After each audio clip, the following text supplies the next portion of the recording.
Thank you Axel_Benedict for maintaining the Moonwood Alliance for 8 months.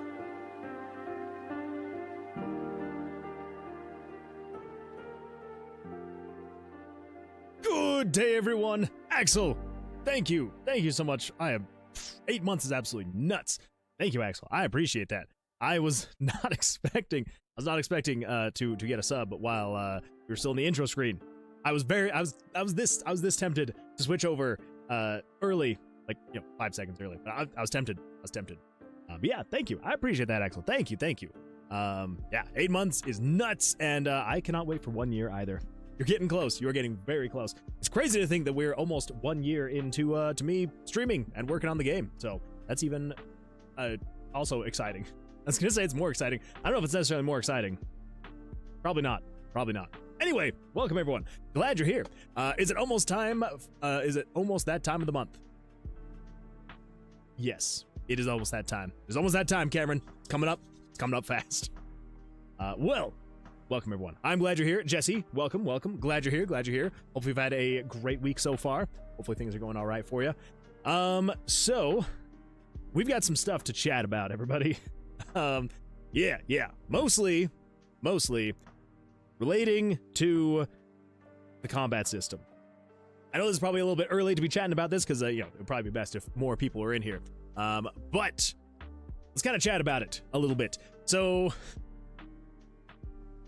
I know there's been a couple split opinions on the new combat system, kind of switching away from the previous true to form blackjack, and I know we were kind of chatting about this on Tuesday. I want to try and make the game as fun as possible. I want to have it be enjoyed by as many people as possible. I want it to be a game that as many people as possible can play and have a good time and just enjoy it. So that is goal number 1. Goal number 2, which kind of goes hand in hand, side by side, it is right there. Coin flip then art. Yes, absolutely. So kind of goes hand in hand is I want to make something that I'm proud of, that I'm happy that I've made, and that I'm happy to have out there in the world. So those are my 2 goals with making this game. And like I said, they kind of go hand in hand. So I want as badly as I possibly can to make sure that both of those things can be a thing. So on Tuesday, I know because we'd kind of chatted about the new battle system on Sunday. That was kind of the first time that I brought it up, and we were trying to work through it, get it all working. I worked on it a bit off stream, and then on Tuesday we made more progress on it. And I know there was some back and forth of do we feel like it's a net positive or a net negative for the project as a whole? So I've been thinking about it. I was thinking about it yesterday. I've been thinking about it all day today, trying to figure out why did I feel the need to switch it? Obviously, I felt the need to switch it because, again, I want it to be fun. I want it to be something that I'm proud of, but I also wanted to make it interesting and fun and less luck-based, more skill-based. And so I was thinking about it, and I was like, okay, is this the best approach to go then? Is this the best way to go about making it less luck-based and more skill-based? Could you even still technically consider it blackjack if you are just taking cards, lining them up, and just having them go? And then of course, obviously that was brought up as well, that it's oh, well, is this not just kind of basically Balatro, but then doing blackjack instead of poker? And while I 100% absolutely, I guess I can't say that I love Balatro. I've never played Balatro. While I don't want to be stealing from Balatro, I know that Balatro was successful, but I also don't want to just be a copy paste of Balatro. And the reason being is because Balatro already exists, and I know that I'm not going to make a game that's going to beat out Balatro. It's the same reason why you have seen so many clones of Minecraft, but only so many actually make it past being just garbage. Is because Minecraft already exists, and to then go in and try and recreate Minecraft, yeah, you can do it, and sure, you could probably make it better, but unless you come at it way better, people already play Minecraft, and people are going to play Minecraft. Same thing with Balatro. It's people have Balatro, people will play Balatro, and even if, and again, even if my goal was to somehow beat out Balatro, which it's not, if there's something that is so styled toward Balatro, it's not going to stand on its own. And I want to stand on its own. So I asked myself, I was like, okay, why would I be making the changes to the battle system as opposed to how it was before? Again, trying to make it fun, trying to make it interesting, but if it's going to be in the same vein as another game that already exists, that is already still so popular, it's gonna already be out the gate having issue. So, went back to the drawing board, thought about it, realized maybe what I need to do, we go back to regular blackjack. But I need to actually reintroduce all of the core mechanics that actually make blackjack blackjack. So, went in, deep dived, I read more upon the rules of blackjack, because obviously I know the very basics, which is basically you draw cards, you try to get as close to 21 as possible without going over 21, and then hopefully the dealer will either draw lower than you or going over 1. So, that's kind of what we had in the game already. What we didn't have in the game were things like splits, things like, being able to double down and stuff like that. So, here is the thought going forward, is we are going to have all of the blackjack mechanics. So you'll be able to do splits. So basically, for anyone who's not quite sure what a split is, the blackjack, basically the way that it works is you get 2 cards, the dealer gets 2 cards. With your 2 cards, if you get 2 of the same cards, so if you get 2 5s or 2 10s, 2 kings, whatever it may be, if you get 2 of the same card, you can do what's called a split, which basically you take those 2 cards, you split them into 2 new hands, and then you'll get 2 cards dealt, 1 on each, and you're basically then playing 2 hands.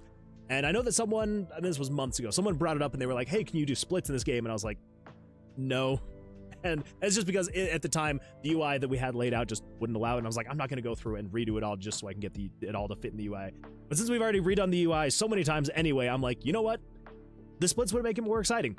You can also do what is called a double down, which essentially is you draw your 2 cards, and then if you feel like just 1 more card is all you need, and that will help you beat the dealer, then what you do is you do a double down, which you draw 1 more card, and it gets put on top of your hand.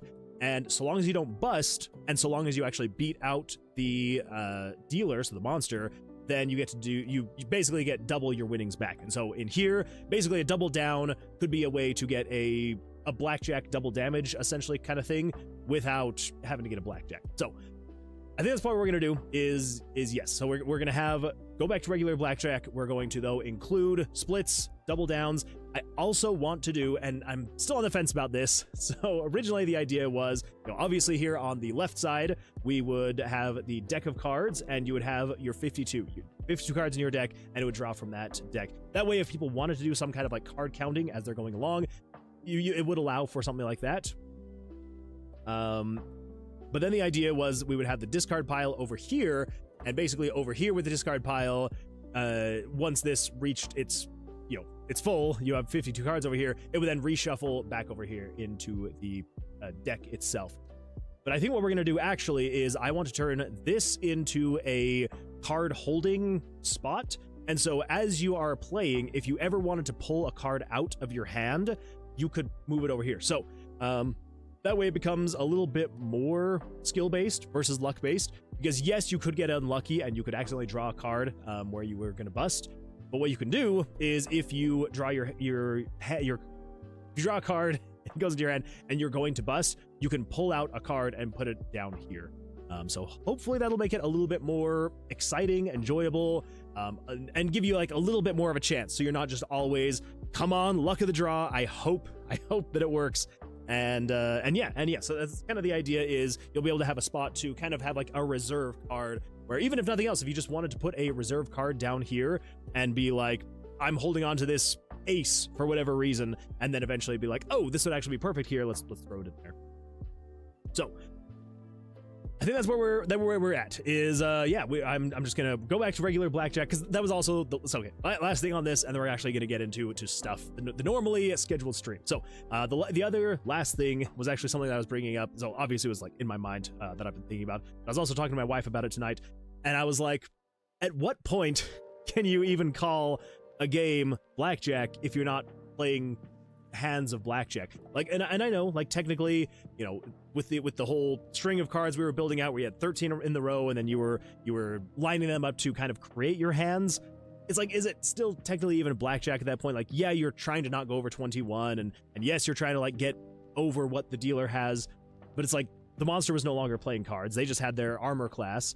And just because you're not trying to get over 21, like, is that really blackjack at that point? And so I was like, I feel like it was blurring the line too much of, is this blackjack or is this not blackjack?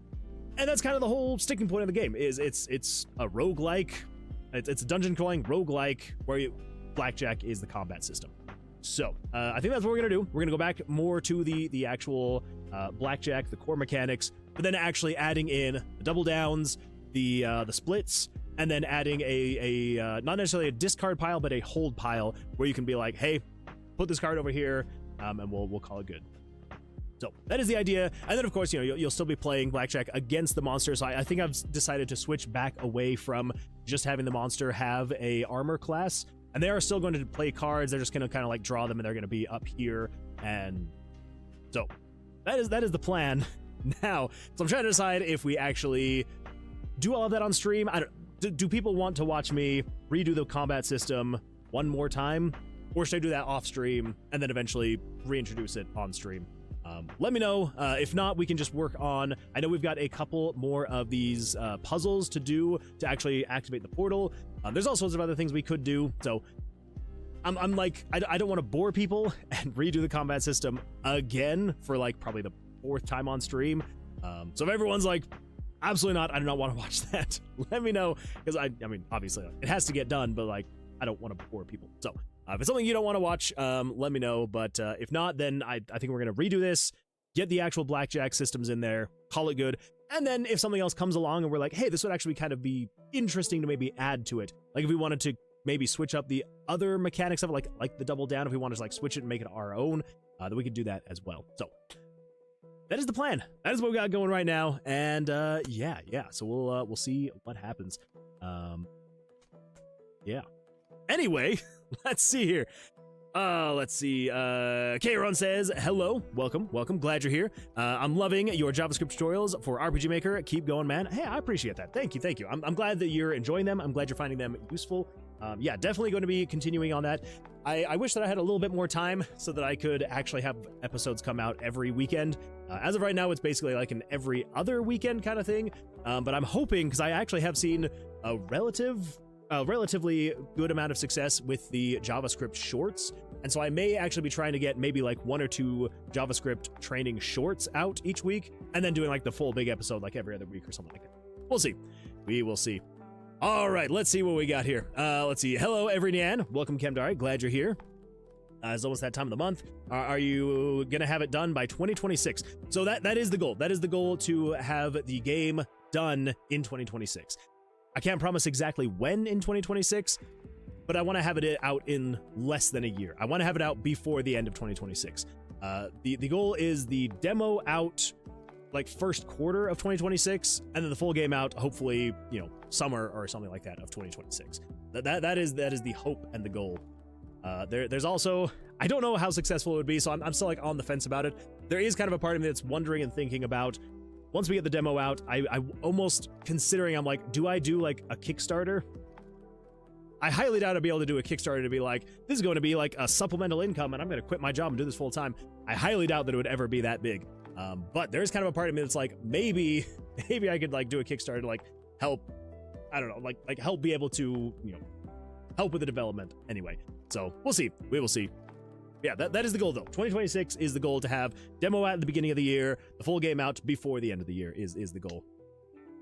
Coin flip, then art. Yes, let's do our coin flip, and then we're going to take a look at art, and then we're going to get in and we're going to start, unless I hear objections, then we're going to get started on redoing the combat system, because that is the other thing. I was looking at this right before the stream started. I was switching everything back over to utilize the old combat system, because I was like, you know what, we're just gonna go back to the old combat system, and then we're just gonna add all the other little things here and there. And then, so I obviously, we'd have to redo all the UI where everything is sitting. And then I started thinking about it. I'm like, okay, if we're redoing the UI, like we can change where all the cards are at.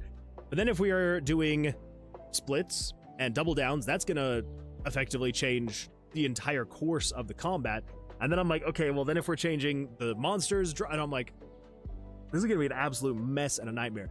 So I almost think probably best case scenario is, again, I'm not gonna delete any of these events. We're gonna keep them just in case. But I think what we're gonna do is I'm going to basically rebuild it from the ground up.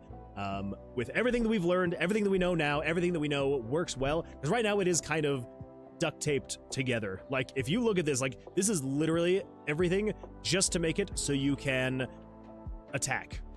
That is all. And this is just the animations and the actual damaging of the attacks. These are the actual drawing of the cards. This is more stuff, and then all of this is processing the values of the cards. It is just an absolute nightmare.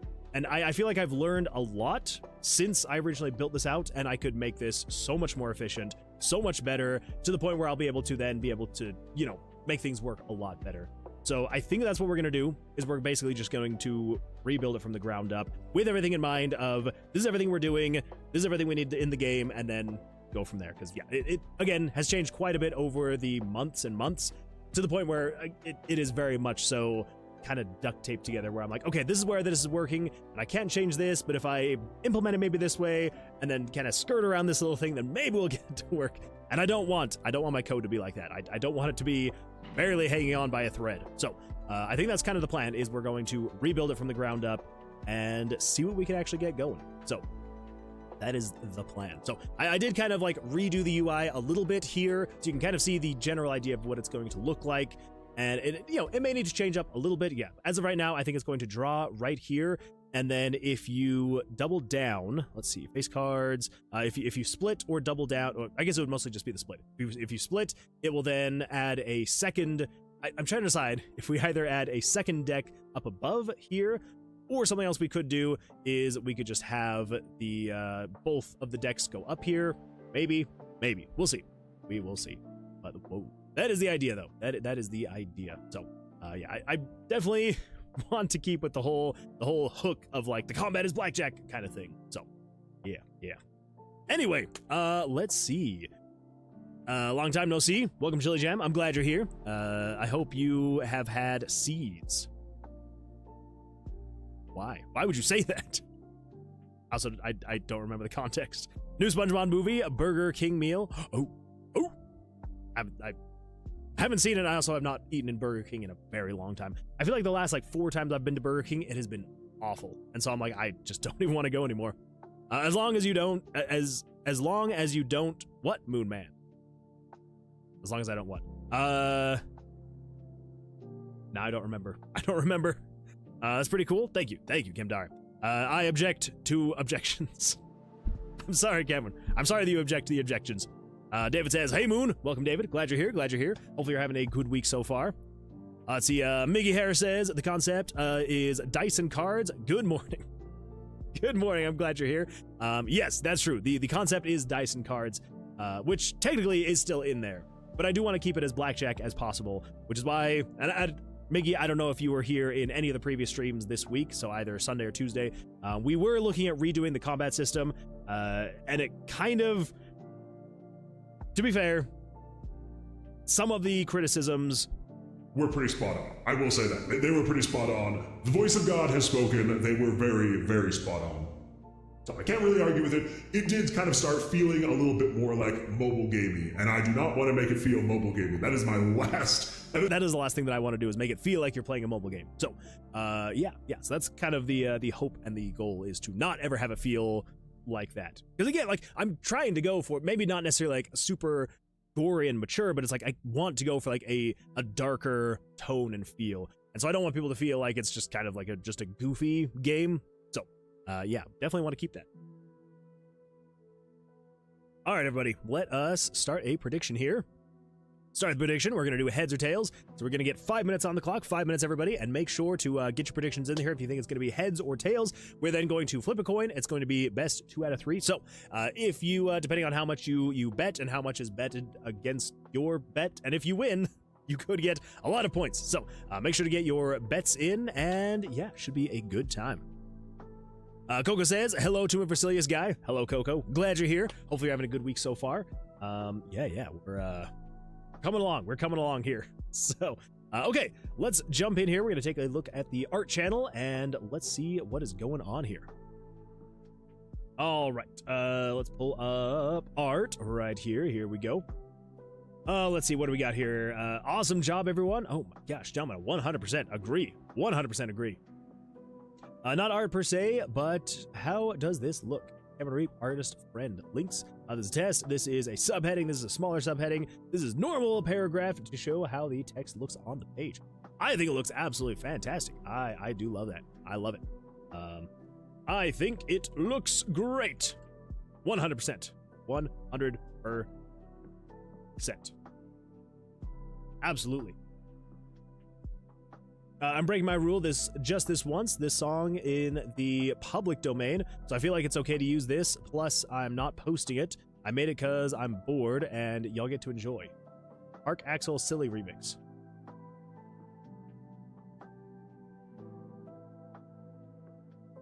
I guess that's true. It is probably very much so in the public domain. Let's give this a little bit of a listen to. Here we go. Let's unmute the desktop audio. Ah, that is beautiful. Ooh. Ooh. Ooh. Yeah.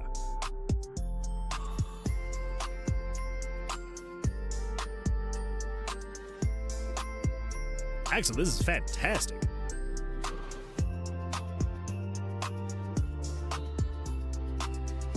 The holidays are going to be that much better this year.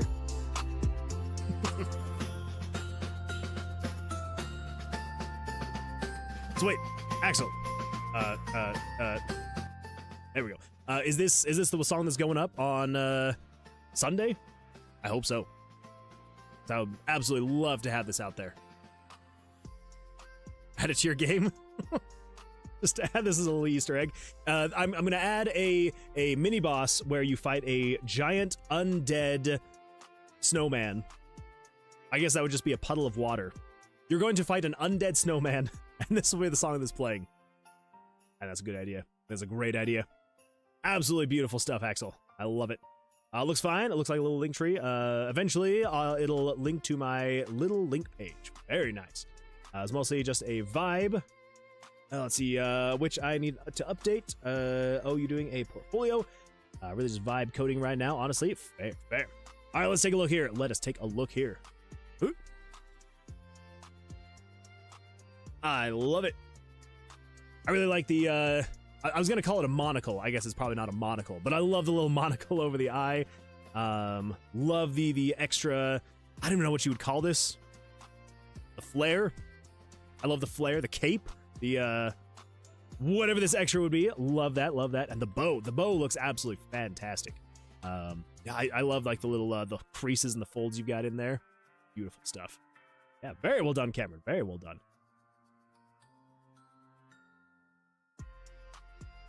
Fantastic stuff. It's an eye patch. Okay, that would make a lot more sense. I don't know. I saw like the little beads hanging down, and so I was like, it's a monocle. But I knew it wasn't a monocle. I'm going to call it a monocle anyway. Yeah, fantastic stuff. I love it. I love it. All right. Oh, a train. That's what it's called. It's a train. I love the train. Absolutely love the train. I'm waiting, Axel. The funny part is that is completely done with AI. Oh, that's actually pretty impressive. Pretty impressive. What happens if everyone votes heads? Ooh, has everyone voted heads? Oh my God. We have one mana on tails. I'm actually kind of excited to see what happens here. Could you imagine? That would be really. I kind of want to see, because that would be absolutely beautiful. I also like that you can vote or use one mana. You can use one mana to do it. That's really funny. Co-pilot called Thur1. Yellow part the one. Ah, fair. Or called the eye, the one. I'm not quite sure what that is. I want to know if the person who put in 10 just gets nothing. Wait, did someone just put 10? All right, everybody, let's do a coin flip. It looks like we have 220 on heads and one on tails. Oh, that's true. Oh my gosh, that's true. Yeah, so someone put 10. So we got David with 210. Someone voted 10 on heads, and then we have got 1 mana from Seelick on tails. All right, let's see what happens. Let us see what happens. We've got ourselves a coin flipperoo. Everybody remember, it is best 2 out of 3. Let's see what happens. Let us see what happens.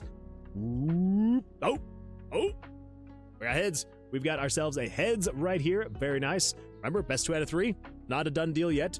Let's see what happens. Let us see what happens. Flip it again. It's gonna come down to a sudden death, everybody. We got 1 heads, 1 tails. Let's see what happens. 1 heads, 1 tails. Oh! We got ourselves a heads. We've got ourselves a heads. I am so sorry, Seelick. I'm sorry that you've lost your 1 mana. But hey, on the bright side, anybody who guessed heads, which is David and someone else who bet 10.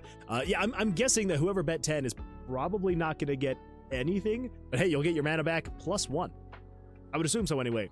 Let's see. Choose outcome. Heads. Choose prediction. Yeah. So once you choose the outcome, viewers who chose the correct outcome will be awarded 221 points. I'm assuming you're gonna have to let me know. You're gonna have to let me know how many points you each get. Play the prediction. There we go. There we go. Oh, it was Chili Jam. Chili Jam put in 10. All right, Chili Jam, how many points did you get? So you got 211.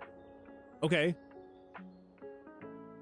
Okay, all right. So that means you got all of yours back +1. So you got the 1 for tails.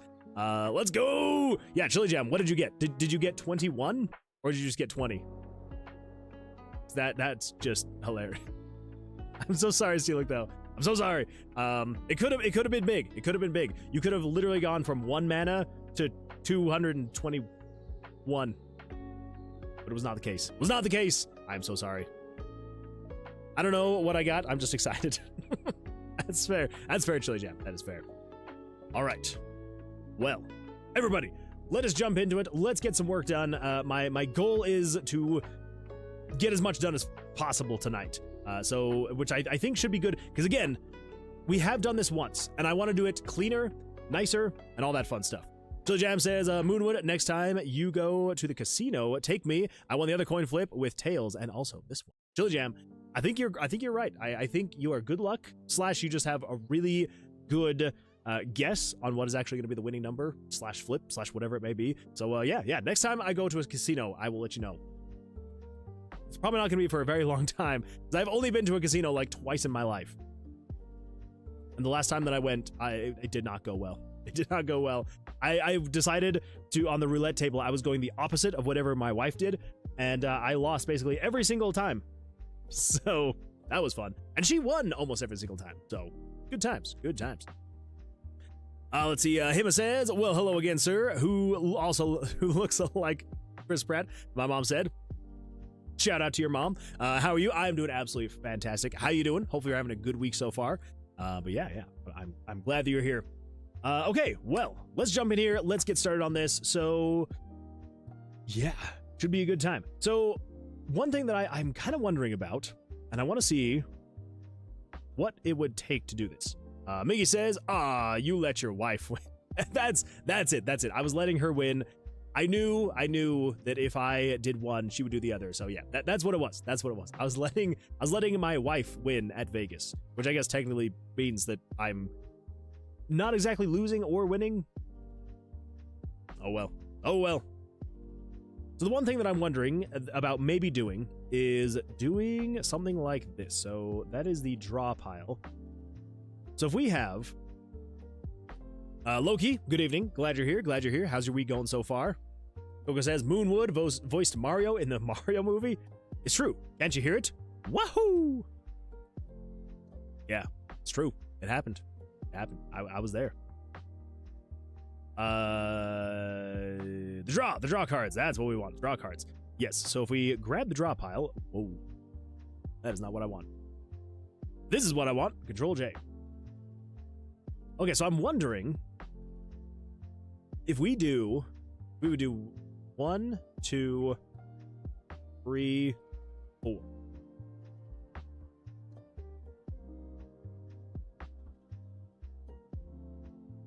Because if you have 52 cards, it's divisible by 4.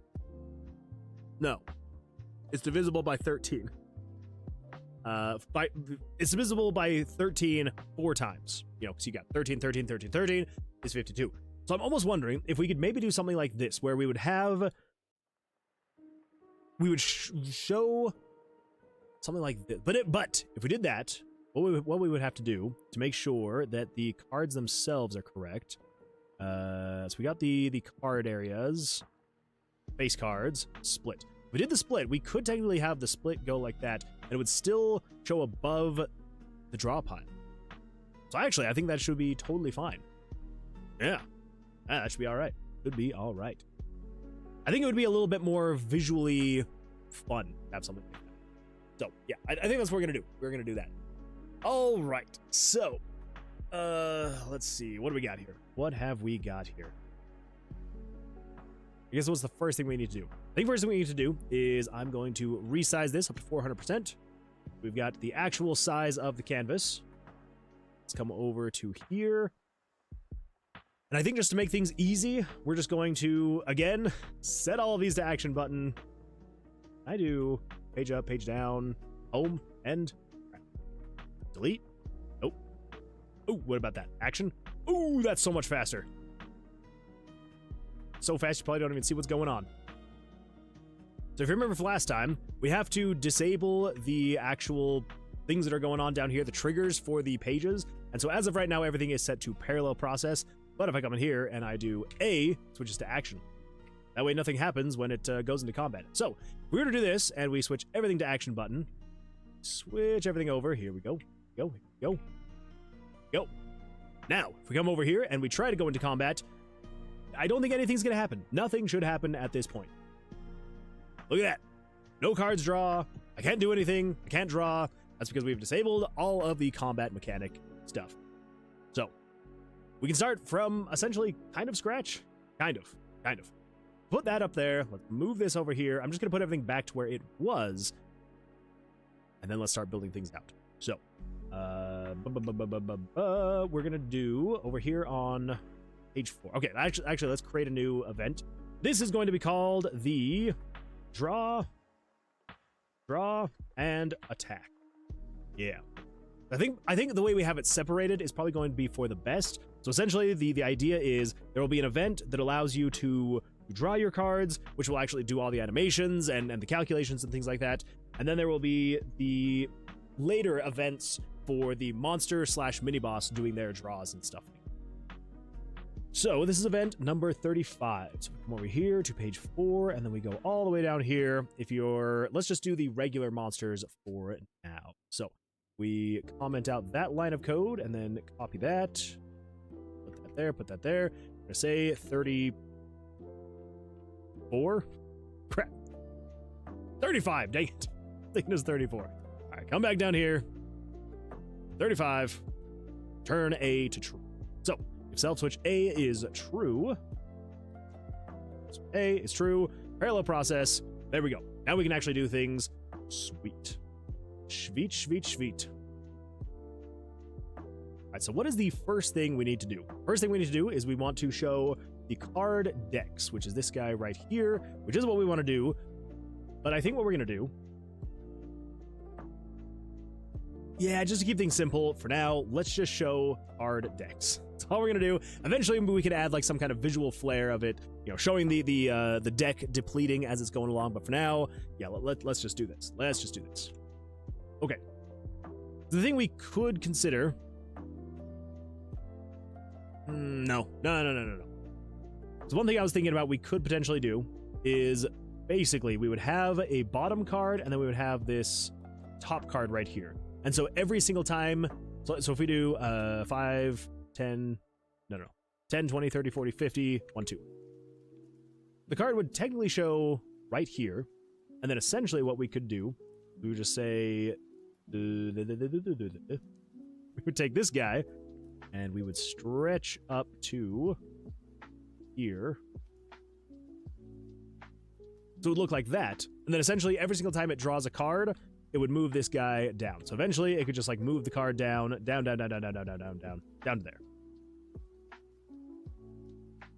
Is that something we could do? It does destroy the whole pixel perfect thing though, and that's kind of what I want to avoid. So we're not going to do that for now. For now, let's just do hide. So where do we want to show the draw pile? The draw pile is going to be right here. So 332, 612. 332, 612.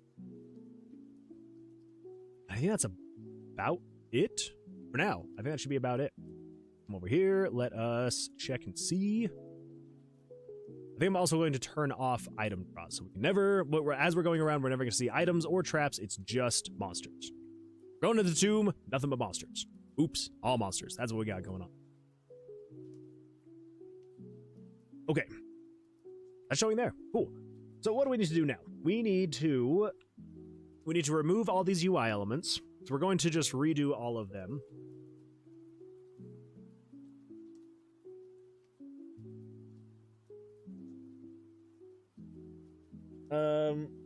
But again, I kind of want to not do... Most Toast says, well, hello, I'm definitely new here. 100%. Absolutely. Never seen you before.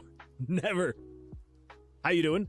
How's your week going so far? Hopefully well for you. Hopefully you had a good day as well. I hope. Fingers crossed.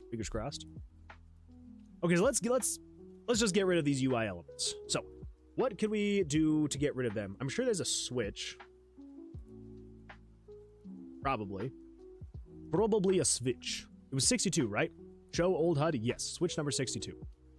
So what we're going to do is we're going to come over here and we're going to say, we hide everything else. We go to the Grove Tender Golem. And in the conditions, if I turn off, let's go to the displays over here on OBS. I'm going to get rid of these. You can actually see what's going on here.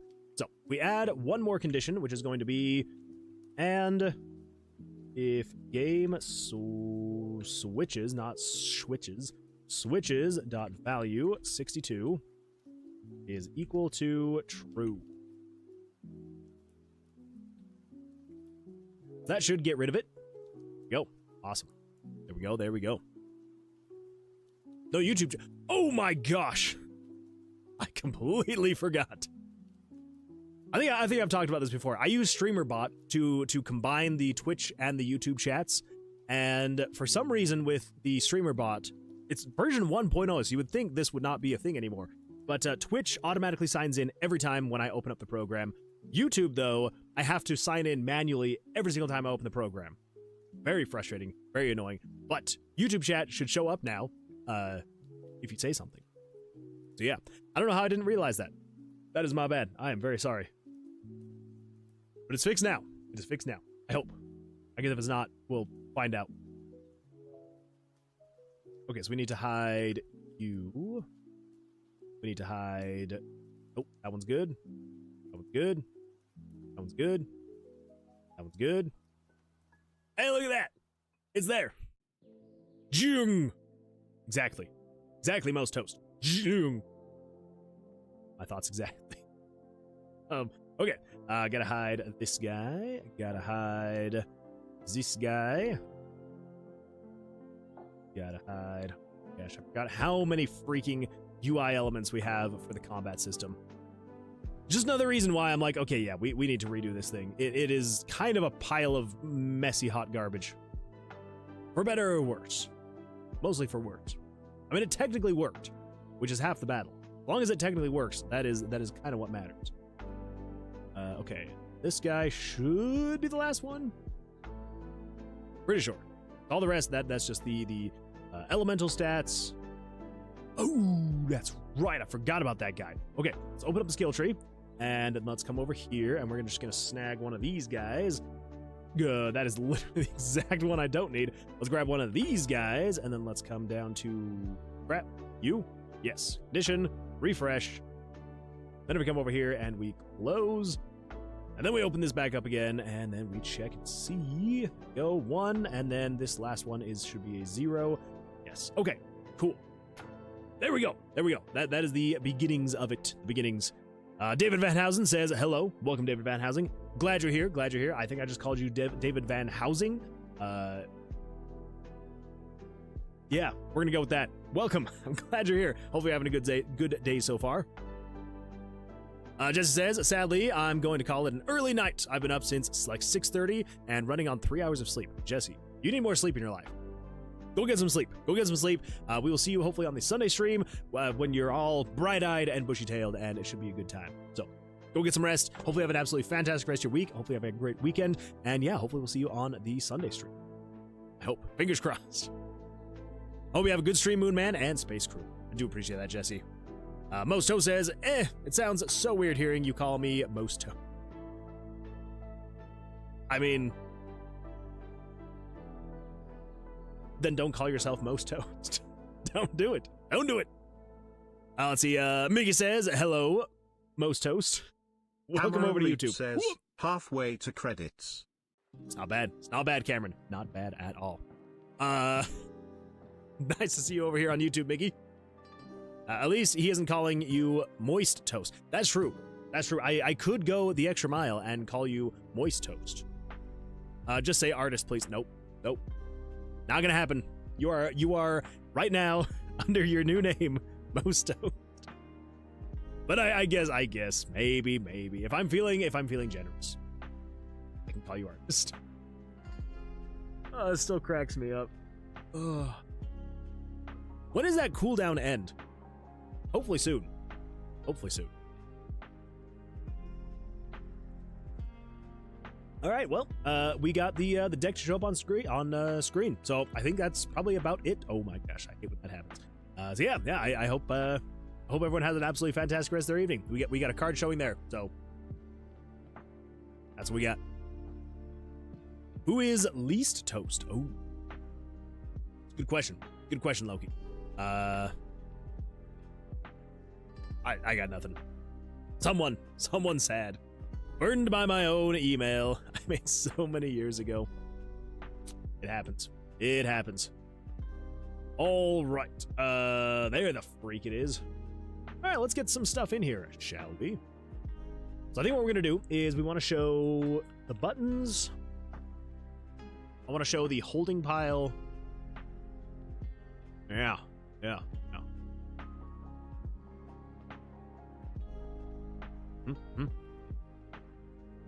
Who is Terraman?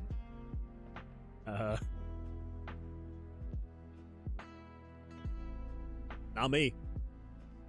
Absolutely not. So, for the buttons themselves, we need to create some new assets. Let's see, we got the hit, we got double down / split. Here's the thing with the double down. As far as I know, wait a minute. Actually, if I remember right, now that I'm thinking about it, I think I actually looked this up like right before the stream, and then I completely forgot that it actually said yes. In blackjack, can you double down on a split? Yes, you can split and double down in blackjack, but depends on the specific rules of the game you are playing, as not all casinos allow. That's right. Okay, so technically, in blackjack, you can double down and then split. But yes, it does depend, because not all casinos allow it. So I think what we're going to say, just to keep things a little bit more simple, is we're going to say you can't double down and then split, or you can't split and then double down. If you can either double down or you can split. So I think when can you double down in blackjack? I think it has to be on the first two cards. You should double down in blackjack when you have a strong starting hand, like a hard 10 or 11, and the dealer shows a weak hard hand 3-6, or when you have a soft hand. Okay. In blackjack, can you double down if you have more than 2 cards? No, in standard blackjack, you can only double down on your initial 2 cards once you have more than 2 cards in your hand. Okay, all right, yes. Cool. So you can only double down on the first 2 cards.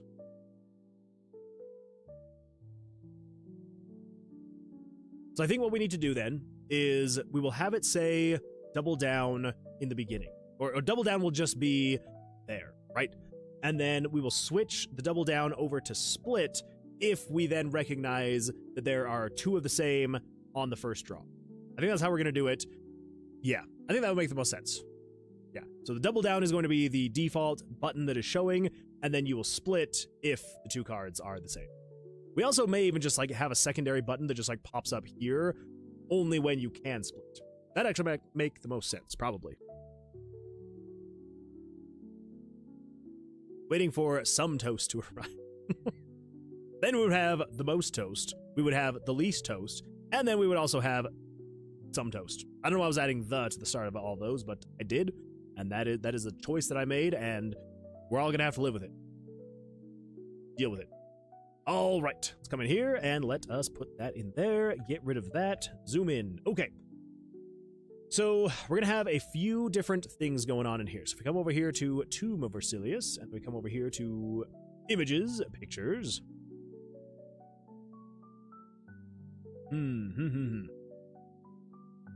Let's do something along the lines of what should we call it? So I kind of want to like categorize it with its name. So something like I will just call it buttons. Buttons underscore, there you go, very descriptive. Buttons underscore hit 1. And then we want to have hit 2, which essentially is going to be the hover state. Do we have any overhead on the lightness of these buttons? So wait, that is currently that? Okay, cool. So we can make that lighter, and then we can make this lighter, and we can make that one lighter. Just to have like a little bit of like a highlight state. And that way, like, it's not affecting the gray beneath. So we could just like adjust the vibrance, maybe. We could adjust the vibrance. Do we just adjust the vibrance? No, because then it's going to affect the gray, like the and I don't want the gray to change. I just want, okay, yeah, never mind.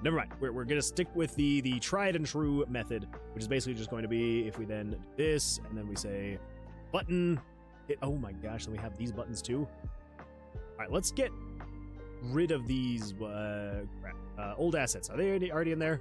Skip, okay. I'll just keep it in there for now. Okay, so we got hit 1, hit 2, and then essentially hit 3 is just going to be 1, 2, 3, 4. And 1, 2, 3, 4. Yeah. So you basically have a hover state, a default state, a hover state, and a click state. Let's see, Pharaoh Inkling with the Twerking Ducks. Welcome, glad you're here, Mathra says, still disappointed. Mathra, you can't be disappointed anymore. You want to know why? We're switching back.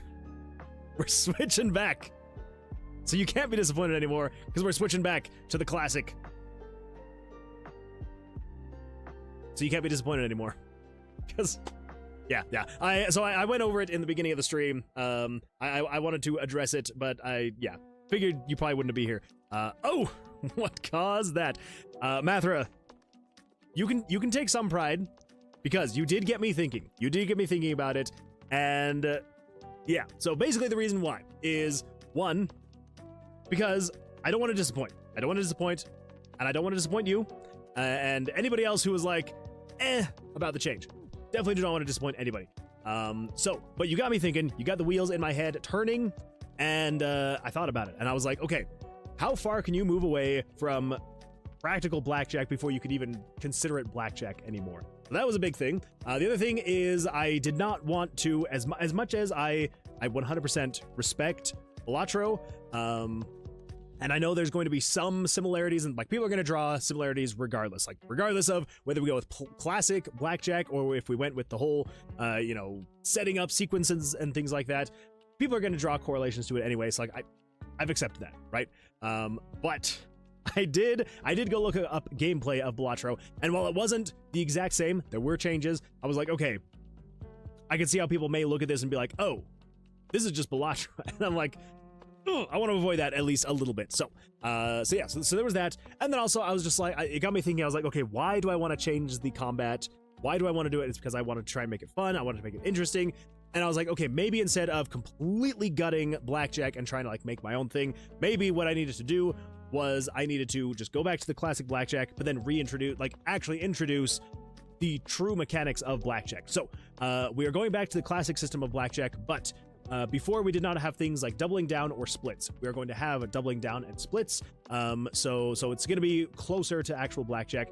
The other thing that I want to add to make it slightly more interesting, I hope, fingers crossed, is I want to add a holding pile right here. Basically, you'll be able to take any card you are playing. So like if you're going to have a busting hand, you could take a card out and put it into the holding pile. I'm still trying to decide all of the ins and outs of it. But as of right now, that's kind of the twist. The mechanic that we'll have is you'll have a holding spot where you can be like, oh, this card's gonna make me bust, I'm gonna put this over here.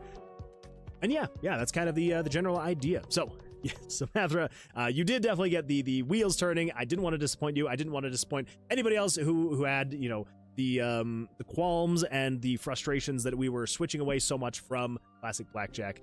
And yeah, so that's what we're doing, and that is what we're working on, is basically rebuilding from the ground up, though, because as I was trying to switch back to the old system, I was going through and realizing how patched up that thing was, how held together with bubblegum and duct tape that freaking system was. It was bad. The code was horrible. And that's because I built it in one way, and then as we were going along, I was like, oh, now I need this thing. And so I'd have to kind of like shove it in there a little bit, and then, you know, everything would finally be working again, and then we'd move along and be like, oh, now I need to add this thing, and I'd shove it in there and try to make it fit. And eventually it was busting at the seams, and I was like, all right, let's put some tape here. And yeah, eventually it just got to a horrible spot. So I'm like, okay, we just need to rebuild from the ground up with everything that I've learned, everything that we know now, get it working exactly the way that I see it in my head.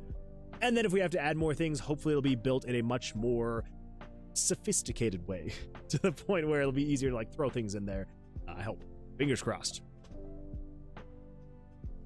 Loki, I'm gonna guess what that link is without even clicking on it. My guess is it is going to be disappointed. That's my guess. See if I was right. I was right. It was disappointed. You can't get me, Loki. You can't get me. I know what you're doing. Although I guess that could have very easily have just been a rickroll, and I would have completely fallen for it. Cameron says, I'm looking through my Wrapped. Why do I have an affinity for music sung by fairies? Aurora and Yellorgree? I don't know. That sounds pretty exciting. I do like that. My wife actually went through her Wrapped recently, and there was like a particular song that was the most played, which is a song. It is a battle song for a D&D campaign, and that's because she was streaming it from Spotify. And so because of that, it was her most played song, because anytime we went into combat during D&D, it would always play, and it would play for a very long amount of time because we were terrible at combat, or at least I was terrible at combat. And yeah, good times. Mathra says, you know what I think about that moon? Oh no, Mathra. Please don't tell me I'm still disappointing you. Can you guess what this is? Loki, so help me if this is a rickroll. Mathra Dog just turned their way into the credits of Tomb of Vercilias. Mathra, I'm glad that I have earned your trust again to have your name be put in the credits. Thank you for that. I do appreciate that. And congratulations, well done. 10,000 points is absolutely insane. That takes many hours of watching. Many hours. So I do appreciate you watching, you supporting. I just making sure, because I feel like we're getting so many. Okay, you're not already in here. Good. I was like, I feel like we've gotten so many people that have like done it multiple times that I didn't even think anyone would do it more than once. And so yeah. All right. So tell me this though. If you want it spelled differently, because I'm just gonna go exactly how it's spelled on your username. So if you want it differently, let me know. But yeah, so Mathra Dorg X. There we go. Yeah, let me know. Let me know if you want to spell differently. Just Mathrador. Okay, all right. Mathrador. Cool. Well, again, congratulations. Well done, and thank you. I do appreciate you putting your trust in me. Thank you. All right, let's see here. Can you guess what this is? Yes, let's. Tell me if it's a rickroll. No. All right, here's my guess. I swear I haven't clicked on it. I swear. My guess is they're babies. That's my guess. Yes! They're babies! I got it right. Oh my gosh. 2 for 2. 2 for 2. Whew. There we go. Not bad at all. My wrap is just Persona 3. I got put in the Soft Hearts Club. What? Oh, so sad. I need to look at mine just to see what I've got going on there. Maybe I'll share on Sunday. My original Twitch account was stolen, and Twitch did nothing ever to get it back, so I made this one. The GX is just because I started using Opera and my browser, so that's fair. That's fair. Yeah, that makes sense. I'm the club Serotonin, which makes sense. Let's see. What about No Toast? Oh, that's a good point. What about No Toast? Burned by my own email. Oh, that's right. Well, I need to go. My friend wants to call me. See you next time. Most Toast, thank you for being here. I appreciate it.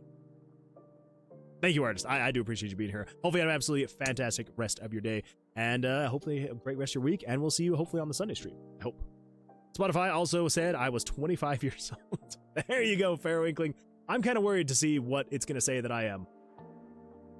My wife, it told her that she was 48, I think. And I was like, whoop. They're only like almost 20 years off, so, you know. But to be fair, she does listen to a lot of like older musics, like, you know, 80s and 70s and stuff like that. So it's like, you know, kind of makes sense. Kind of makes sense. All right, we got our first button. We've got the hit button right here. Right, we've got all three.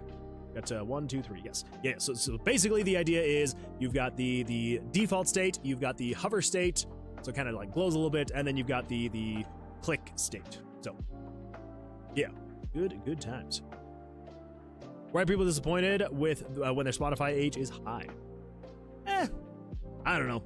I don't know if she was necessarily disappointed. I think she just kind of found it funny that it thought that it like put her in like that 48. Because like obviously like it's not supposed to be anything crazy. Like, you know, it's not being like, oh, we saw what you look like and we think you're 48 kind of like, obviously not. But I don't know. I think it's just kind of funny. Made me laugh. So okay, so that is that, and then we've got the stand. So let's get that in there. So this is the standard stand. Got button, stand 1. We need the highlights. The highlight, is there any headroom? Yes, there is. Okay, I'm glad that I've actually left headroom. That makes me very happy that I thought to actually do. Got that guy. We've got 1 step up from there, which is that. And then we've got the shadow. It's gonna be this guy. Go. That is the highlight. So we're gonna call this one button stand 2. Hover state. Then we've got 1, 2, 4. 1, 2, 4. And this is the on click state.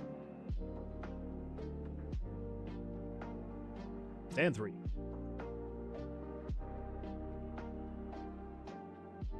All right. Now, last but not least, we now need the double down button. That new, yes. Whoa.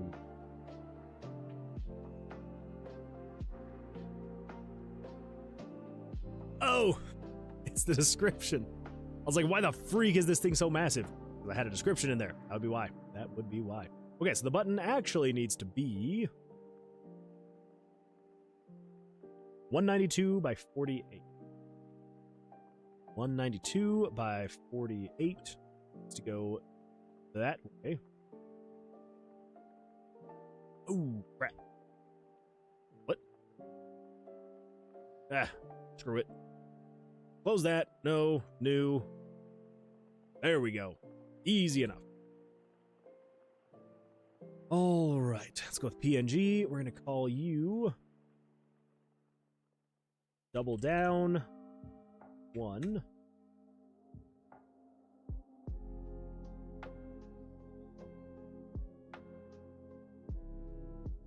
That's what I was worried about. It's like kind of left headroom here, kind of not. That should be fine. Should be right. That should be fine. That 1 step up. Whoa, I made that way darker. All right. Actually, not really a fan of that.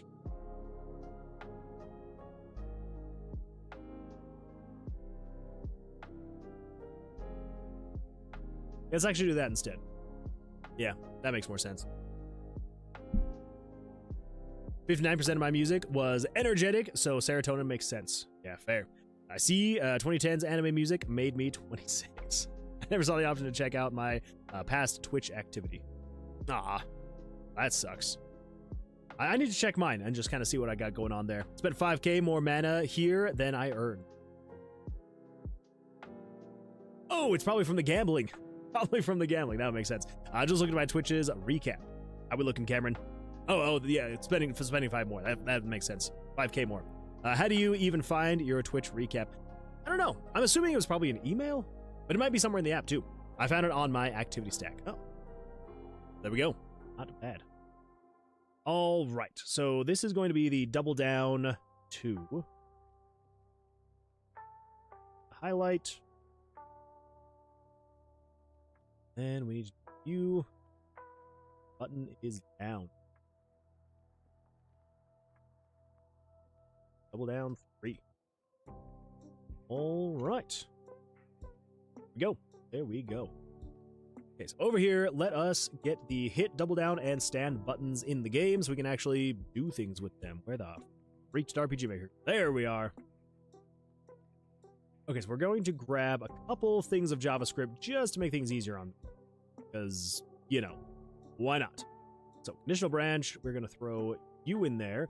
You should be 1 equals that, and if 2 equals that, and 1 equals that, and 2 equals... Okay. Also need... Blue.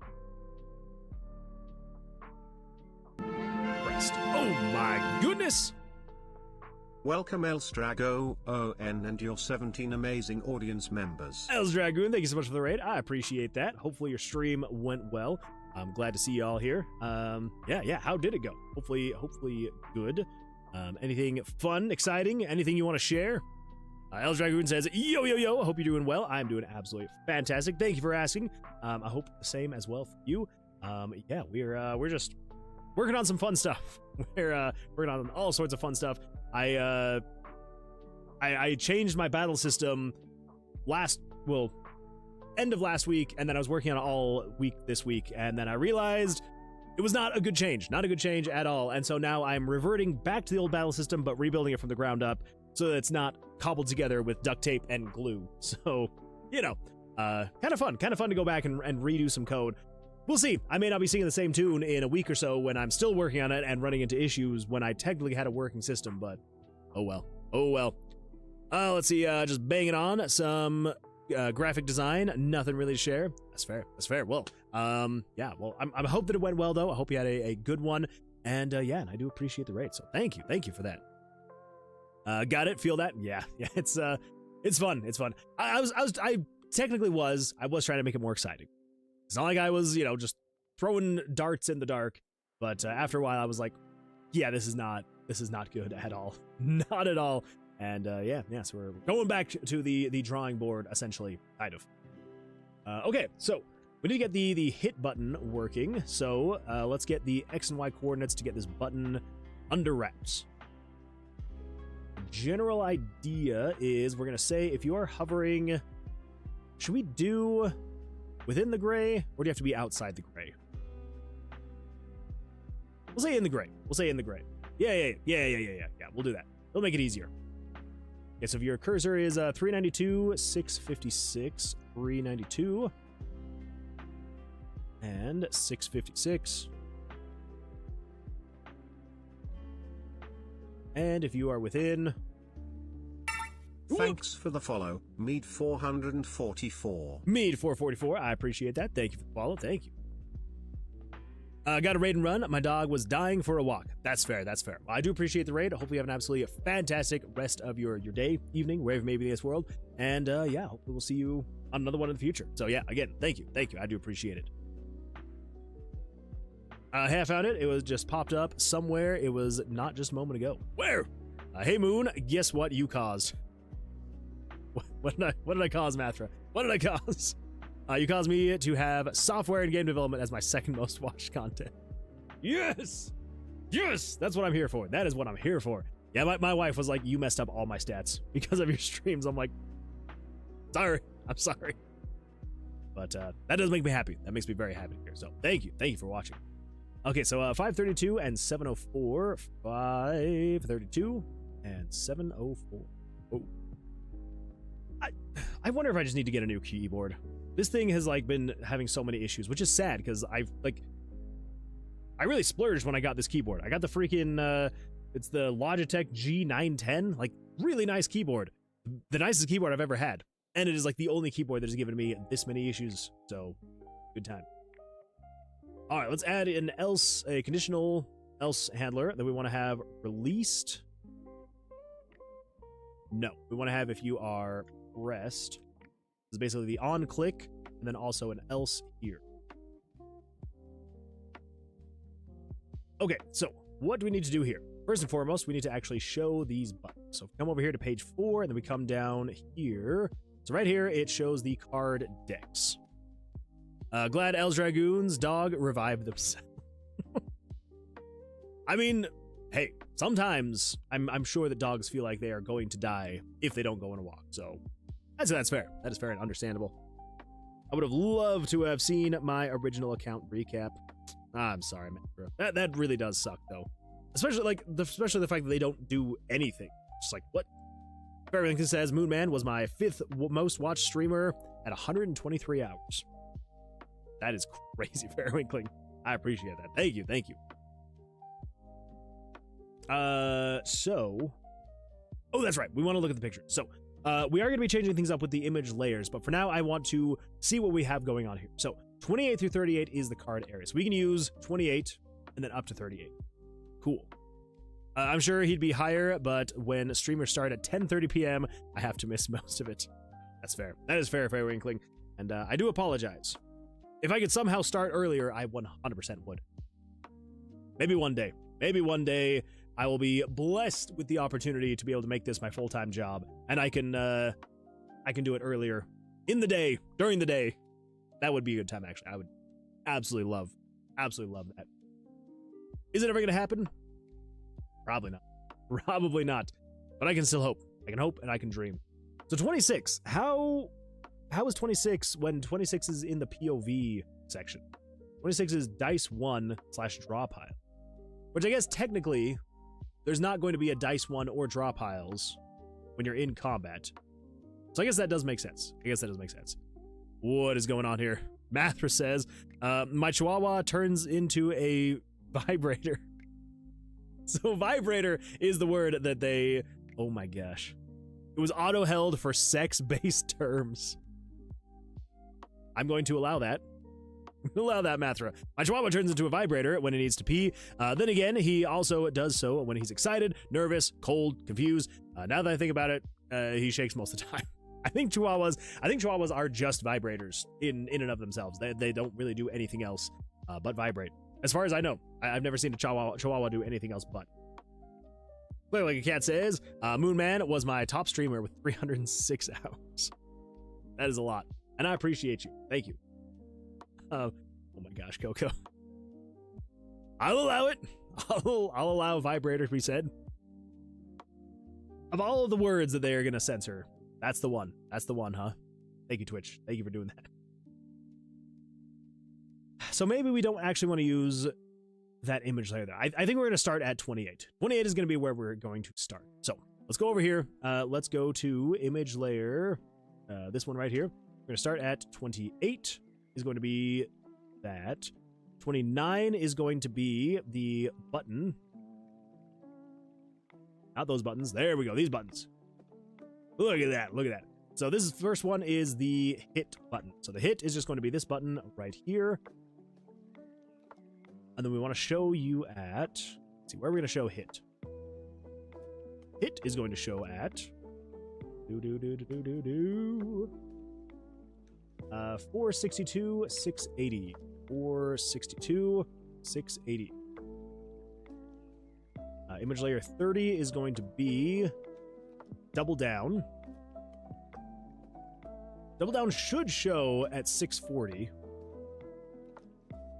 Oh, crap, I forgot. That blasted description's throwing me off. So double down should show at 640. Should show 640, 680. 640, 680. And then image layer 31 is going to be the stand button. You're going to show at...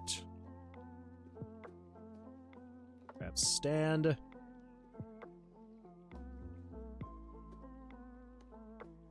Uh, 818. All right, there we go.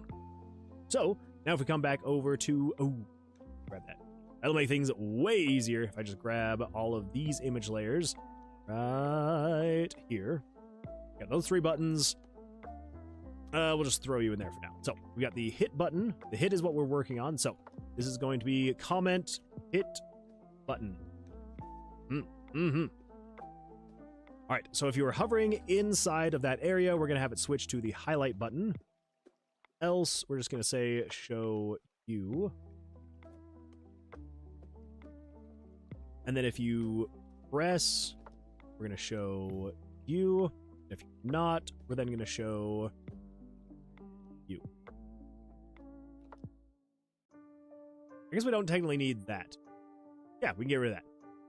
Okay, now if we come back over here, we should now have, select these guys, we've now got ourselves a button where we can hover over it and it'll do hit, and you can click it and it'll be like,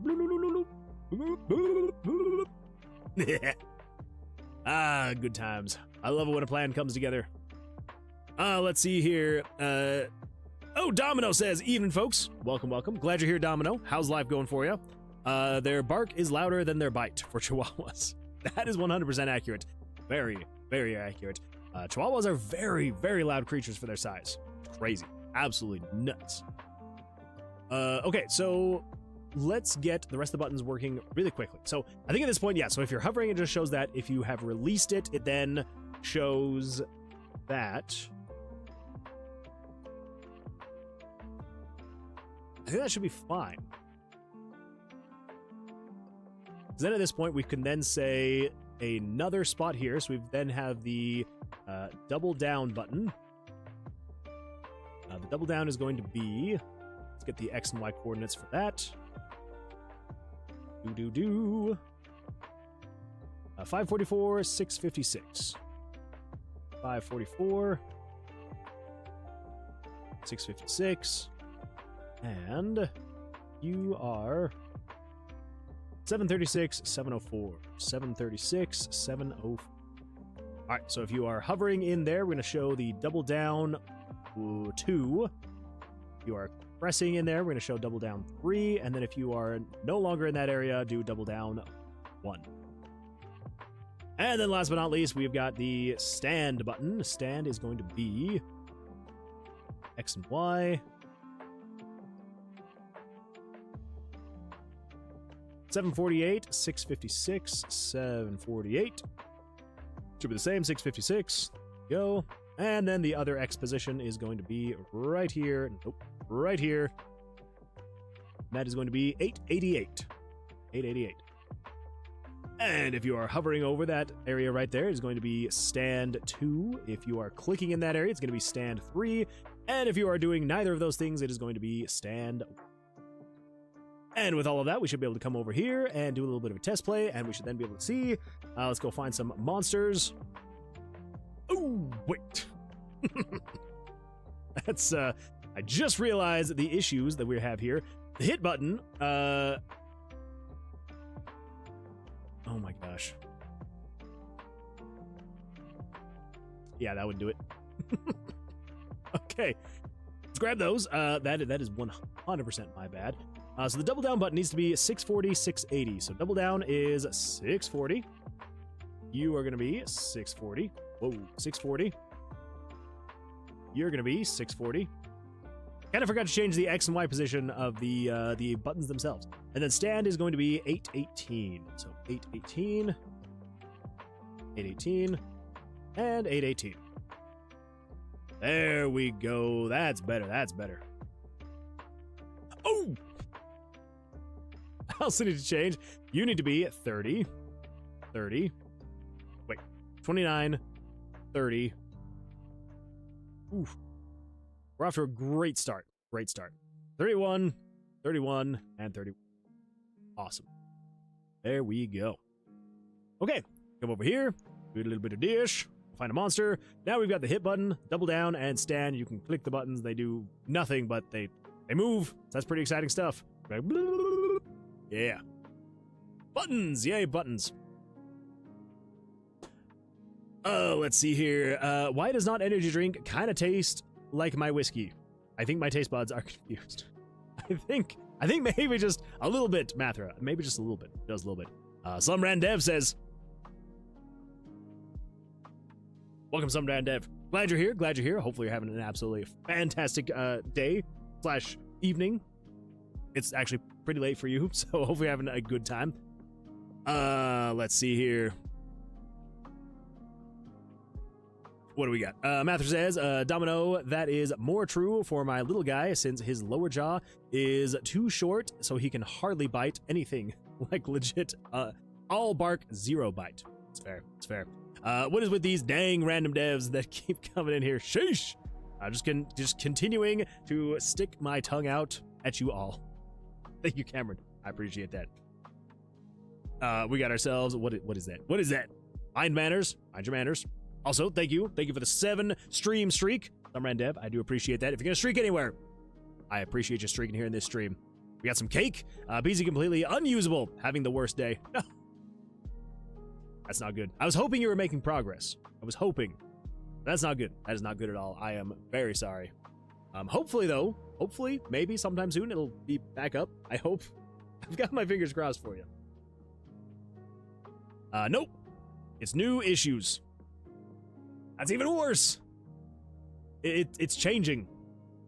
It's trying to hide. It's trying to hide its true feelings from you. But don't let it hide. Make sure you talk to it, sing to it. Yeah.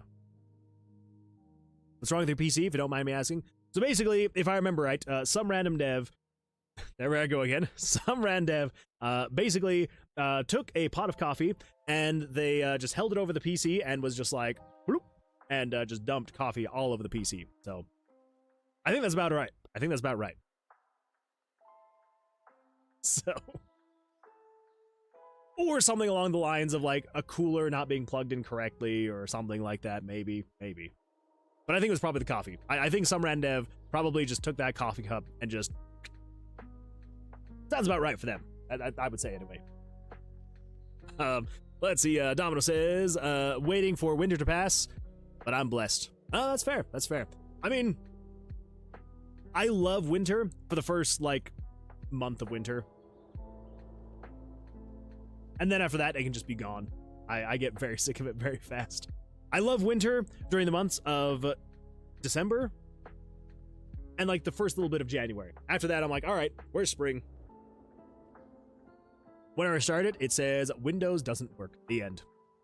See, there you go. Coffee cup all over the PC. No, I wish. Some Randev must be too warm in your office then. Could be that. Could be that. Or it's heckin' Windows. Probably heckin' Windows, actually. That's most likely the case. During winter times, I rarely do my game designs. Too cold to think, and so it's work and home for sleep. That's fair. That's fair. Well, and then, of course, you know, it gets dark so early, and you're just like, yeah. After a while, it does get very old very quickly. I think it's exciting for the first little bit. It's 37 degrees here today, which is 98 Fahrenheit. Oh my gosh, Coco. That is freaking nuts. That is way too cold. I'm way too hot. That is the opposite of cold. That is ridiculous. I am so sorry. It is currently 0 degrees Celsius right now.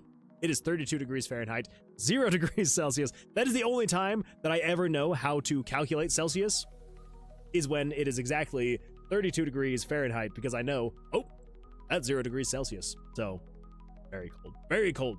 But, oh well. Oh well. I actually just installed Linux for the very first time to see if I can escape Windows. I've got my fingers crossed for you. I've tried a couple times and I could never escape. I can never make a clean escape, so I hope that you have better luck than I ever did. Okay, well, now we've got our buttons that we can hover over and click on, and that's super exciting, very fun stuff. Now, let us find out how we're going to actually make this thing function. Shall we? I think we shall. I think we shall. But first and foremost, I think what we need to do is, if we come over to here, this is actually setting up a handful of things. So, this right here is creating the deck. We come down over here, and then we do that. This is setting variables 741 through 753. Now, 741 through 753 is actually 741 is 741 is deck cards A 2, 3, 4, 5, 6, 7, 8, 9, 10, Jack, Queen, King. Ooh, that's what I was about. Wait, no, this is actually perfect. This is perfect and fantastic. No, wait. This is not perfect. Fantastic. Dang it. So now I'm trying to decide, how am I going to do the suits? Because as of right now, I can just say, hey, there are 4 aces, 4 twos, 4 threes, 4 fours, so on and so forth, which is not that bad. But then you have to figure out the suits of each. And I can't just say, how am I going to do that? So I can't just say, hey, there are 4 suits. There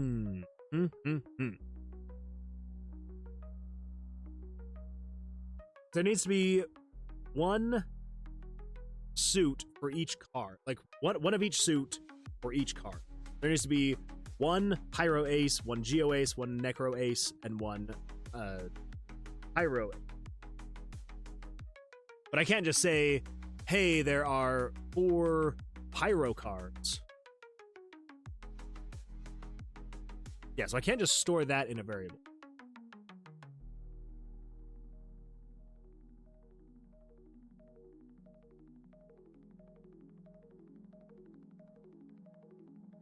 We could expand this. Is there any place around here? I'm sure there is, but is there any place around here where we have 52 empty slots without going all the way to the end? I don't think so. Okay, yeah, we basically filled this thing up. Ah, man. I didn't think it would take that long. I thought it would take longer than that, but apparently not. Has explored room 1. Mini-boss card. Mini-boss, D6s. D6 progress, D6, okay. NPC 1 Mage Guild. Minimap icons. Town progress, the perk card selection, perk mod stats, player skills, deck cards. Okay.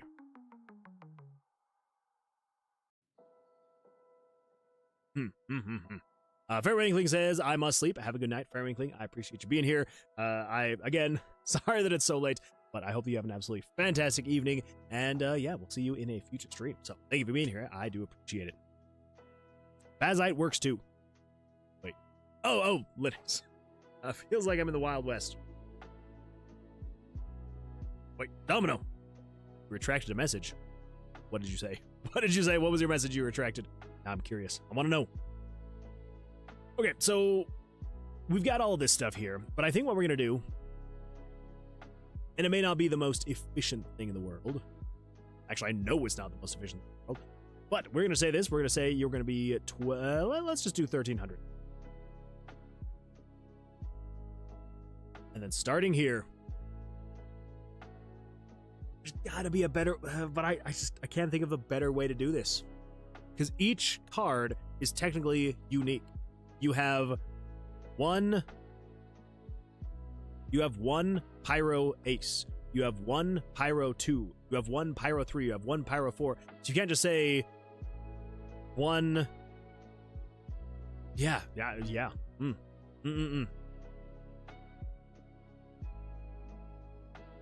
Oh well. All right. Well, let's do it.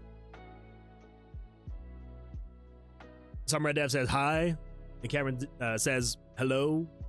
It's me. And some Red Dev says, wait, how do you retract a message on mobile? It's simple. You don't. Well, I think you can do it on YouTube. I've actually never tried to retract a message on YouTube during a live stream. I don't know. Apparently I can hide a user from a channel. I can add people's moderators. I can put people in timeout. That'd be a good time. So I'll just start putting people in timeout. I deleted the last message. I normally don't design. Oh, gotcha. Okay, that's fair. You can also retract that one if you'd like. Sorry, whenever I see message retracted, I'm always like, wait. What was said, though? That makes more. Okay, so I think what we're going to do then is we're going to say card, and then we probably will just do dash. I guess just... Or we'll just do card 1-1. Well, we'll just do them in the same design. Oh, actually.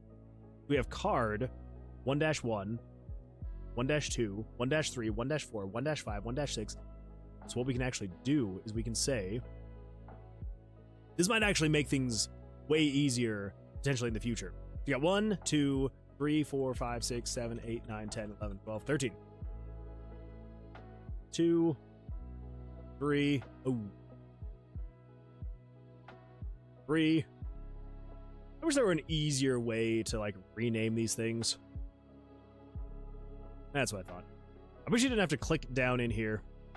And when you did, I wish I didn't auto-select the entire line on the first click. Oh well. Beggars cannot be choosers, and I am definitely a beggar in this situation. Okay, there we go. And now let's do cards 2-1, 2, 3, 4, 5, 6, 1, 2, 3, 4, 5, 6, 7, 8, 9, 10, 11, 12, 13. Card 2-1, 2-2, 2-3, 4, 5, 6, 7, 2-8, 2-9, 2-10, 2-11, 2-12, 2-13. Cameron says, okay, I'm back. Els Dragoon says, how long have you been using RPG Maker?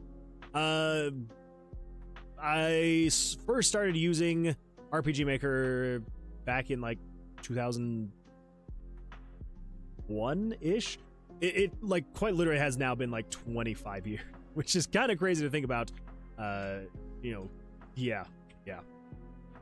Too long is the correct answer. We're gonna go with that. Too long. Yeah, I got my first copy of RPG Maker 2000 back in, I believe it was 2001. I think I was 10 years old. 9 or 10. Yeah, back in 2001. Yeah. And and then that's it's kind of been. I mean, obviously, you know, still not using the exact same version of RPG Maker because this is not the same. But yeah, as far as like the Maker series goes, I've been using it since 2001. So yeah, it has been a while, and it's kind of sad that I have so little to show for it. I know the engine inside and out though, so that's a plus, I guess. And now that I can finally implement JavaScript in a rough, roundabout way, it is helping a ton. It does make it a lot more fun. Okay, so we got 1, 2, 3, 4, 5, 6, 7, 8, 9, 10, 12, 13. And then, of course, we've got 4-2, 3, 4, 5, 6, 7, 8, 9, 10, 11, 12, 13. Cool. 4-1, 4-2. Okay, yeah, you're an OG. Yeah, it's, I have used every single engine. I believe that I own every engine as well. And, yeah, definitely have my favorites. But, like, oh, that so many good and bad memories with RPG Maker over the years. I still remember when I first got RPG Maker XP, I was just blown away with how it looked. Because up until that point, I had used RPG Maker 2000. And then I think I had maybe used 2000. I had seen RPG Maker 2003 at that point. I never really actually fully used RPG Maker 2003 just because I never owned it. If I'm being completely honest, I had a pirated copy of 2000 way back in the day. Don't worry, I have purchased it now. I legally own it.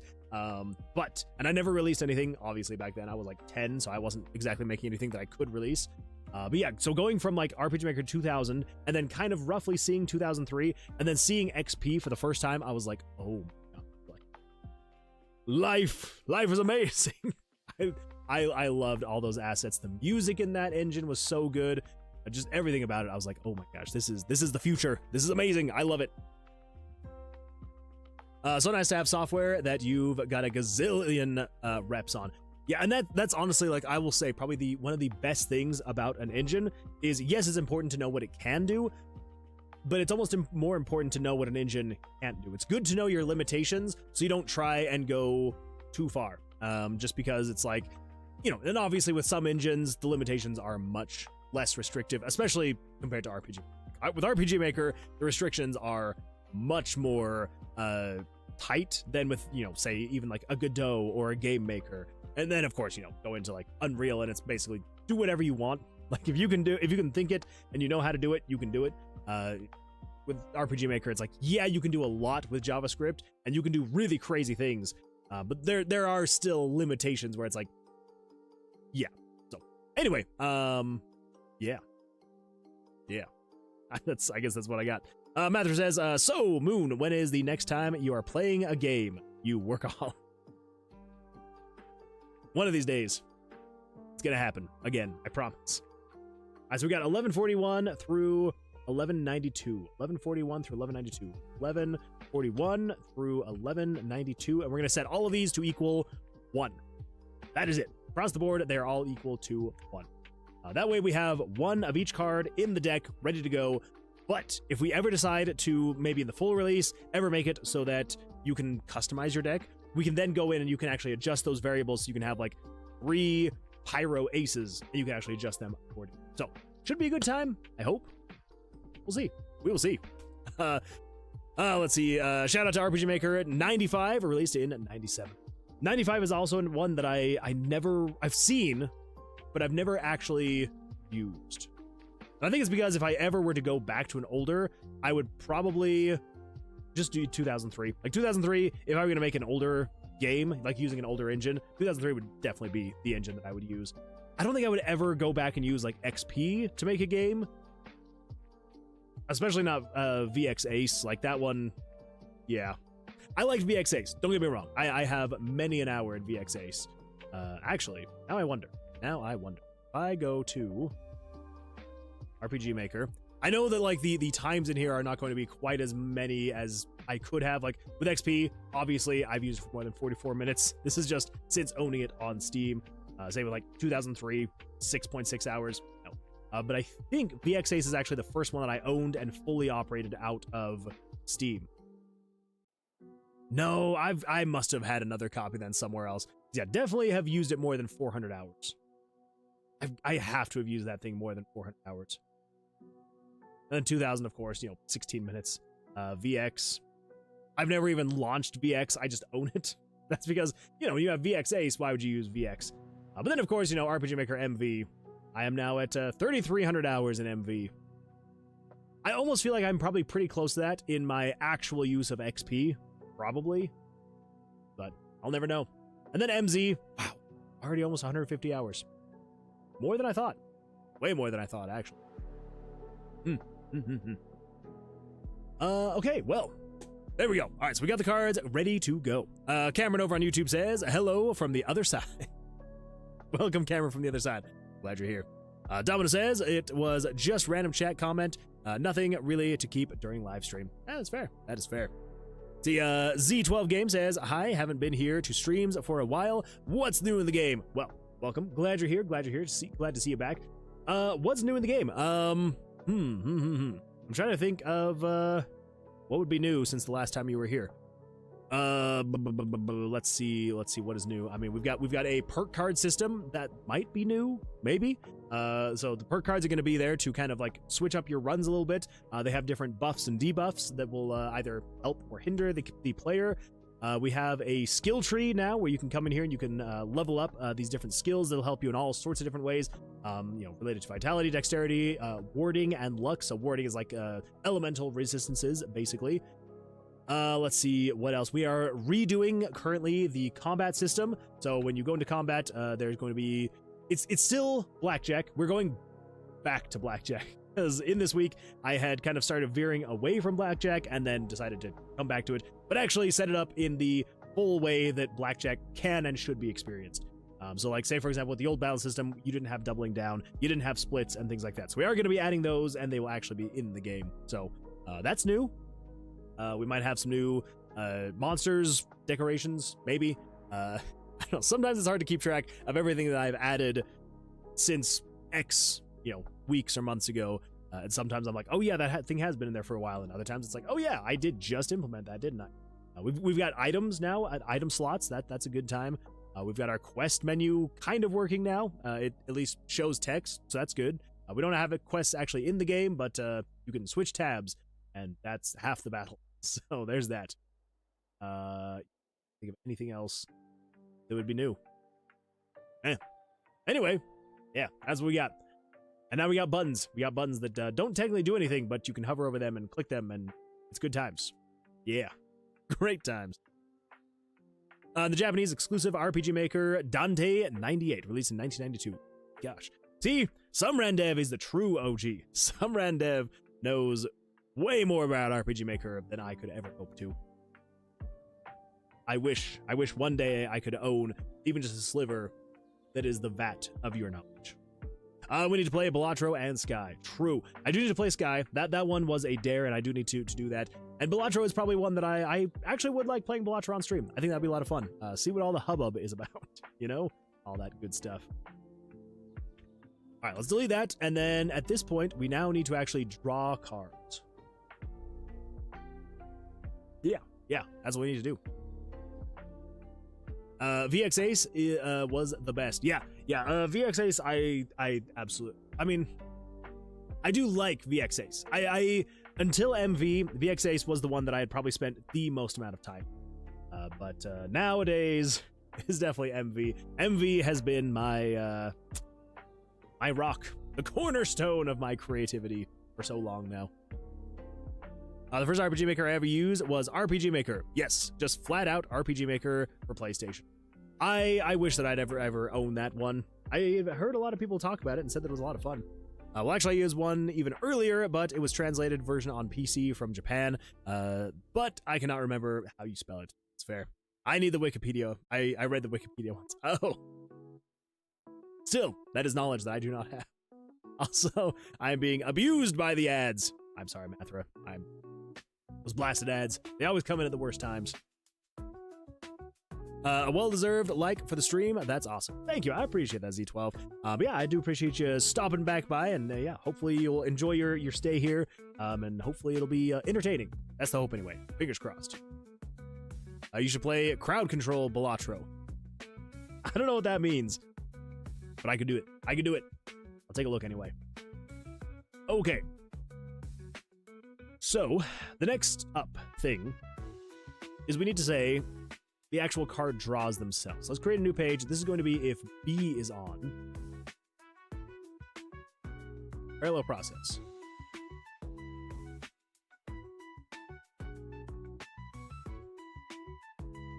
So down here, we actually need to turn on both of these self switches. We need to say both A and B need to be true. The reason being is that B is going to be where you actually do the drawing. So, draw cards. Yeah. See, Half Hood TX says, you gave me the best advice to work on a game that I've been working on RPG Maker MV. Hey, well, there we go. I'm glad that if nothing else, I could have inspired and or encouraged you to be creative. So I'm happy. I'm glad for that. Yeah. What was the advice? I hope that it was actually good advice. I feel like sometimes I don't give good advice, and then I think it's good advice, and then I go back and listen to my advice, and I'm like, oh, actually, that's not good advice. So maybe. The RPG Maker for the PlayStation started to design one of my game ideas, and then it read, not enough storage, if I remember correctly. I was confused, like, how? Not sure what happened to it. I am so sorry, Domino. That is rough. Delete everything and start from scratch.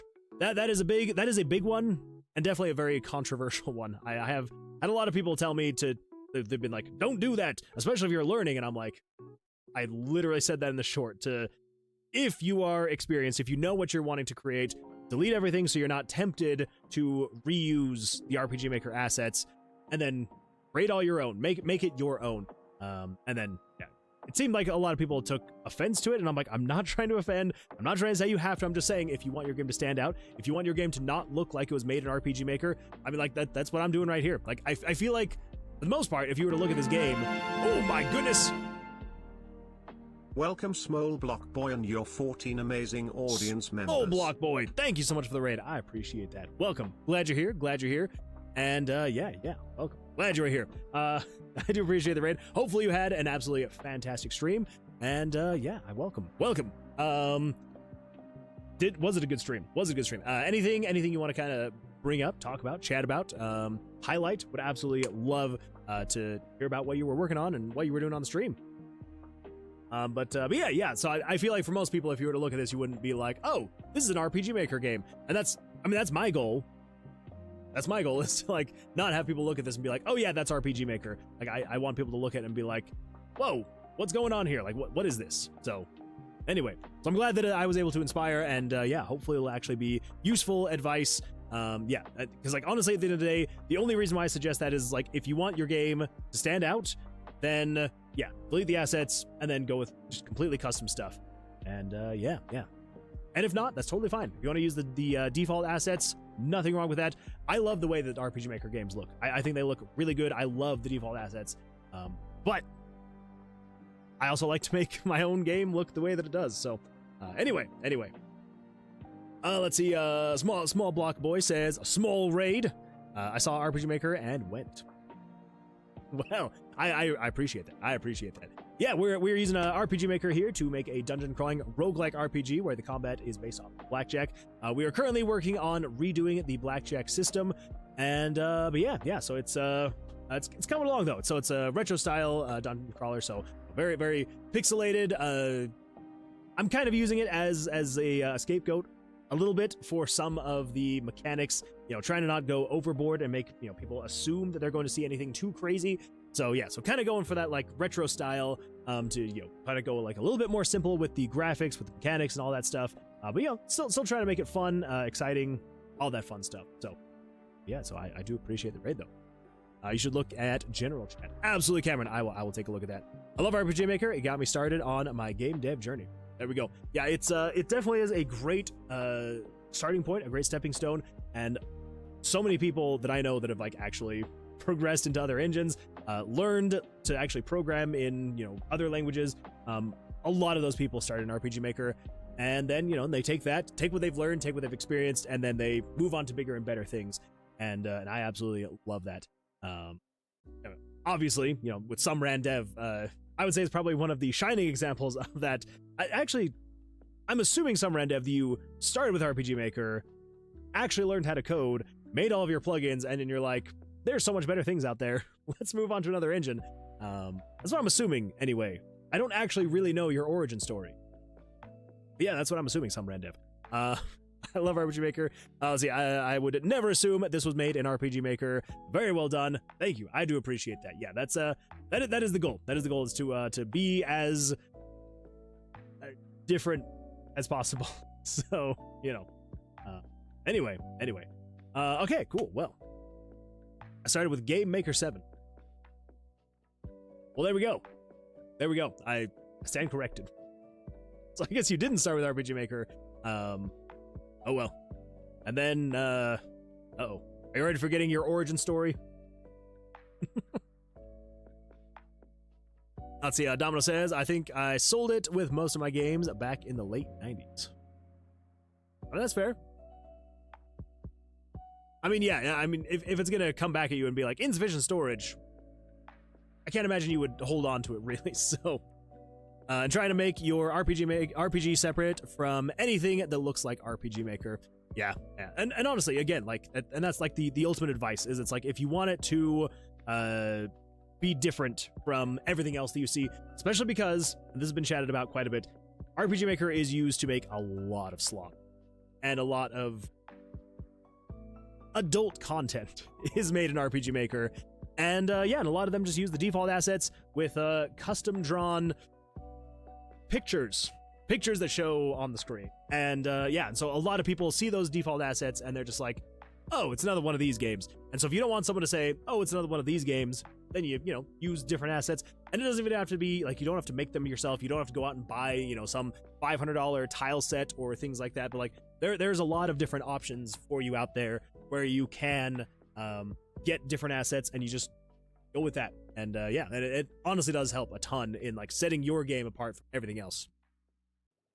Understand Half Hood, that's why I went back to designing pen and paper board games and card games and abstract games, nothing self-published yet. That's fair, that's fair. But I am very excited to see once you finally get your game done. I like psychological horrors like Fear and Hunger, but roguelikes are pretty cool. Fear and Hunger is absolutely fantastic. One day I want to make a horror game. I think that'd be so much fun to make a horror game. But that's gonna be after this game. Never got around to understand to code, but pen and paper is my main thing. I understand that more, and that's fair. And honestly, like there's a skill in that as well. Like it's not just like, well, I can't code, so I'm just gonna go to pen and paper. Like there's still skill that is required in that, because I have tried. I was like, I'm gonna make a pen and paper game, and then you get into it and you're like, oh, it's a lot more than just, oh, I'm gonna write this thing down, I'm gonna draw this thing. It's like there's a lot to go into it to still make it fun and exciting. So it is still a beyond useful skill, and I love it. Yeah, I'm going to use RPG Maker before I use Unreal. I have a lot of ideas that I've made small novels and that are unpublished, but one day motivation is all it takes. It's true, it's true. Yeah, and honestly, in terms of just like getting your idea out there, just getting it, seeing what you can do with it, kind of experimenting with different systems, how it could run is the best use for RPG Maker, because you don't really have to spend a whole lot of time and you can get something working like that. Like, so long as you know roughly how the system works, yeah, you can create a game in no time at all, honestly, compared to most other engines. And yeah, it's a great way to like experiment with, you know, different mechanics, different ideas for your game. And then eventually, if you ever get down to it and you're like, all right, now I'm going to make this in Unreal, I'm going to make this in Godot, I'm going to make this in Unity, wherever you want to go with it. That way, at least you have more of like a solid idea of like, oh, these are the mechanics, this is how it's going to work, this is how it's going to play, and all that stuff. Yeah, that's right. The next engine I used is GameMaker 8. That would make sense. 7 after 8. That was pretty good. GameMaker seems cool, but expensive if you want to release anything. Oh. I guess I've never really looked into it. Pre-studio, you just paid $15 for pro version or something. I also like RPG Maker more either way. There you go. There you go, Proto. There you go. RPG Maker is the best game engine. It is. It really is. I will stand by that 100%. I think the first time I ever started trying to make games was in my bedroom with paper and Lego, using my entire bedroom as the game world. So there you go. Everyone has an origin story. Everyone started somewhere. Thanks for the follow, Small Block Boy. Small Block Boy, thank you so much for the follow. I appreciate that. Yeah, I still remember to this day, and I wish we had the folder. I actually had an old, so it was me and my older brother. We had an old Power Rangers like folder, and we had page after page after page after page of these drawn maps to like emulate, if you've ever played like old Sierra point-and-click adventure games, so like, you know, Space Quest, King's Quest, Monkey Island. We wanted to make a game like that so bad, and so we drew out, it was probably 60 or 70 maps, and they were all interconnected. Like, you could lay them out on the floor and you could make this whole interconnected world. And like, we started, you know, drawing out like all the characters that be on the maps, how they would function, like all like the quest lines. And yeah, and I'm sure it just got thrown away somewhere and we'll never find it again. But that is where we started. You know, I was probably 5, maybe 6. He was, you know, roughly 10 or something like that. And yeah, we just drew on paper all the maps that we eventually wanted to make, the ideas for the games. I'm sure that it was absolutely garbage. I'm sure that if I were to see it now, I'd be like, oh, you poor sweet summer child, you thought this was going to be fun. But hey, someone's got to start somewhere. Everyone's got to start somewhere. Let's see, Small Block Boy says, I gotta get off for the night. Hope to catch you next time. Well, I appreciate the raid. Thank you so much. And yeah, thank you for being here, and thank you for follow. And yeah, hope to see you on another one sometime in the future. I will also have to make sure to catch one of your streams. I think I was 10 when I tried making my first game. That probably sounds about right. Yeah. Yeah. It's not bad. It's not bad. I played paper-generated paper word games. Paper-generated paper word games. I'm not quite sure what that would be, Cameron. Also, I drew out levels in notebooks. See, that seemed like the origin right there. Drawing maps out on notebooks. So 26 years ago, give or take. It's about accurate for me too. Yeah, when I was about 9 or 10. Yeah, 25 years ago. Yeah, so but they were platformer levels. Some ran dev. It's like you got to make a platformer or something. I need to do that again. Let's see. The psychological horror games. Wait. The psychological horror games I'm making is about a little girl and a little boy that you play as are the main protagonists, and you have to escape a dream island of nightmares. Do you get to like swap back and forth between the two? Is it kind of like a not necessarily like a co-op game, like a game where like you have to use both characters, like kind of like in the same space where it's like one person can do one thing, and then when they're doing that one thing, you like move over to this other thing, like for like puzzles and stuff like that? Or you like switch, you do one character for a while, and then you like switch over to the other character, whatever they're doing. Very limited weapons, and you have to maintain health and hunger. I like it. I like that. Yeah, that sounds like a lot of fun. I'd play that. I would play that. Okay. So now we need to actually draw the cards. So, I'm trying. I know you are some random. No, it's the computer that's giving the troubles. Yeah, I hope that your computer can start working again soon. I would love to see the continuation of your game. You get to choose which one you want to play as to be your main character, and you swap each character. He's going to have something specifically unique about them. Okay, gotcha. Like the boy can do strength required things, and the girl can do mental intelligence required things. There, I like it. I'm not worried if my games are fun when I see my audience small, silent, and think outside the box of the game, and that makes me smile. I'm on the right track. Fair, yeah, 100%. Yeah, and that's the thing, is like, so long as the people who you are wanting to enjoy your games, that's victory right there. I took words off of newspapers and put them on a graphic. Oh. Okay, that's kind of cool. I had no idea what that meant. But I like that. All right. So, let's do some card draws, shall we? So, we're going to say loop. Right before we start the loop, we're going to say control variables. We're going to set... Oh, let's actually do this. I think if we come down here and we search for draw, cards drawn. So variable 34. Come over here. This is technically kind of the initialization right here. Right here. So set cards drawn to equal 0. Then we're going to say cards drawn. So loop, we're going to say variables, add 1 to cards. Okay. Let's see here. Now let's set, just because I'm lazy, we're going to do this. Copy that. Say control variables. We're going to set variable. Okay, so we do need... Okay, what variables do we have? So we've got the backpack slots. We got card 1 value, and then it drops off. The card 1 value that drops off there.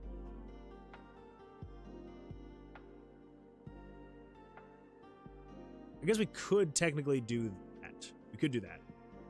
Now it says, hey Moon, if you ever want some more ideas or of things you could possibly make your blackjack system do, you can hit me up.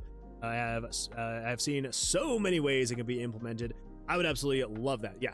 Here's the thing, like once we get this default system implemented, I think I do want to look for like small ways to like change it up and make it a little bit more exciting, a little bit different.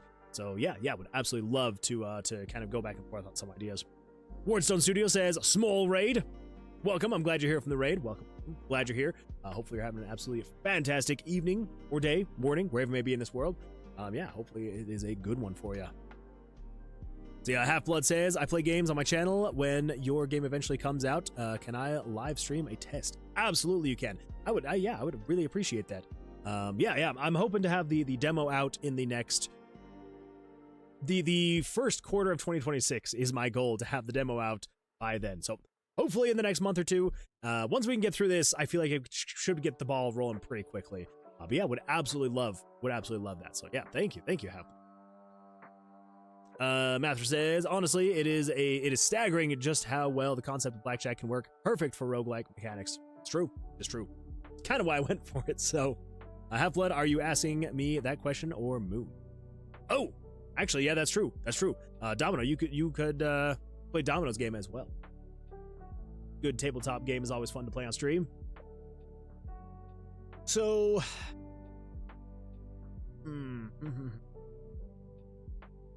as much as I don't want to create a whole bunch of new variables, I think I'm going to do it now. Yeah. So now we're going to say hand 1. Hand 1. Card 1.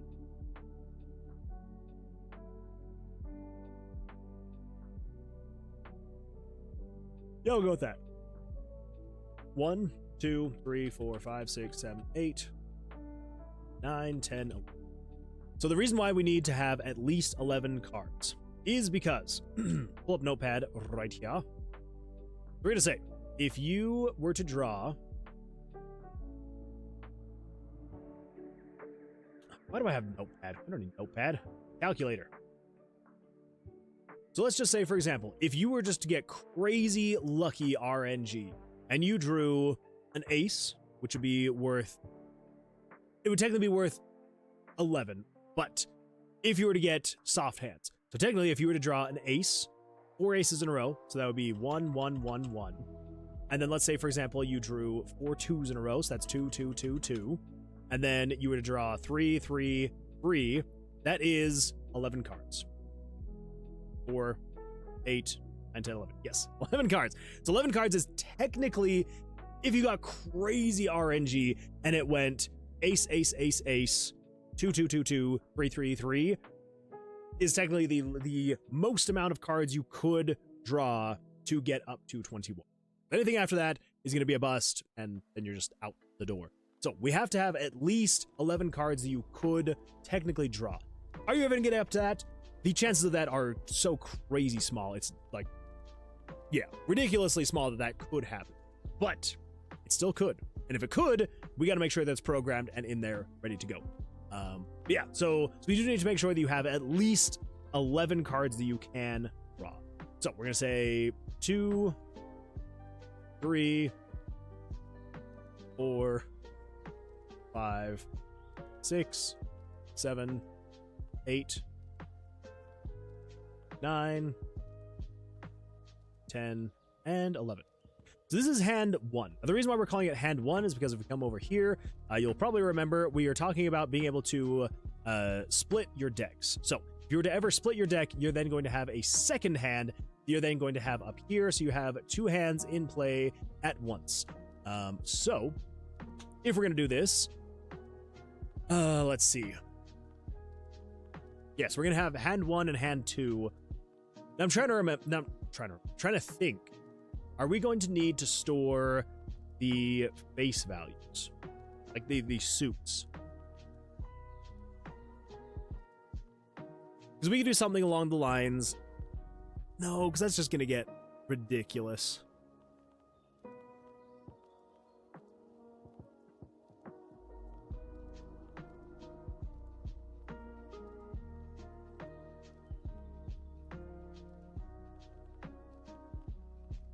Yeah, I think it's probably going to be best if we store variables of your hand 1 cards. Yeah, because I don't want to be switching single variables back and forth based on... Yeah. Yeah, no. We're going to go with this. We're going to... Yeah, it's a few more variables, but what's a few more variables? It's kilobytes of data in the long-term JSON data file. So we're going to say hand 1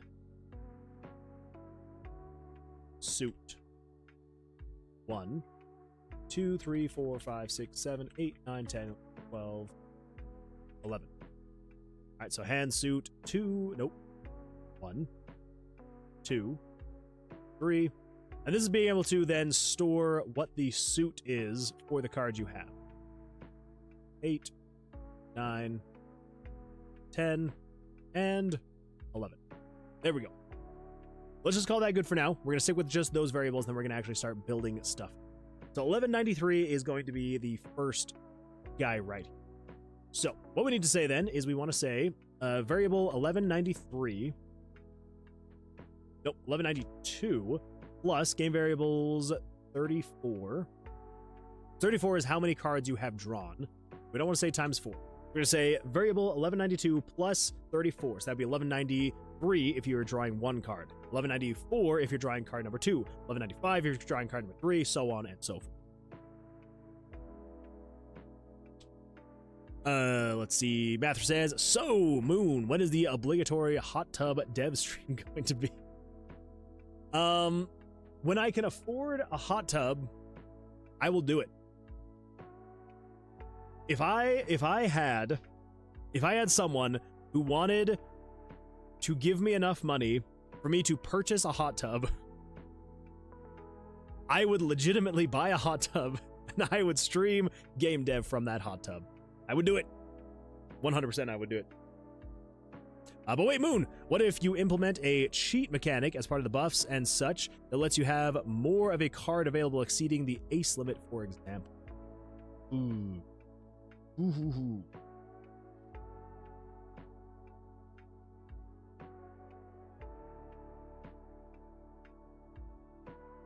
You got a point. You got a really good point there.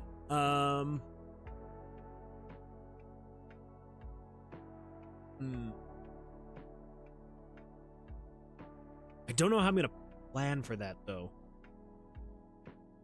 So it's like, yeah, I could plan on being like, oh, you know, you could ever only draw an extra, you know, 1 card or 2 cards or something like that.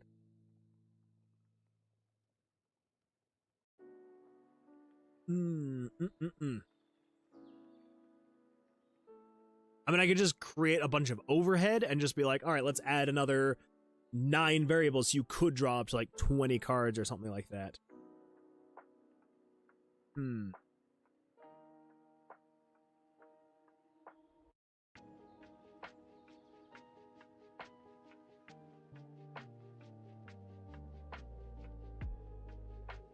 I think we'll probably, so we could potentially still have a skill like that, but I think what we're gonna do is I'm gonna say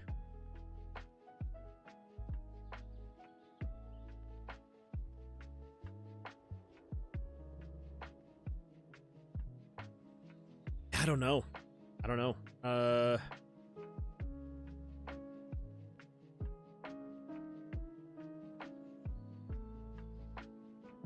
Oh, what could we do?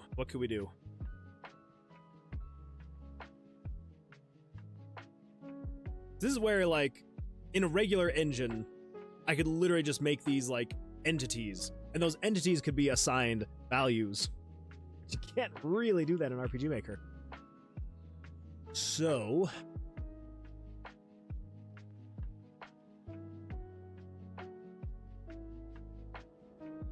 I wonder, and this is just, maybe this is me being weird, maybe, but I wonder, can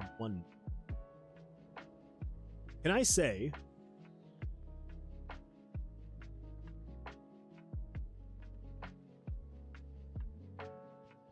let's come in here. We're gonna say game variables. Get out of the way, wire. Game variables dot set value of. I will set variable 1 to equal, I don't know, 9999.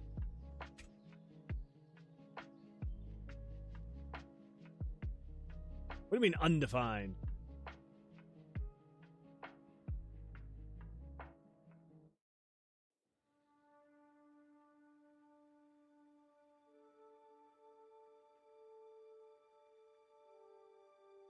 Okay, so it said it. Cool. All right, good to know. Here's the question then. Can I do something like this? Ooh. Ooh. Ooh. Ooh. Okay, all right. So we can store strings and variable.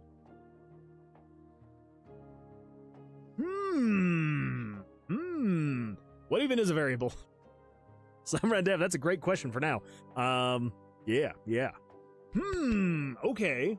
Here's what I'm wondering / thinking. What if we were just to have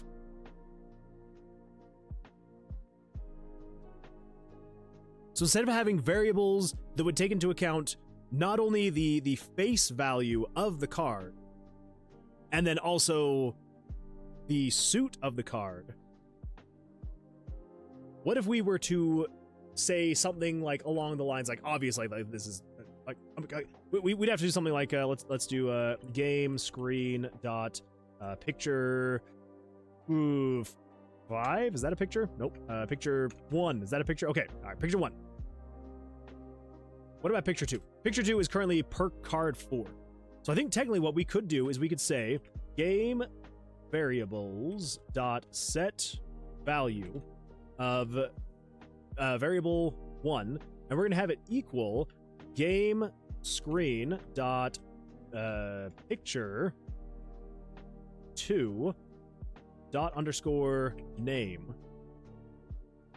And then if we check variable 1, the variable 1 is now equal to perk card 4. So we could take the name of an image that is being loaded in, and we could change that variable to be equal to a string that is the name of that card, and then do things based off of that card. Because then we could say things like, you know, if, for example, game variables dot value 1 is equal to, you know, say for example, if it would be card 1-1, I would know that it is a pyro ace. And it'd be like, if it's 1-5, it's a pyro 5. 1-11 would be a pyro jack. And so, yeah, so basically we could just, instead of setting variable values, we could just grab the name of the card. And I don't know how to do it off the top of my head. I know that I could Google it, but I also know that I could do things, like I'm pretty sure you can, like, append, and you can also, I can't think of the correct term, but you can get rid of letters out of the name. So I can say something like, you know, set the name to be, you know, equal to whatever card is on the screen, you know, card 1, card 2, card 3, card 4. And then we could erase the card part. I could say, like, erase the first 4 of the name, or like in this string, and then it would just be 1-11, 1-12, 1-13.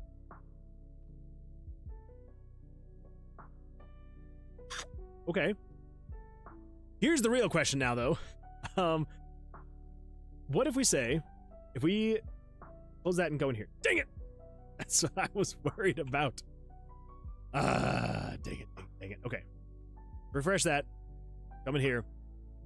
We're gonna say game variables as set value 1.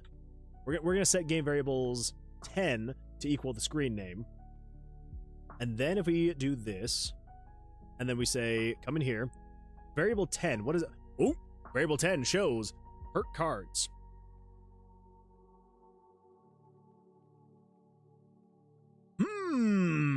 Well. All right. Interesting. Do you think it would help if the card stack when you reach over 5 cards? Or would that be too much? So the reason why I don't want to have that happen is because I do want, kind of like we were saying before, is kind of what I'm going for, is I want the player to be able to pick up any card that they have drawn and move it into like this holding pile. And so I don't want to have it cover up, because that's what we were doing before. We were covering up the cards previously, but honestly, it's not really the matter of showing things on screen, because like some Randev in all of their glorious amazingness has created a plugin to allow us to show more than 100 pictures on the screen at once, which, oh my gosh. My arm slipped off of the arm of my chair. Where was I? Oh yeah, so so it's not necessarily we can't show X number of pictures on the screen at once. It's more of just, with the way the RPG Maker works, I have to predefine variables, and so I have to say, hey, we're working with variable 1193, 1194, 1195. I can't just say like, hey, create a new variable. I mean, I could. I don't know how well it stores these types of variables in other. I don't know, like say for example, if I were to come in here and if I were to say, say for example, bar card 1 equals 1, right? I don't know how global that is. I've never messed with creating variables based on just pure JavaScript without using RPG Maker's built-in stuff. So I don't know. I don't really know how all that would work. So anyway, so I have to predefine the variables. So that's more the issue that I'm running into, is I'm like, how many variables would I predefine then? So yeah. But I think we do it this way. I could then get rid of the need for, let's come over here, variables. I could get rid of the need of the suits. So we could just have hand 1. No, we could have hand 1 card, and we could do like card 1, 2, 3, 4, 5, 6, 7, 9, 10, 11, 12, 13, 14, 15, 16, 17, all the way to 20 or something like that.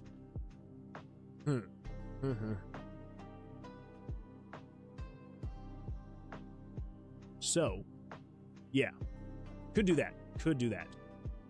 Let's see here. Card stacking being the same logic as solitaire. Yeah. Yeah, I mean, we could do that too. Maybe. Come over and use mine. Oh, Summer and Dev, you've got a hot tub, huh?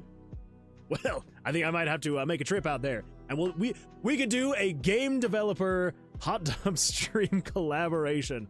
How great would that be? It'd be terrible. But I'd be down. Let me know. I will do it. Is this JavaScript problems I see? Kind of. I don't know if I'd necessarily say problems. Just some brainstorming, that's all. Is it looking like he can logically make card stacks and have it track the calculation? We could do that as well, yeah. Ah, yes, the variable string IDs. My nemesis of your string.replace card. Oh, okay, that would actually be, that is very good to know. String.replace, and then you put the name and then replace. Okay, all right. That's on. I'll say that's not that difficult. It's a lot easier than I was anticipating. But limiting the player to only store the most recent card could add some challenge to the game. That is true. It could. Yeah. Adding some challenge of like only being able to store the most recent. That is fair. You can do it if you attach to window, i.e. window.myvar equal. Oh, to make it global. Okay. All right. I might look into that then. Maybe. We'll see. I have a hot tub. I have a bathtub and hot water. Well, there we go. That is, I would say, a hot tub. I think this has got to happen. Got to happen. Let's see here. Let me get to the talking for me. Have game designers. Got bored with Facebook back in July of this year. I was on that platform since 2011. Man. I think I've been on Facebook since 2007. 2008, sometime around then. I was in high school. Good times. It was kind of a D&D type game. Let's see. I wrote out 1 of 4 production manuscripts for the game. Let's see. Why did you give up on your projects? Had a kid. That's fair. Having a kid definitely takes things time away from projects. 100%. Okay. So here's what I'm thinking then. We're not going to do the suits. Get rid of all of that. So I think what we could do then, I love how I'm helping with game mechanics from a gamer's point of view, and Randev is helping with the technical jargon to make that work. I do need help from both sides. I need the gamer's perspective, and I need the technical jargon, because when it comes to JavaScript, I'm learning, I'm getting there, but there's still a lot that I'm just like, I don't know, and I gotta Google it later. So, yeah, very, very useful stuff that's coming in. So I think for now, what we're going to do, just to keep things simple. And I think what we're going to do is I'm going to reserve a handful of these spots right here. Let's do 1, 2, 3, 4, 5, 6, 7, 8, 9, 10, 11, 12, 13, 14, 15. Yeah, so 12, 13, 14, 15, 16, 17, 18, 19, 20. We're going to reserve up to 20 cards, because I feel like 20 would be more than enough, right? Because then that also comes into the idea of like, well, what if we eventually add the deck customization, where you can be adding and subtracting cards from your deck? Because then at that point, if you were to add a whole bunch of aces, yeah. But then if you were to do that, you would need more than you would need 21 cards. If you were to have nothing but aces, you would need 21 card draws to be able to do something like that.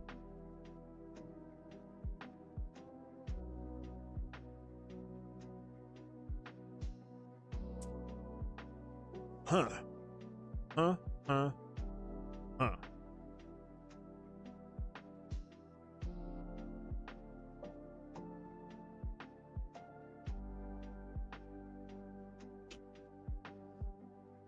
We could also...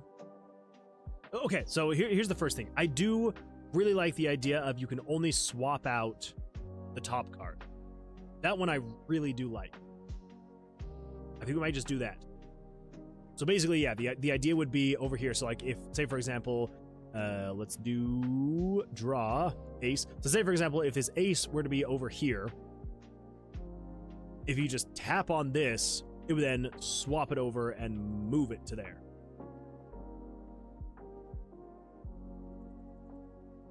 And then you could just tap. I don't know. Maybe.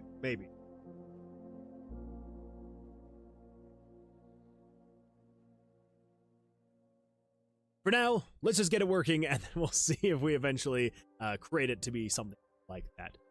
All right, so let's do... Okay, so if we're going to do this, we need to say, add 1 to card draws. And then we'll say 192, because 192 is hand 1 card.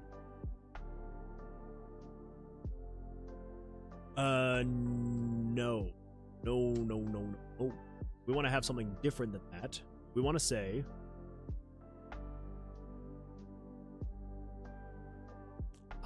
do that. We're just gonna go right here. Should we go right here?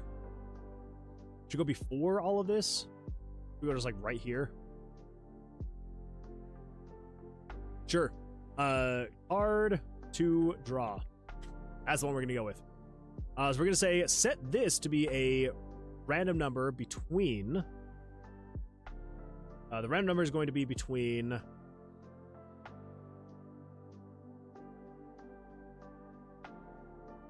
1141 and 1192. 1141, 1192. 1141, 1192. So this is picking the ID of what card to select. And then we want to say conditional branch if variable. Okay, now here's where we need the actual if statement. We need another loop. Loop inside of a loop. Okay, so then loop. Choose a random number between 1141 and 1192. And then we're going to say conditional branch.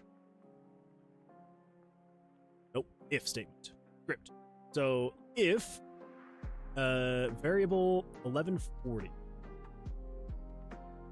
game variables dot value 1140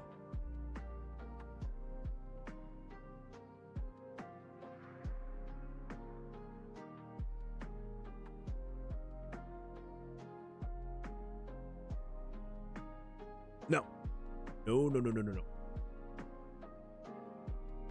Crap, how?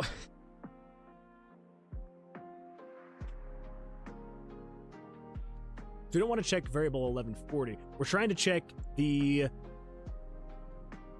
value of a variable that would be equal to whatever variable number. Basically, the idea is each variable between 1141 and 1192 is by default going to start at being equal to 1. And then as it draws that card, it reduces it to 0 so that card is gone. Like the deck is gone, like that card is gone from the deck. So we need to say if game variables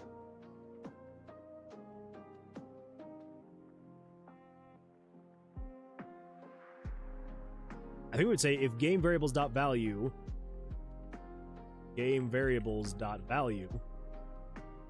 1140 plus game variables dot value variables dot value 34. So we're gonna say this variable is based off of this variable. So as of right now, it starts off as a 1. So it'll be 1141, 1142, 1143, 1144 as it's drawing more and more cards. So we're saying the value of that variable. Oh boy. Okay, so that is within the first variable. So if you are not equal to 0, that means there's a card there, you're good to go. Okay, at that point, I think actually to make this simple, for my own sake, let's cut that. Come in here, additional branch, script, there we go. Okay, so if game variables dot value 1140 plus game variables dot value 34 is not equal to 0, so as long as there is a card there, then we're gonna say break the loop.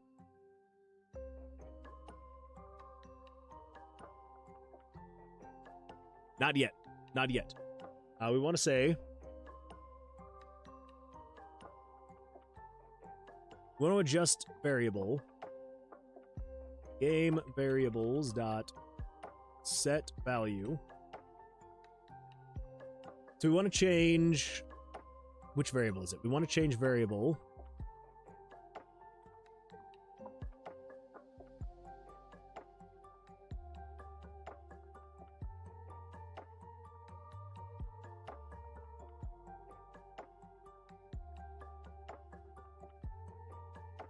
$11.93. Your hand 1, card 1. You want to say $11.93.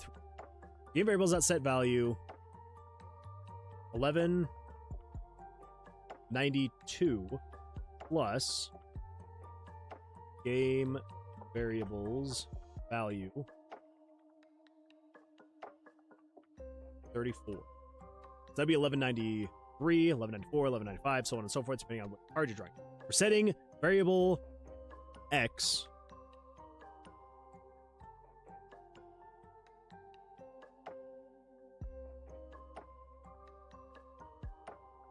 let's put think that in parentheses, set it to equal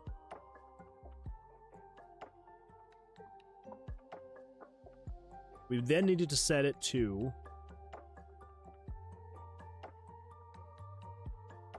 let's see, Domino says, wouldn't it be a value of 4 of 52 cards because of 4 cards each in each set, or value 1 of 52 cards?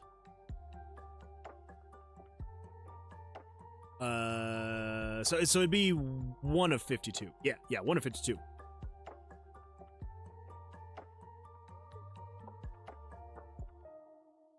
Yeah.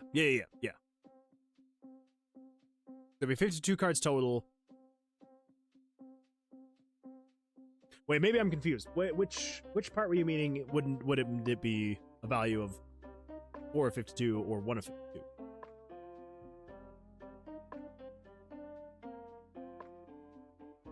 Because so basically the IDs here are like the variable IDs. They're not necessarily the number. But yeah, essentially. It's very bizarre, but it worked technically. It will work technically. Let's see. I just had to grab some carrot cake. Ooh. Do not worry, I am sending you some by carrier pigeon. Thank you, Mathra. I appreciate that. Hootie Hen says, hi! Welcome, Hootie. Glad you're here. I came to say hi, but I need to go. Bye. No worries, Hootie Hen. I appreciate you jumping in, and hopefully see you on the next one. Hopefully have a good night, too. Okay, so we need to set 1192 to equal. So we're not adding, so we're just setting it to equal the variable.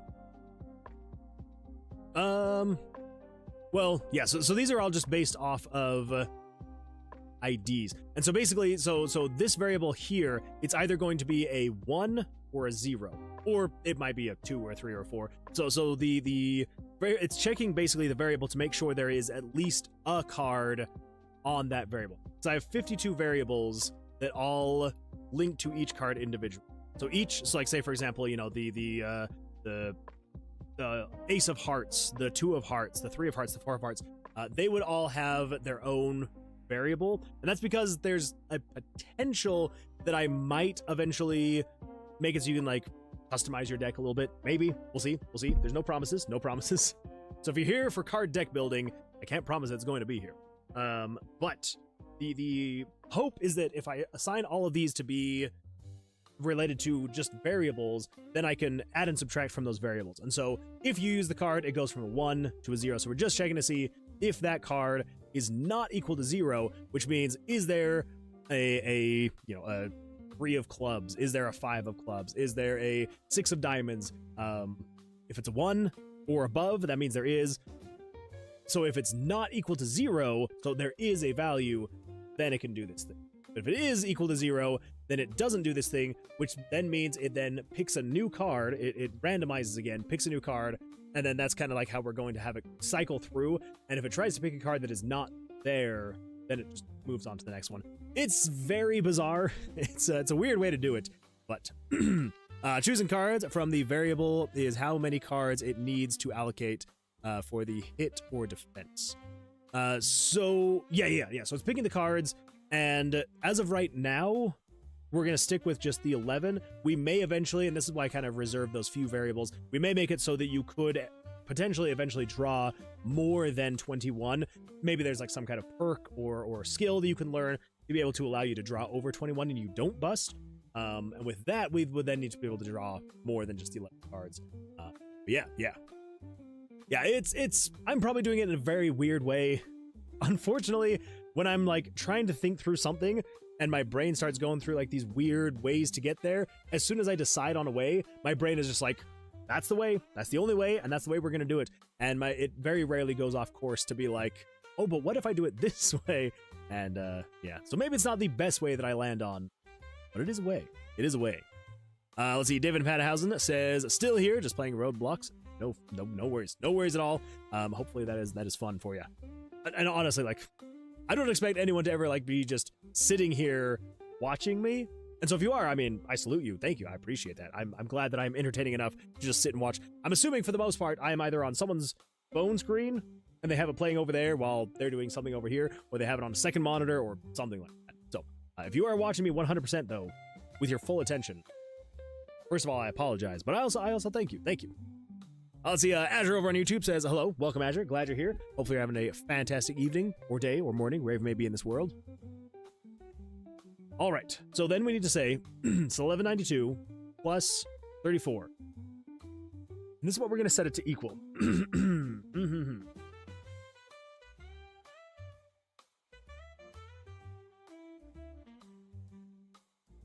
I guess we could show, because this is already checking to make sure it is a thing. So I guess we could technically...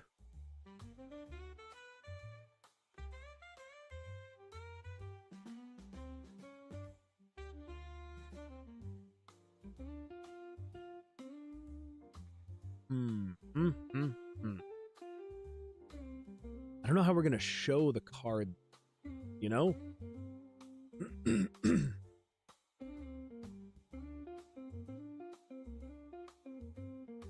We're showing right here, we're showing the card decks, 28.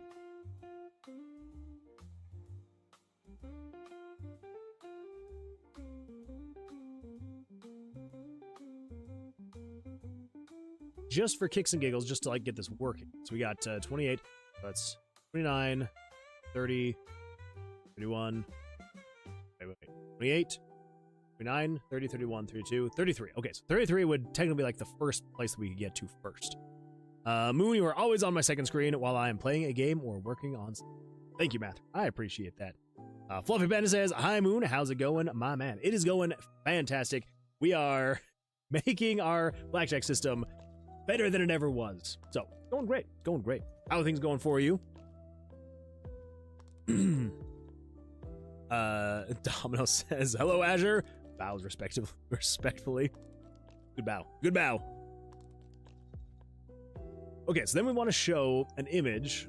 That's not going to work, though. That's not going to work. Okay, well, actually, what we want to do is we want to do... Let's move picture.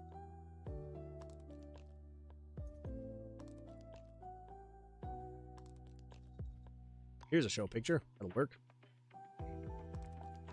We want to say, for you, script, we're going to show image. Just again, for now, just for simplicity's sake, we're going to say show image 33. Image layer 33. Then, how are we going to show the image? Because we haven't documented anything yet. Can you somehow... Can you access a variable's name in with JavaScript in RPG Maker? MV.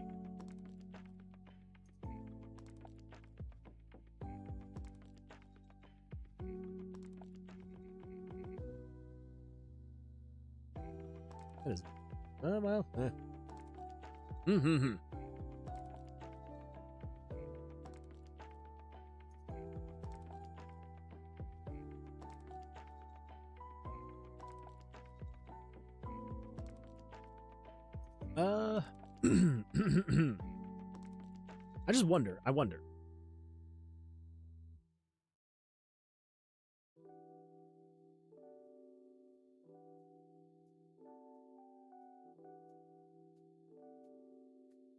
So you can get the value of game variable 1.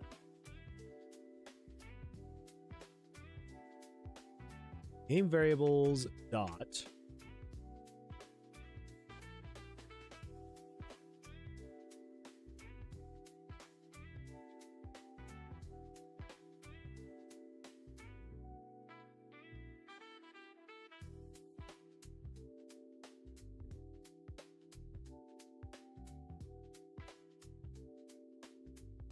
I don't think that's what I want. Oh my gosh. Okay, so that's not what I want. Game variables dot underscore.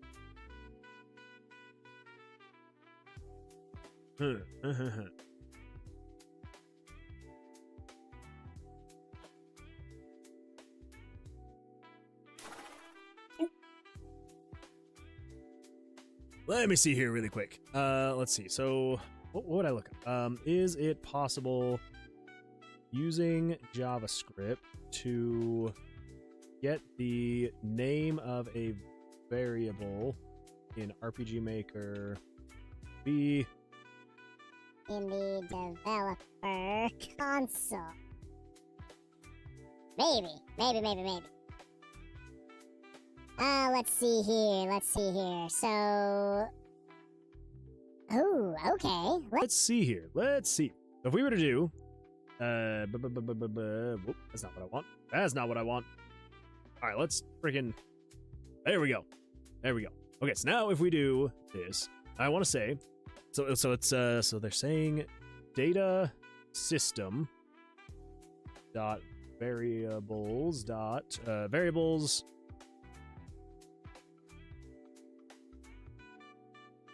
one. Oh my gosh. What? Okay. All right. Well, there we go. That. Woof, woof. Yeah. Okay. Well, there we go. Yeah. Let's see. Let's see. Hi, Moon. How's it, man? Unfortunately, I got cold, some headache too. No, Fluffy Panda. I'm so sorry. That is no fun. That is no fun. But it is that time of year for everyone to get sick. It's not fun at all. I thought I am gonna enjoy this winter. Now I am sick and it sucks. I am sorry. Hopefully, you start feeling better soon though. Magma Guy says, you want a map object in JavaScript, I believe, not an array. I'm not sure. Wait, you want a map object in JavaScript, I believe, not an array. Fair. Well, yeah, so because the way that it works in JavaScript is you basically have, when you create a variable, you can like give it like a nickname basically. And apparently you can access it by doing data system.variables, because touch input x is the name of the variable. Yeah, I'm getting variable number 1. Come over here, variable number 1 is touch input x. So there we go. So I think at this point I should be able to say, and I don't know if this is going to work. I don't know if this is going to work for this, but I think we should be able to say show picture 33, and we're going to set the name to be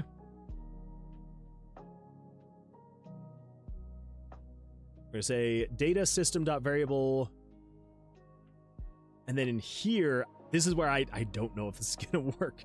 So we're going to say,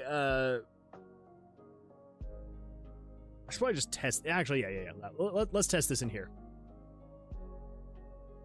This would be way easier to do in here. Okay, so we're going to say set variable,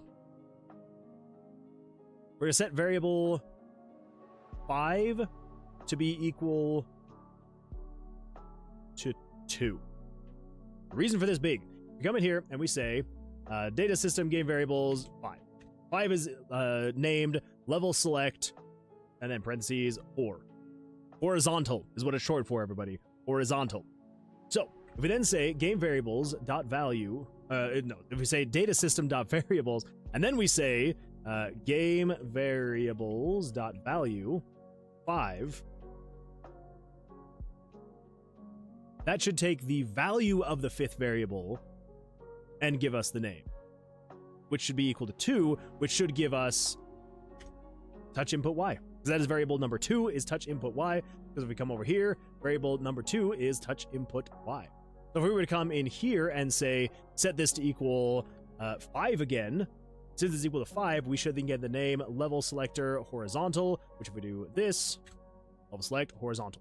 Sweet. Okay, yeah, so that is exactly what we need to do. So copy that, close that. So then over here, we just need to say, it's my thinking sounds. So data system game data system dot variables, and then we want to base this off of variable. This is going to be another weird one. So we're going to base it off of variable 11. We need it to be starting here. So 1140.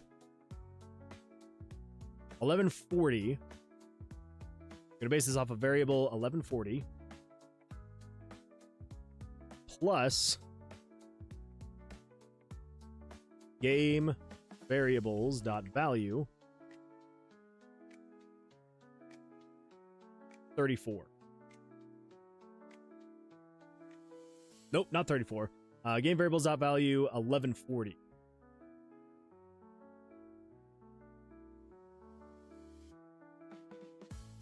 Yes. 1140. No, we don't need that at all. We can literally just say use 1140. The 1140 is going to be the variable itself. Yeah, never mind. No. We can leave that just as 1140. Because 1140 is going to be equal to either 1141, 1142, 1143. Okay, so then this will show image layer 33, and it will show picture based on data system.variables, variable number 1140. The 1140, again, is going to be equal to 1141 through 1192, depending on what the random number is that it picks. Okay, then we're going to show the x and y to be equal to 332 and 612. Yeah, cool. So, if all goes well, what this should do is it should pick a random number, we should move it there, and then let's just say, for example, let's just... Ooh, do I need this? I do still need that crap. Let's just let's just comment that out really quick while I test this. So this should show that image. And then just for kicks and giggles, we're going to move the image 33 over to center. I don't know. Oh, where should we move it to? Let's move it to 332. Wait. 332, yeah. Let's move it to, like, yeah, 640. Crap, it was the Y position that I need. 612. 612. 640 by 612. That'll keep it in line, move it over to the center of the screen. We'll do that in 30 frames. And then we break the loop, come out of here, and then we need to break this second loop, and then we'll just say, wait, 999. Yeah. Let's see what happens. Let's see what the freak happens. Fingers crossed it actually picks a random card and then shows that picture. We'll see. We'll see what happens. So, we enter combat. Come on, come on. Ooh, ooh, it picked an S. Okay, so if we refresh this, see what happens. See what happens. Oh, actually, we should check. We should check. Okay, so it picked a. Okay, so this should be 2-8. Be 2-8 because it's a geo, which is the second element, and then 8 is the actual face of the card. So 2-8 is what it should be. So 2-8 would be one of these variables. Let's check and see. So 2-8 is variable 1161. So 1140 should be equal to 1161. 1140 is equal to 1161. Oh, God. Oh my gosh, it's actually working. It's actually working. Oh man. All right. Let's see. Carpola over on YouTube, first of all, welcome. Glad you're here. Says, hey there. Always nice to see RPG Maker engine being put to good use. Thank you. I appreciate that. Yeah, it's all sorts of weird stuff, but it is also a lot of really fun stuff. I had no freaking idea that, oh my gosh, like this is like opening up all sorts of like different new things in my head. I had no idea that if you were to reference with JavaScript, if we come over here and then we do a little bit of F8, if we were to paste this here, I had no idea that you could basically be like, I want to know what variable 50's name is, and you can be like, whoop, and it's like, oh yeah, variable 50 has a name of player HP. Or you can be like, I want to know what variable 150 is room 13-monster. Oh my gosh. I love this kind of stuff. Oh my gosh. It makes me happy. It makes me so happy. Oh my god. All right, everybody. All right. So there we go. So now we now know that we are able to draw a card randomly. We can then, so long as that variable is not equal to 0, which means there is actually a card available to be drawn that is that. We can then show a picture based off of the variable's name, based off of variable 1140, which is then based off of the random variable that it just selected. So as it's going through and picking the new variable, it will then show that image layer right there. I just turned down the DPI on my mouse because I'm so excited. Now, here's what we need to do. We need to uncomment out this code, and we need to say game variables.setValue 1192 plus game variables 34. So if you remember, 34 is equal to the card you're currently drawing. We just drew card number 1. We're saying 1192, which would be 1193, which is... Ooh. Yeah. 1192, which would be 1193, which would be whatever card, either, hand 1, card 1. Yes, this is the actual card itself. We're saying set 1192 plus that to equal... Oh. Ooh, wait, no, that's fine. So it's now going to equal game screen dot picture, picture number... What picture number is this going to be? For now, just for simplicity's sake, we're just going to say picture number 33. We're going to say ._name. So it will take the name of that image that is now shown, and it'll set the variable to equal that. Yeah. And then it moves it. So now if we come over here and we pull this up, and then we come in here, start combat, it should draw a card. So it is doing a lot of geo cards. I'm sure it's just because of the RNG, but if you come over here to hand 1, card 1 is equal to card 2-9. Oh my gosh. Okay, all right. So we can now base everything that we're doing actually based on the card itself. Fantastic. Fan-freaking-tastic. Let's see, Carpola says, this is actually super useful. I wish there was a way to change the name of a variable. There may be, because of my project, I may need to change what is the text that is being shown of a variable. Oh, wait. So you're wanting to change... So you're wanting to change text that's being shown in a message based on a variable? Is that what you're wanting to do? Because you can store... I actually found this out just now, just tonight. I mean, I kind of knew, but I confirmed tonight. You can store a string in a variable. It's like variable 1193 is currently equal to card 2-9. It's a name, it's a string. And so you could technically, instead of having to do like any kind of, conditional branches and things like that, and being like, if this variable is equal to 1, then we're going to show this message, and you change like that one word. Or if it is equal to 2, show this message, show this word, or something like that.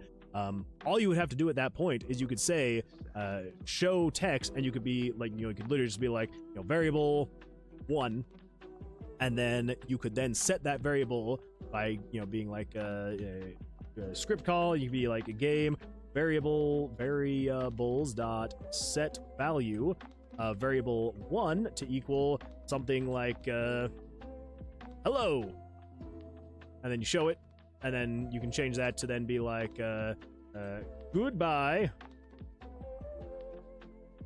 and then you shouldn't have to really change anything at that point.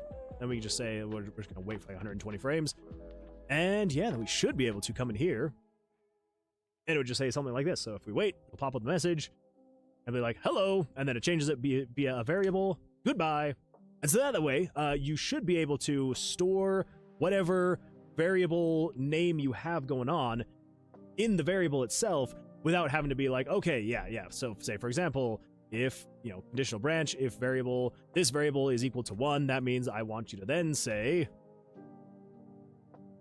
hello. And then if you're equal to 2, I want you to then say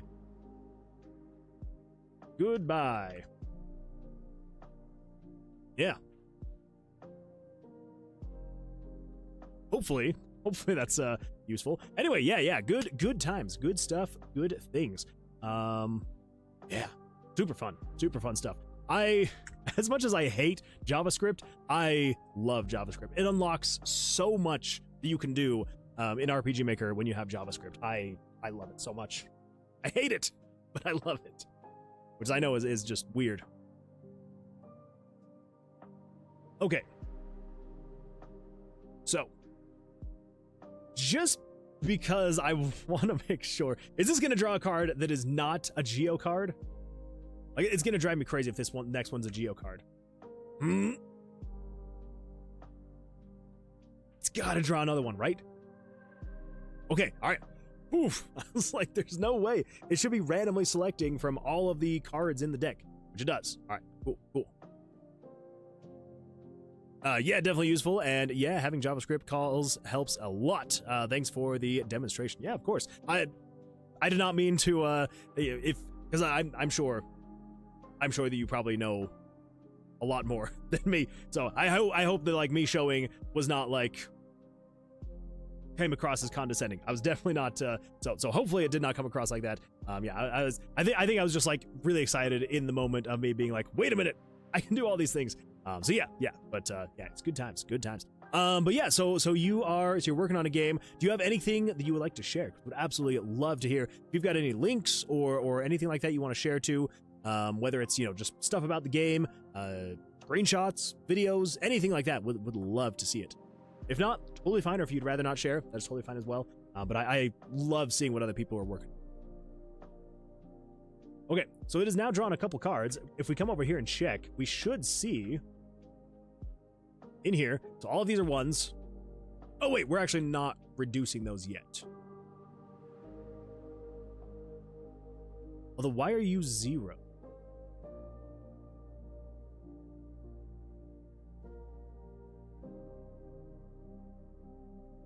Because you were named correctly, right?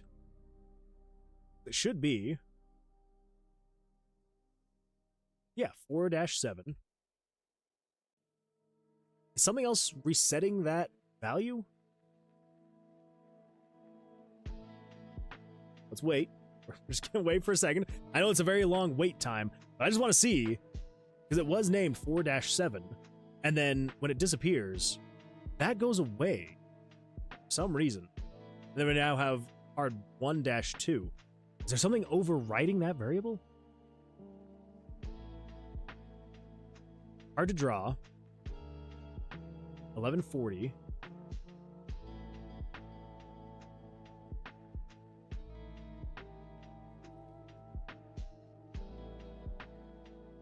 Hand 1, card 1. Set it to 0. Why? I don't think there's a reason for me to have that. We're gonna get rid of that. Let's see, Carpolo says, no problem. It seems that you know more than me. I always need help of AI with RPG Maker forums. Then I have harder things to do. When I have harder things to do. Fair. And here's the thing. Like, I also consult AI and RPG Maker forums all the time. Yeah. Yeah. Totally fine. Totally valid. That is the place to go if you're having issues at all. But yeah, and honestly, like, there's nothing wrong with like running into roadblocks and things like that. The only time that I would say that's a problem is if you run into a roadblock and you let it actually stop you. That's the only time that I would say no, bad. But if you're running into roadblocks, there's no problem with going to forums, jumping into AI, whatever it may be that you need to be able to get past that roadblock. Yeah, absolutely. Mather says, it is the coin flip snake oil fiasco all over again. It's true. It's true. That blasted fiasco. Okay, so now here's the question. I want to find out how, like, figure out the best way. The best way. Okay, so,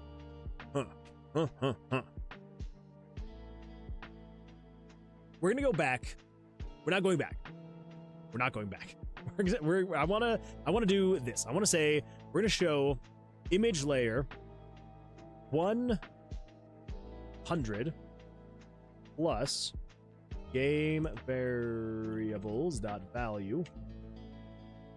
The value is going to be 34. Again, that's as you're drawing the cards. So yeah, so cool. There's that. Yeah. Now, here's what we want to do. Let's do that same thing. Let's grab that. Oh wait, no, because we're just doing like an actual move picture. Don't want to do just move picture. We need to have that linked to a JavaScript as well. So come over here. We should have a move picture somewhere in here because again, I can never remember all the things that need to go into a move picture. So come out here to the end, copy that. There we go. Fantastic. Okay, so we show a picture. We got move picture. And we'll just show it right after the show picture. We're going to say show picture, and then we want to move picture. This one. The origin is going to be 1, and we're going to set the X and Y. Let's see visually.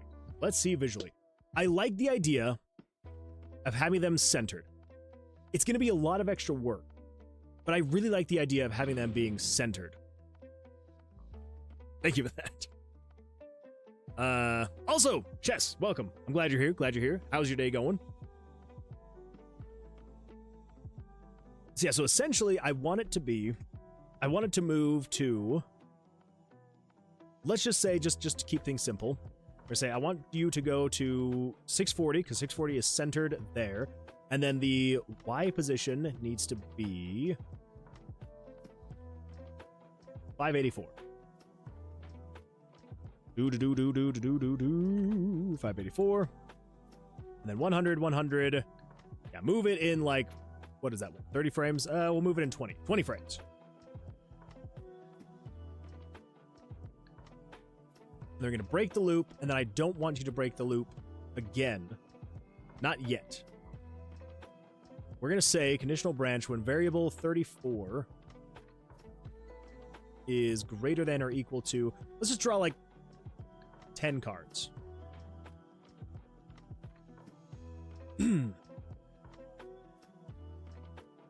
then break the loop. If not, we're just gonna wait for like 2 frames.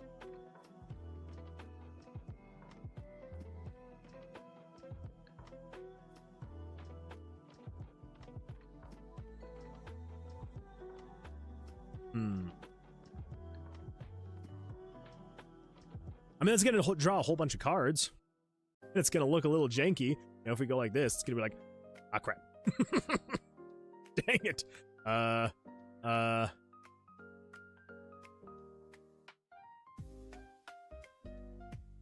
What is the?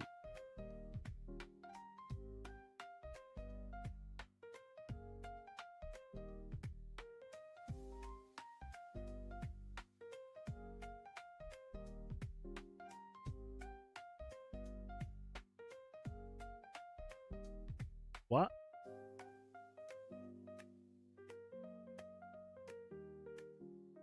I don't think I changed anything else about this. The only thing I did was change where that move picture was.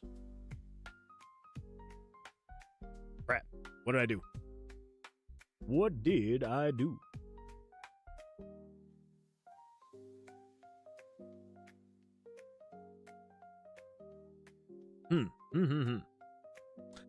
Let's see here. Seems the message didn't get through, and yes, I'd be happy to share. My RPG Maker project is Isekai, and there is a playable demo on Steam, Sokoban style puzzle game in a slippery environment. Ooh. Okay, well, let's go over here. We're gonna go to that, and then Steam.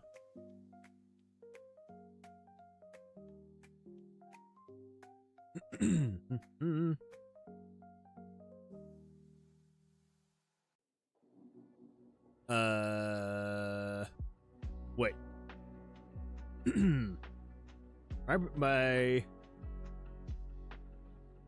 Sometimes I absolutely hate the YouTube UI. Okay. Yes, I'd be happy to share. My RPG Maker project is Isekai, and there's a playable demo. Okay, so that is definitely not. So Google is just confused. No, I did mean that. On Steam. There we go. That looks more like RPG Maker. All right, here we go. So it's yeah. So I'm assuming Isekai is what I'm guessing. Isekai is a Sokoban style game in a slippery environment, easy to learn, but probably too hard for you to master. Oh, is this one of those games where you're So you're like moving around, but you have to like aim for the stops, and then if you like basically go the wrong way, it'll just go straight off the edge. Is that what's going on here? Because I do like games like that. I am horrible at them, but I love games like that. I have always wanted to make a full-on game like this. I've made mini games kind of like this, but yeah, this looks like a lot of fun.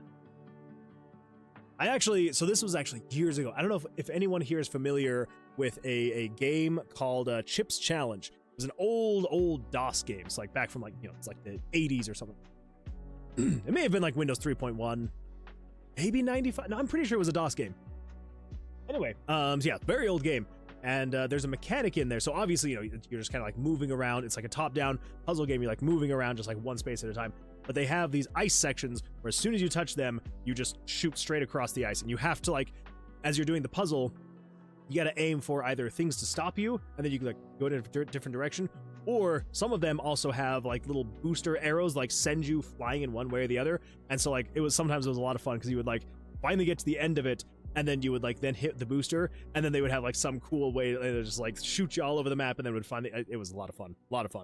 But yeah, it's I've always wanted to make a game like that, and this definitely brought that up. It also looks fantastic. Is this an asset pack that you created or purchased? Because this looks really good. I love it. I love the art style. Love the feel, the vibe. Yeah, this just looks fantastic. Definitely gonna be adding that to my wish list. And yeah, would love to see when that comes out.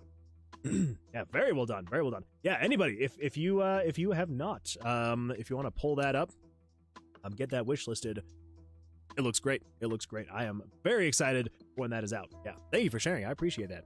Yeah, it is about positioning a lot. The demo page has a trailer, and thanks for showing this, but please carry on with your project. It is fun and educating to watch. Well, I do appreciate it. Yeah, absolutely. Yeah, and I love to highlight people's projects, things they're working on, things they're going on. So yeah, 100%. See, Isekai, I think, is what they were saying. Isekai is a type of thing anime where people are transported to another world. I stand corrected. I'm not gonna lie, I thought the exact same thing. I thought that it was also Isekai, and then I was like, no, it's not that. Definitely not that. It's like that Pokemon puzzle. Yeah, something like that as well. My inspiration was actually Undertale's Ice Slide part and Chained Echo's ball kicking. There we go. Yeah. And yeah, I love it when you can take some inspiration from little bits and pieces here and there, and you like bring them all together in your own way of doing things. Yeah, absolutely fantastic stuff. Love it.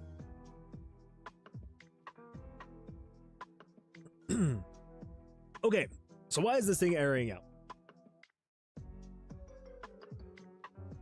Show picture.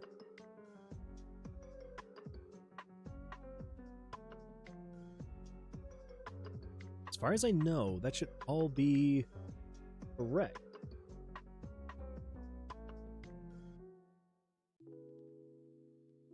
So where is it actually airing out? I want to see, does it air out here? So let's flash the screen there. Let's flash the screen here and here and here. See where it's erroring out. Depending on the amount of flashes we get, depends on how far it's going in. 1, 2. Okay.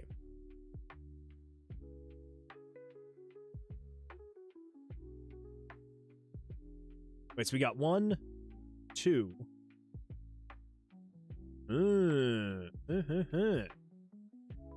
Okay, so it's an issue with setting the variables. 1192 plus 34. Game screen dot. Oh! That would be why. We're not going based off of 33 anymore. 33 is no longer the thing. We're now going based off of 100 plus 34. Okay. That makes so much more sense. Whew, I was very worried there for a second. Okay, now are you ready to see a whole bunch of cards fly in, not actually going anywhere? So let's do this. Let's come over here. Vroom, whoop. Yeah, that's not exactly what I was planning on happening.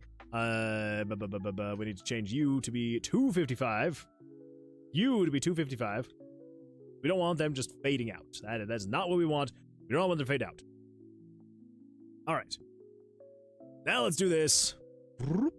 Okay, cool. That's what we've got.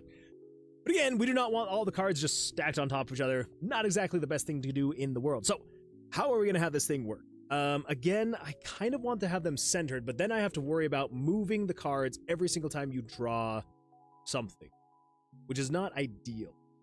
Not ideal. Anyway, let's see here. Half-Blood TX says, I'm going to be off and on. I'm at work. Totally understandable. No worries at all. I do appreciate you being here. But yeah. If you gotta step out every now and then, come back. Whatever it is, totally understandable. Totally get it. No worries. I just appreciate you being here at all. Okay. So something we could do is we could say something like move the picture, set the X position to be something like I don't know. Before you release the game, if I give you a $100 donation before then and a character model. Wait.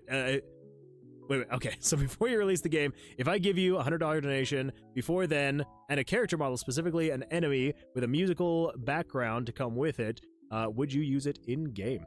As long as it wasn't too not safe for work. Absolutely 100%. Well, okay, caveat. It would need to still fit the vibe, and so I may have to go in and change the graphic of it or update the color palette or something like that. Yeah, so long as it was still pixel art in kind of the right style, And yeah, absolutely. And honestly, like if you were wanting custom music, something I'm actually kind of thinking of. So basically in the game, and I'm not sure if you've seen this actually. So in the game, there are going to be mini bosses. I'm going to call them floor guardians, most likely. And basically the general idea is they are, well, they're mini bosses. So they're like bigger, badder enemies. And so basically the idea is these floor guardians will have some kind of like special stats to them. Some ways to like, shift up the battle a little bit. And I would honestly kind of like it if the mini bosses had their own music as well. So there's a very good chance that if you wanted to, if you had your own specific enemy music, and then even if you wanted to, pick some of the modifiers as well, could absolutely be a floor guardian, a mini boss on each floor. Yeah, 100%. Let's see, Carpola says, me too, it's 8:30 a.m. in Finland, and I have some levels to design for my project. I'll keep the stream on. I do appreciate that. Thank you. Let's see, of course, no, it would completely fall into the realm category of how you've made your game. I make music as well. Oh, well, yeah, that'd be absolutely fantastic. Yeah, actually, so over on Twitch, we also have a absolutely fantastic music creator. His name is Axel Benedict. He's actually the one that made this song and a handful of the other songs that we've been listening to tonight. And yeah, but that is fantastic though. So what kind of music do you usually make though? Because I'm actually looking for we still don't have technically any music in the game, and I would absolutely love to get some kind of either like 8-bit or like 16-bit kind of like, not necessarily chiptune, like some kind of music like that in the game. That's kind of like the vibe that I'm wanting to go for the game, is like very like,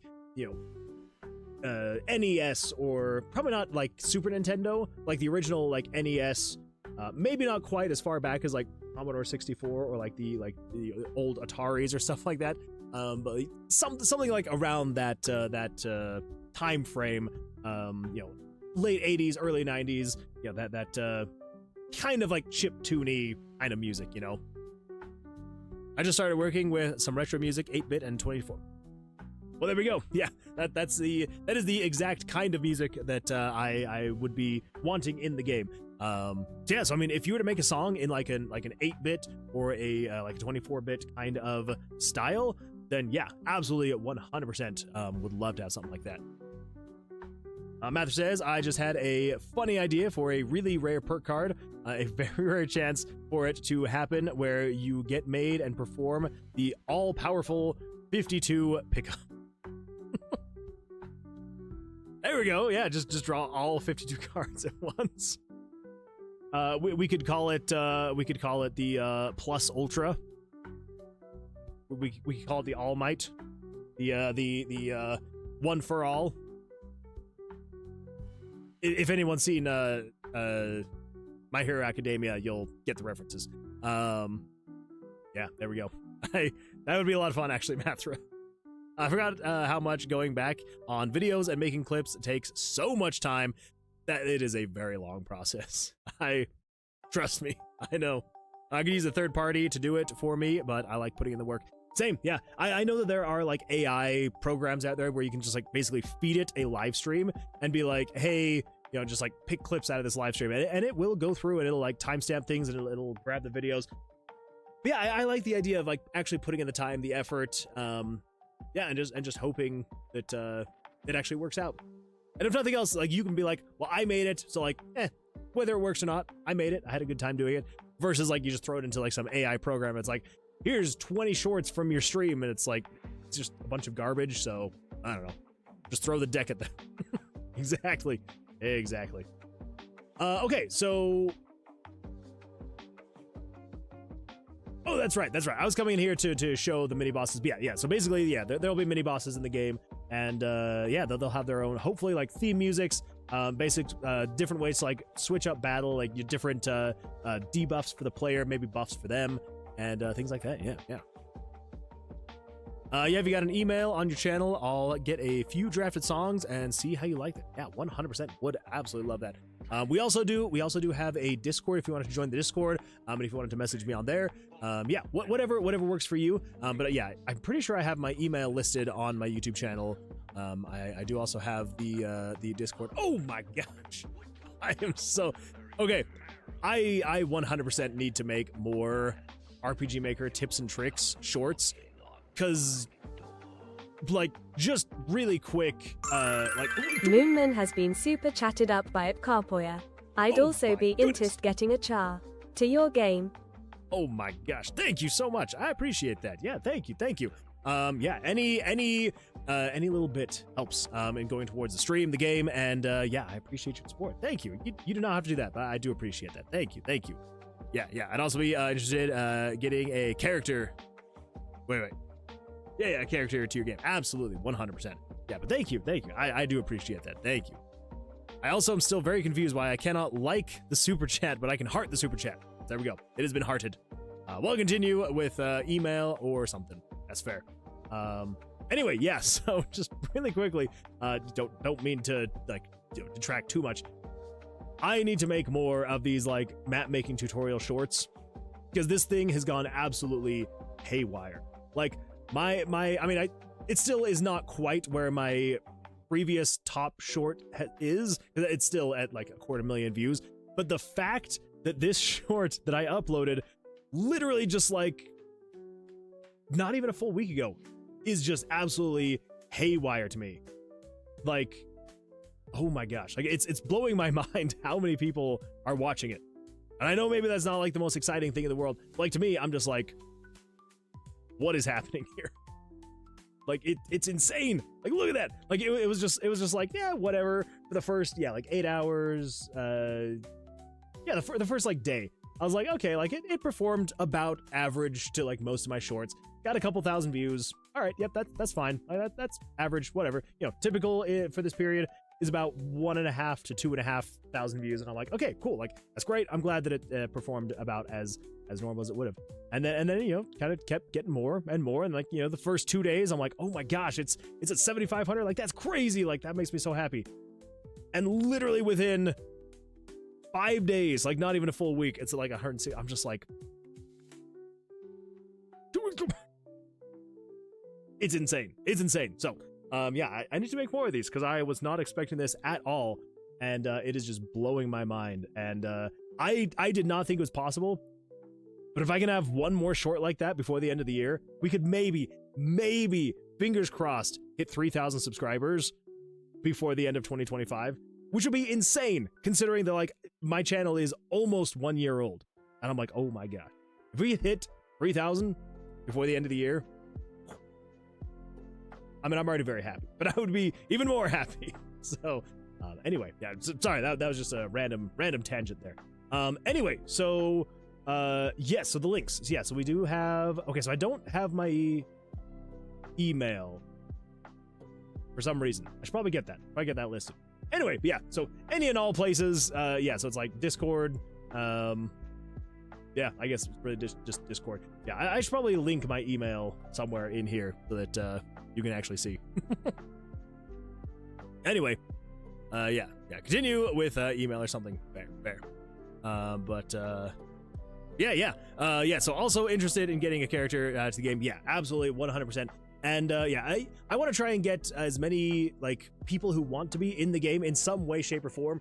Because eventually, here's the thing. So I know that like there's a lot of new people here, and so like I haven't really gone over my whole spiel yet about the game. Like there's a whole bunch of different places that people could be put into the game. Like there, you know, there's if there was like a specific monster that you wanted to either name, or like, you know, a model of monster you wanted to have. There's like mini bosses where like if you wanted to have some kind of mini boss. There are characters in the game, so like this is not going to be in the demo, but in the full game there's going to be a whole town where there are different NPCs that you can talk to, and I technically haven't named these NPCs yet. So like I could even potentially have someone, if you know, have someone be this NPC, and like I could redesign them. We could give them a name. You know, there's the different NPCs in here, but then there's also each one of these NPCs have different quest lines, and so within those quests there could also be people related to the quests in the tomb that you're then going to find. And yeah, so there's a lot of different potential options. So I'm actually kind of thinking about this, and again, like, I don't know if I'm actually going to. We'll see if I do or not. I am considering maybe doing a Kickstarter just to, like, help, like, finance things just a little bit more, and then maybe making some tiers where it's like, if you want to be a monster in the game and, like, you want to name it, you want to, you know, give, like, a rough design or, like, whatever it is, you know, there's a tier. If you want to be a part of one of the quest lines, that's a tier, kind of a thing. So, we'll see. But anyway. Can someone send a link to the Moonwood Games Discord? Didn't find it with a quick search. That is fair. So it should be, actually, if you go to the description of the video, there should be a link to it, but I can also just grab that link real quick because I've already got it up. And there you go. Yeah, should be able to get you in there. And yeah, I just want to make sure it's actually okay. All right. What? No thanks. That was weird. Okay. Yeah. There you go. Fantastic. Okay. Cool. Well, let's see. So, where were we? Let's go back over here to the perk cards. Go in here to Tomb. Oh, that's right. So we were figuring out how to actually move the picture based off of stuff. We could say, show it at 640.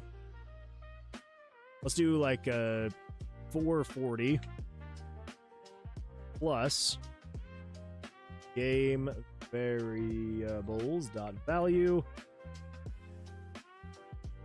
34 times, we just do like times, I don't know, 12. Crap. What would that be? 12. What if we move it like 48 pixels? That should be good. 48 pixels. Yeah. So in that case, we'd be able to then show the card. Foot's itchy. Should be able to then show the card and it would then move over. Something like that. It's kind of fun, actually. I don't like that. It's not exactly perfect. 1, 2, 3, 4, 5, 6, 7, 8, 9, 10. Maybe that's too much. How do I have it over here? Over here, we have it there to there. Okay, so that one's 48. I think I have them, one of them closer together. Yes, here. So these are 24, 28. So we do like 32 pixels. That would allow for a few more cards to show. 32.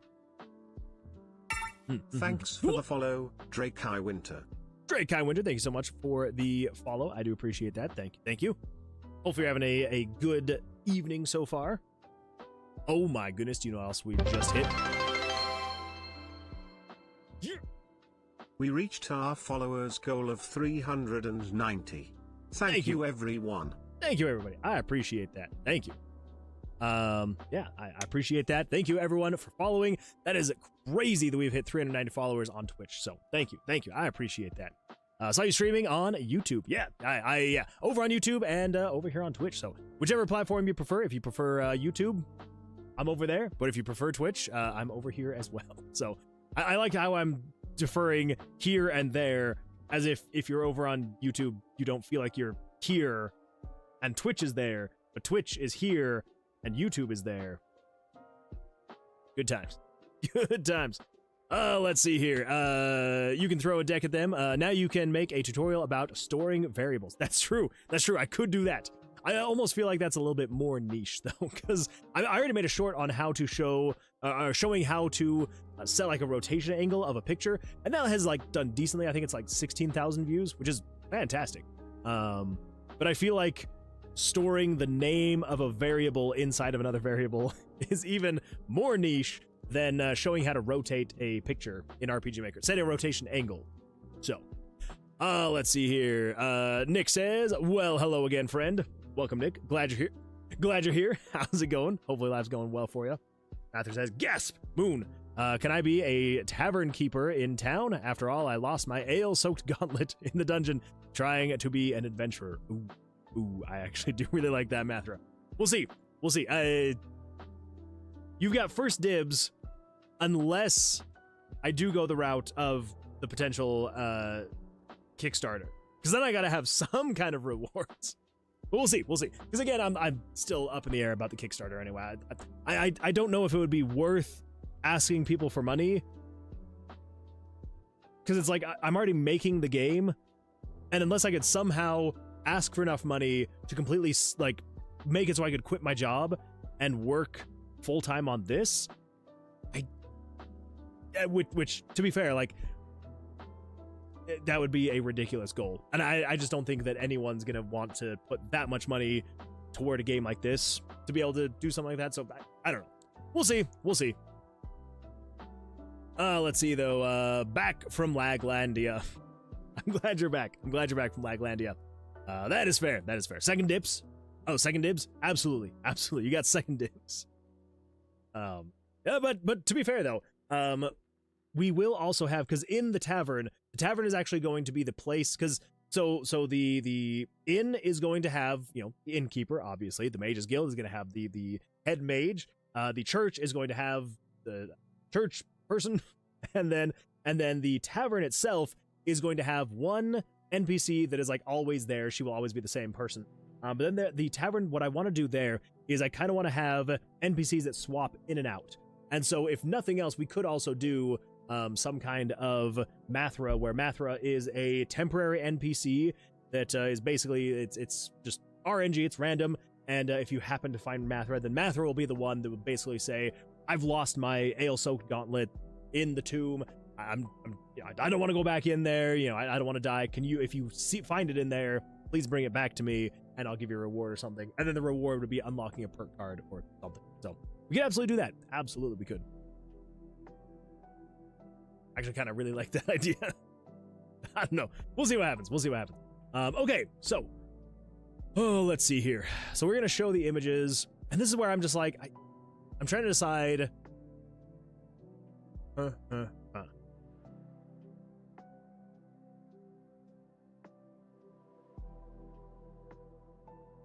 Yeah, how are we gonna do this?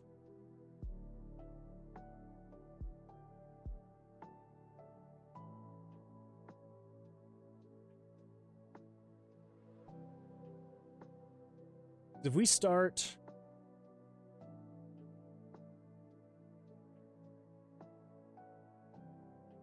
Yeah, I don't know.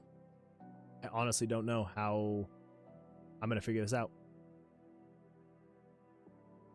If we were to start here, an X of 436, start at... That is not even going to be close.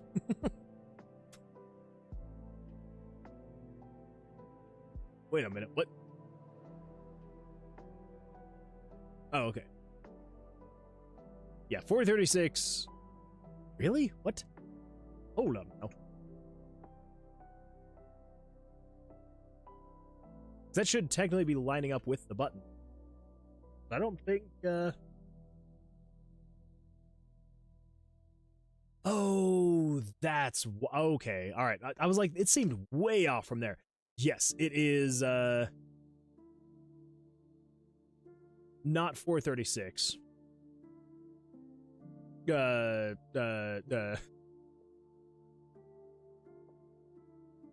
Minus... Yeah, okay, never mind. So we want to start it at 404, and then move it based off of that variable. So then if we do that, and we do a little bit of this, and then we do a little bit of this, then it should be like... That's the ticket. Okay. Let's set you to 11. Then we're going to set you to be 48. You know what? 436 plus that variable times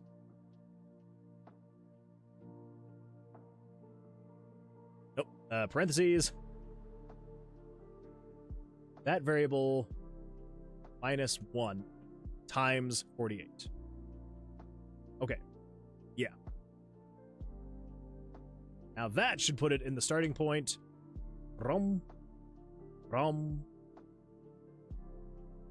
Okay, that is still not quite right, though. True. Yes, 36. I don't know. We'll figure it out. We'll figure out how we're actually going to get it to show in one way, shape, or form or the other. For now, it doesn't look too bad. Again, though, I do feel like we need to maybe, I don't know. What about like 40? What about just 40? Yeah, I think what I do want to do, I do like having the idea of it being in the center, starting from the center point, and then basically building up. It's like it would set a card here, and then I basically want it to be, as it draws, for every subsequent card it draws, it goes left, right, left, right, left, right, left, right, and like further and further down the line, right?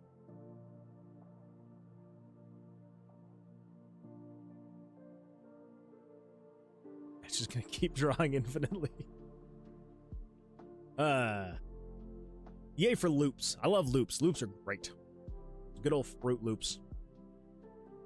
Who was it that was good at pixel art here in the community again?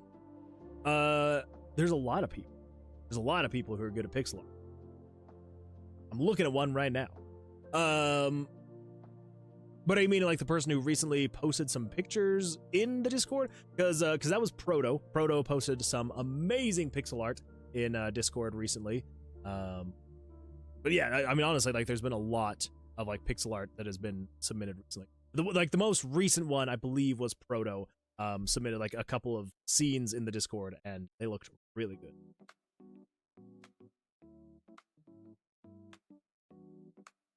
I remember someone offered me to do art. I am trying to remember who it was. Oh, gotcha. Yeah, Proto's like the only one I can think of off the top of my head. That's just because Proto was the most recent.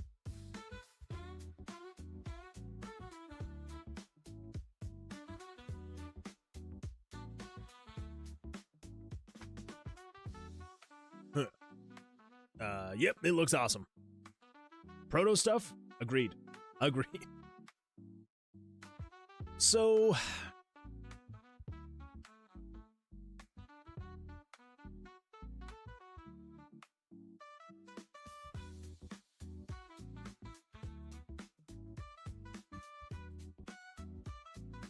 how are we gonna have this work?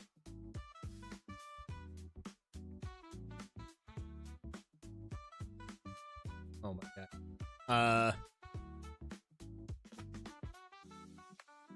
Oh my gosh, now I'm trying to remember. Was it Lax? I'm trying to remember what you said I could call you. Because I always look at your name and go, Laxshaya Sharma. Yes, Lax. Welcome, Lax. Welcome. Glad you're here. How's your day going? How's your week going so far? Hopefully it's going well for you. We are trying to rework our combat system, and it's kind of working. We're getting the makings of it much better than the previous system was. It's absolutely fantastic.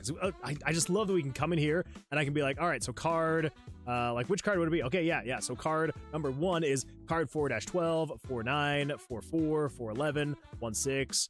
Oh, actually, this is a great time for me to check and see. Are there any duplicates? There should be no duplicates. Whenever you refresh this, we go and we have it. Okay, so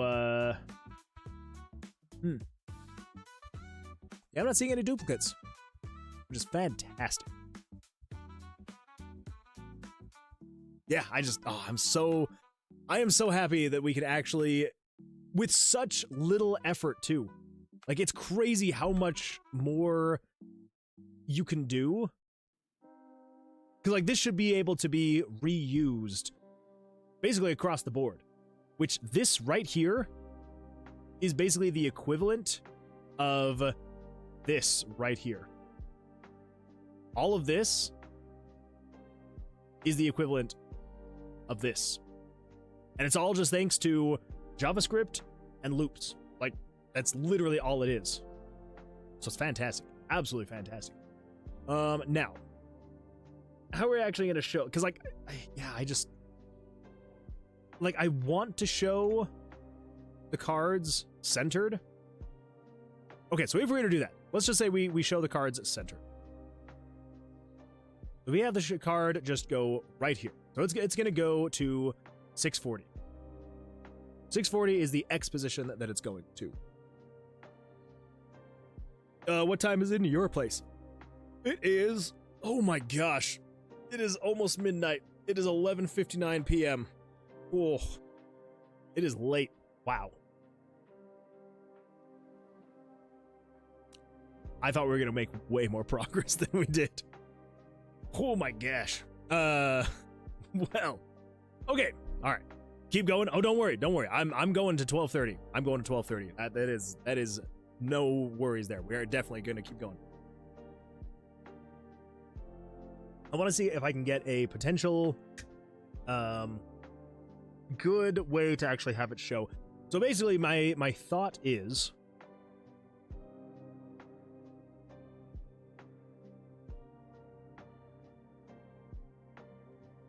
What is my thought?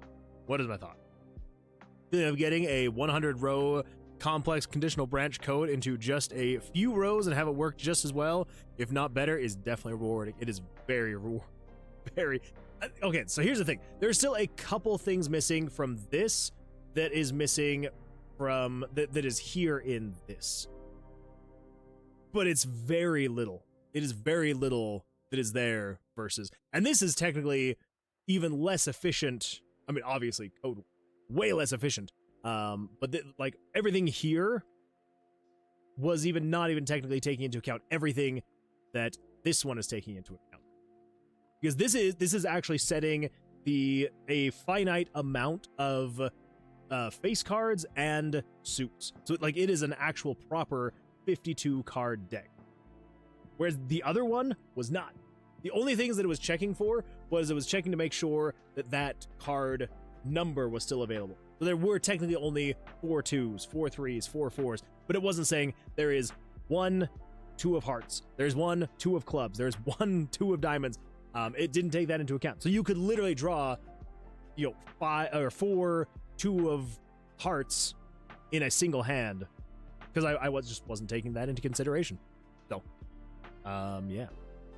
So technically, this is like even more true to form. Says, Moon Man, is your refrigerator running? I think so. I think I better go get that thing. It is leaving. It is gone. Come back, fridge. But yes, it is. It is running. Camisonic. Why do you ask? Are you wanting to chase my fridge? That's kind of creepy. Let's see. Lax says, as my place is, it's 12:30 a.m. 12:30?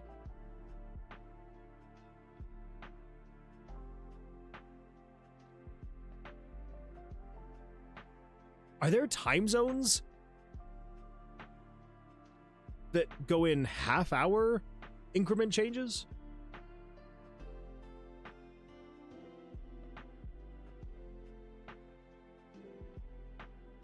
Yes. Where's 12:30? New Delhi, perhaps? That is... I had no idea. I had absolutely... You know how I've said before that sometimes if I generate a little bit of static electricity and then like the wire of my headset touches me and it like makes my headset play at like 1,000 freaking volume and then I can hear myself through my microphone. Yeah, that just happened as I was like adjusting myself in my chair, and it just all of a sudden had my music playing at like 1,000% and now I can hear myself. So that's good times. I gotta freaking stop with these cords. I need to get like a wireless headset or something. Something's gotta stop. Moon, stop showing off your superpowers, jerk. I'm sorry. It's all that static electricity I keep building up. It's not fun. But that is a good question. Are you in New Delhi? I guess that would make sense for a time like that. It is 2 a.m. here. Oh. Well, hello. It is 2 a.m. here. Whoa. actually. Oh my gosh. Look at that. Look at that. I don't know why, like that is like almost pure black, which means that, like, yeah, look at that. My arm is so white. Oh my gosh.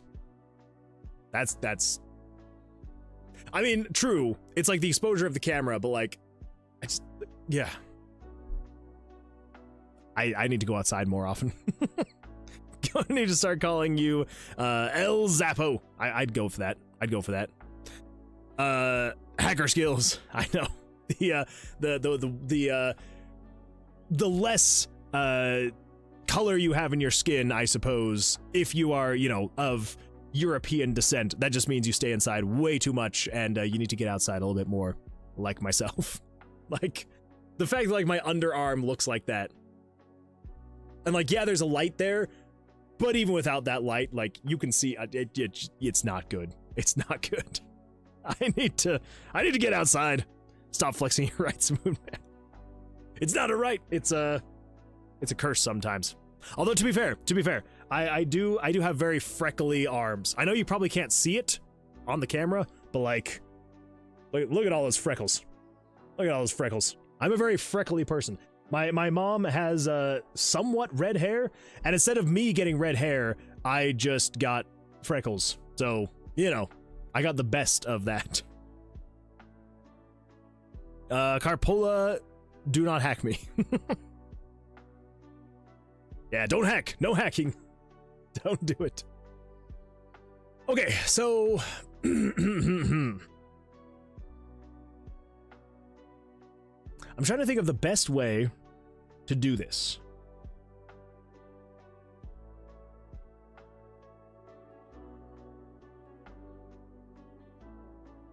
We could do this based off of...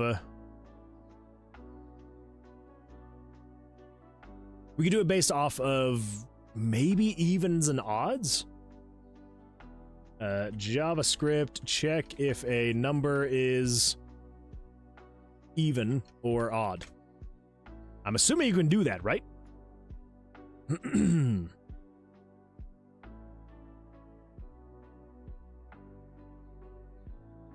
The modulo operator returns the remainder of a division. For even numbers, dividing by 2 will always result in a remainder of 0. For odd numbers, the remainder will be 1.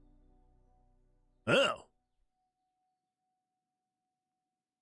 Huh. Okay, so using the bitwise and operator AND. Method leverages the binary representation of numbers. Even numbers have a 0 as their least significant bit, the rightmost bit, while odd numbers have a 1. The bitwise AND operator checks this last bit. Okay. Okay. Modulo operator, the percent sign, is generally preferred for its readability and ease of understanding, making it suitable for most applications. Bitwise and operator and this method can offer a slight performance advantage in highly optimized or low-level scenarios, as bitwise operations are often faster than arithmetic operators. However, it is less intuitive for unfamiliar with bitwise operations. Fair. Okay, so... Huh.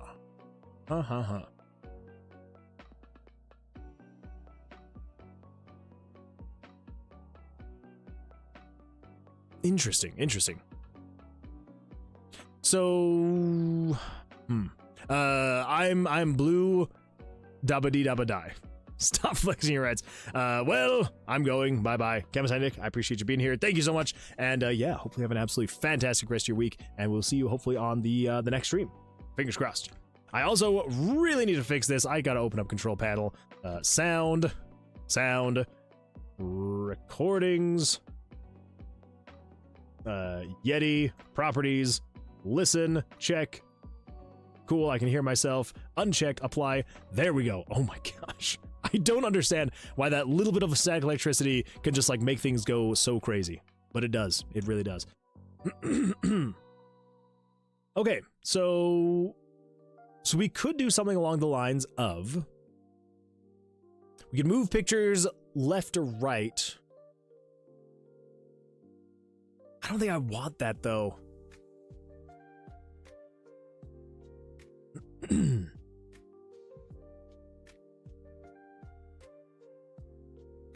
What if...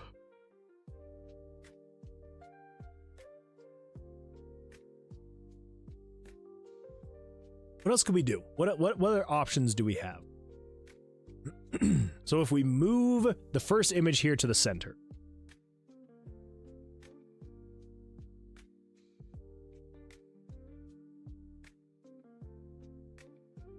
I have a suggestion. Oh, what is the suggestion?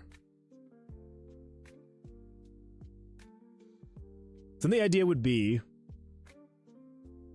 so we would show the card there in the center. And then essentially we could say, move this over 24, and then move this over 24. Are they 48 apart? Is that what I'm doing here? 40. Okay, just 40. There we go.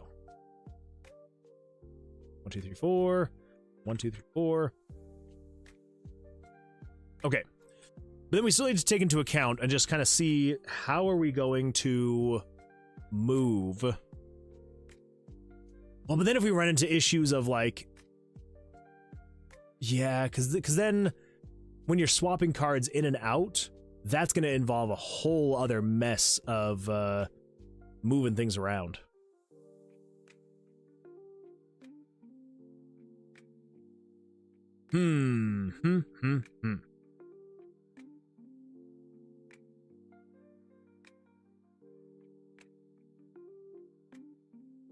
Because then when we show another card, that like changes things up again.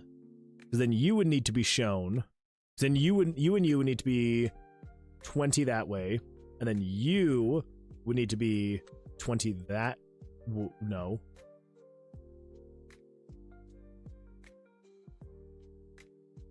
$40 that way.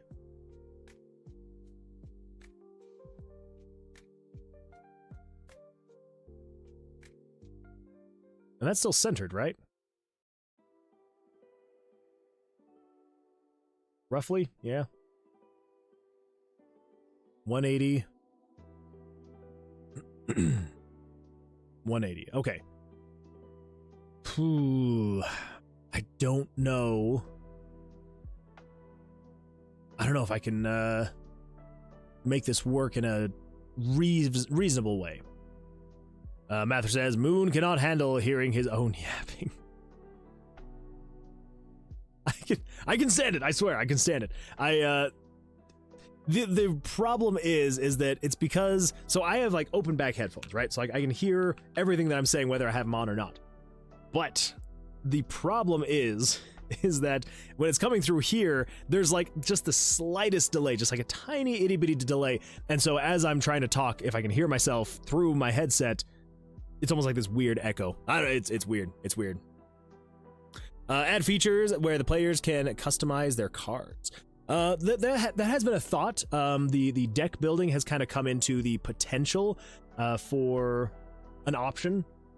I'm still not 100% sure how we're going to make that work and like have it be balanced correctly, but that has been something that I've thought about. I have thought about doing something like that. But I do like that. I do like that. So how do we move the cards? So we would show it centered.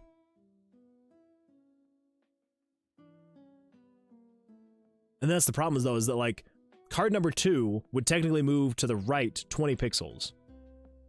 But then if you draw card number 3, it now moves to the left 20 pixels. And then if you draw card number 4, it moves another 20 pixels. And so like it just, without going through and hand coding the position of every single card, the center just doesn't seem, doable. So then, yeah, because then as soon as we get card number 4 in here, you know, there's the center. So we go 1, 2, 3, 4. So we go 1, 2, and then you guys would need to then move 1, 2. So the center is like here, there.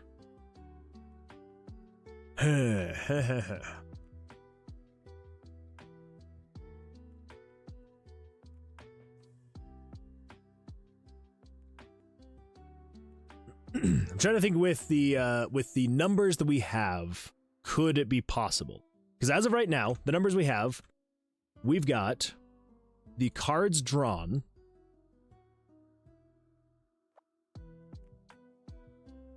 We could have the anchor point, which would be the center of the screen.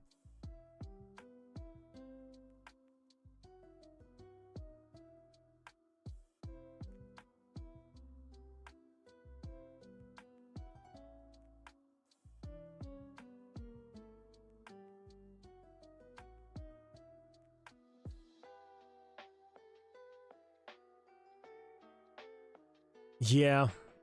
And like, you know, the other option would be we just, when it draws the cards, it just sticks them right here on the left side. That is way too far over on the left side. We just stick them here on the left side and we just call it good.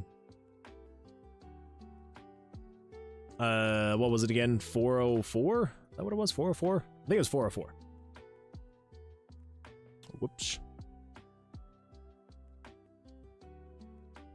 Yeah, so it just draws the cards, puts them all there. Definitely not 404.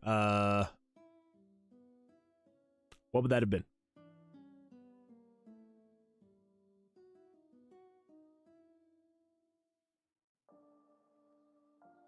$436. That's the one. Oof. 436. And now, true, like, it looks fine when you have all the cards drawn, but you're not going to have all the cards drawn, at least not in the very beginning. Okay, also, how much room do we actually have? If we're doing all 11 cards, that is 408.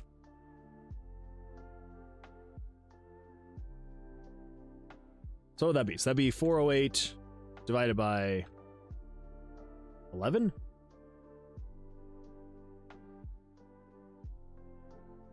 Yeah, 38 would be too much. No, 38 wouldn't be enough. 'Cause that's even less than what it was before, and even before it didn't go all the way over. Yeah. It'd be 42?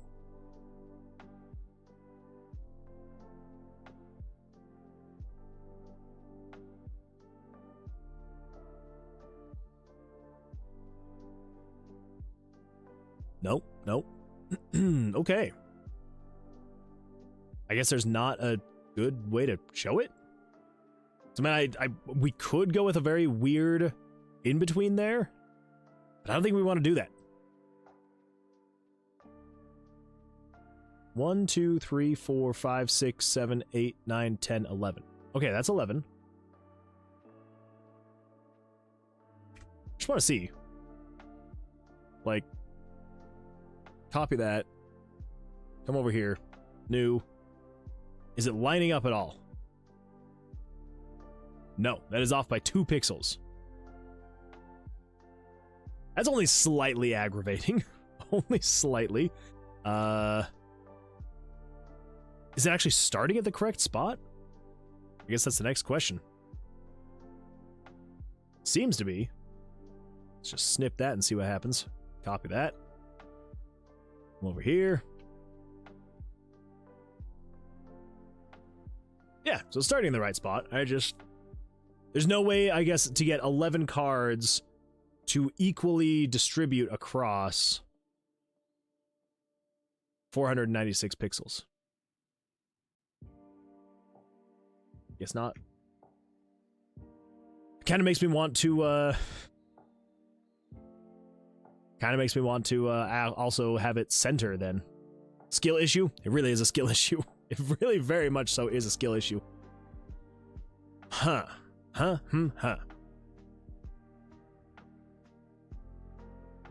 Yeah. I'm gonna look into potentially trying to get it centered.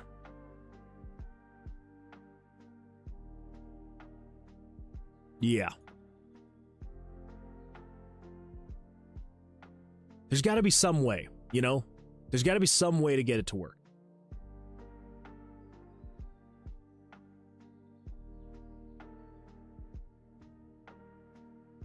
I think all we would need is we would need an if statement, an if-else statement, and we'd basically say if you're an even number. Well, no, because then it's like, I mean, I guess that would kind of work because you could just like have them split down the middle. Let's see. Lax says, bye. Have a team is waiting. No worries at all. I appreciate you being here. Thank you so much. I hope you have an absolutely fantastic rest of your day. And yeah, we'll see you in a future stream. So yeah, thank you. But yeah, so I don't think there's really ever a time where you would have a single card out. You're always gonna have at least two. So if we say 640. Let's see, Somber Lame says, hi everyone, welcome, glad you're here. How is your evening or day, morning, wherever you may be in this world? How's it going for you? So we want to show based off of the center point, 640.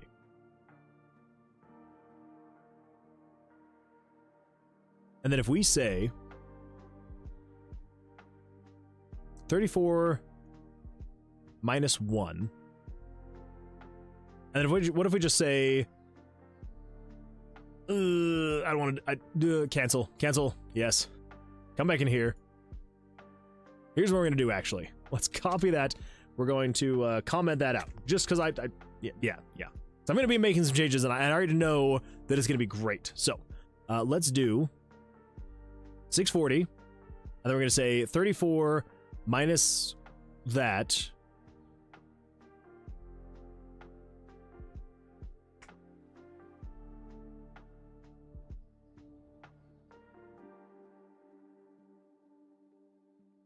So we would say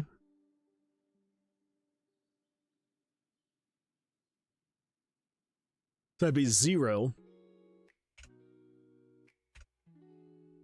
and then minus 20 times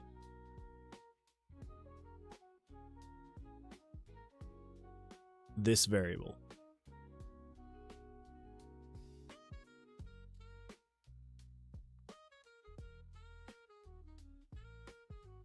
Yeah, I think.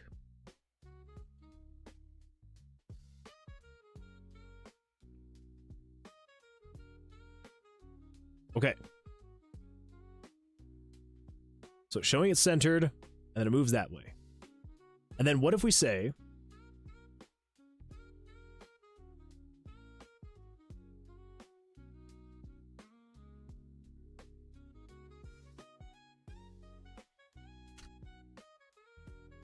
they need to say if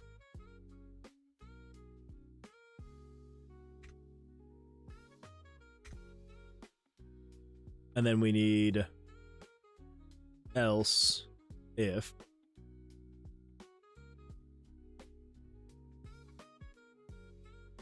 Actually, probably just do else.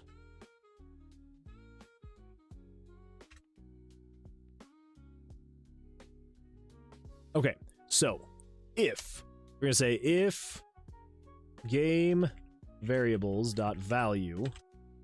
So if the card you are drawing, so 34. So 34 is equal to. Okay, so then JavaScript, check if a number is even or odd. Let's see. Oh my god. Somebody lame says, I just woke up. It's 8 a.m. here. Oof. Wow. That is well, I'm glad that you would come here right at the very beginning of your morning. I appreciate that. So hopefully you had an absolutely fantastic evening then. I guess should be the sentiment that I am sending your way. So yeah. I do appreciate it. Thank you. Okay.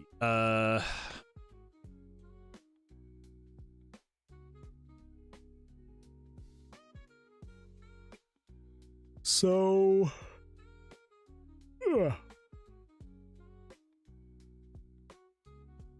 what if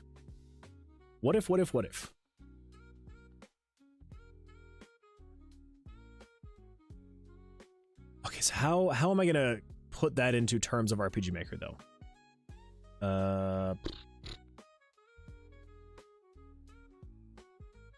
Let's see.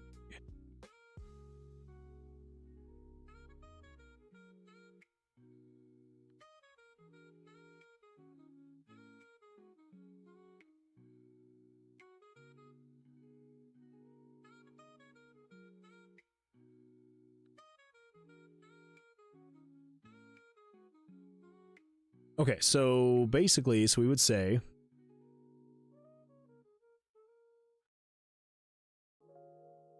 okay, so wait. So the modular operator returns the remainder of a division. Okay, yeah. So if a number is even, dividing it by 2 will leave a remainder of 0.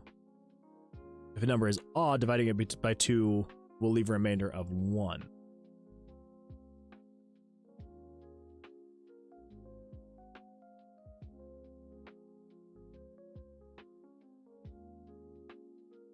Wait.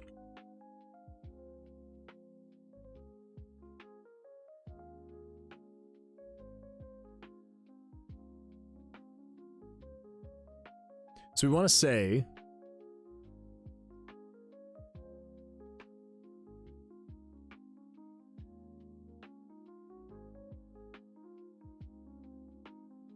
nope, that's not.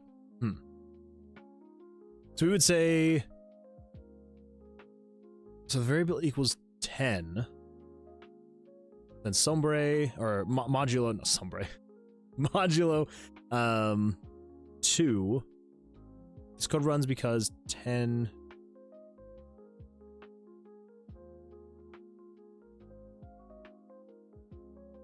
Okay, so we would say game variables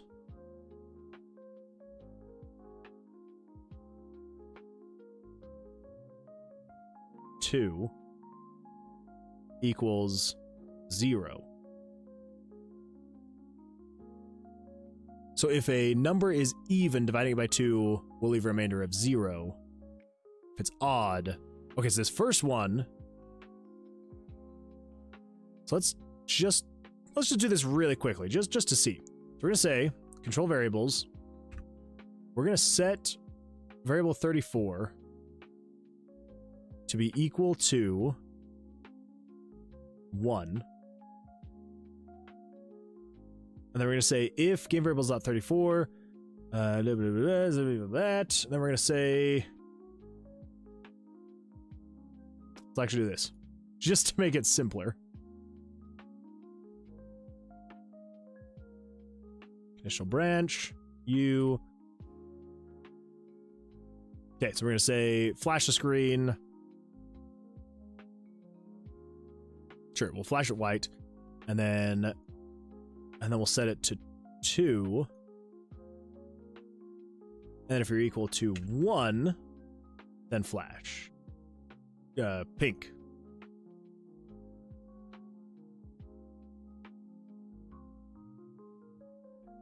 Okay, so let's see what happens. So the first one should be odd, which means it should flash white.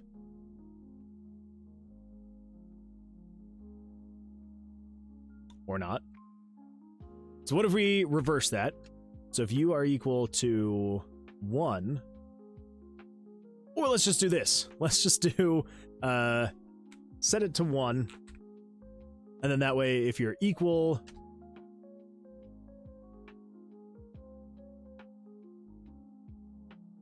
I don't know if this is necessarily needed, but maybe.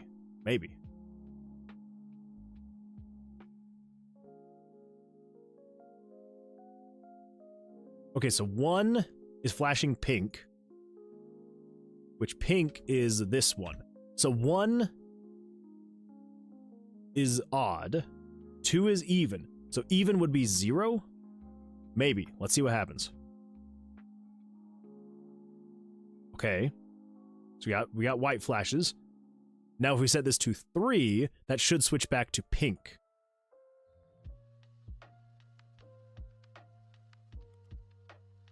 Oh, okay, all right, okay. I'm picking up what you're putting down. So So 0 is even. And then 1 is odd. I guess that makes sense. Because 0 is an even number and 1 is an odd number. So let's just grab these just so we have them. So that should mean what we can do is in here, in this if statement,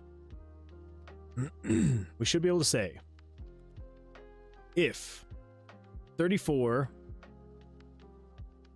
2 is equal to 0, that means that it is an odd number, or an even number, which we want to say odd first. So we're going to say, if you are odd, that means we want to show the card at 640, what's that? Minus 20, that. Okay. And then else, we want to say, copy that. So instead of saying minus 20, that we're going to say plus 20 times 34.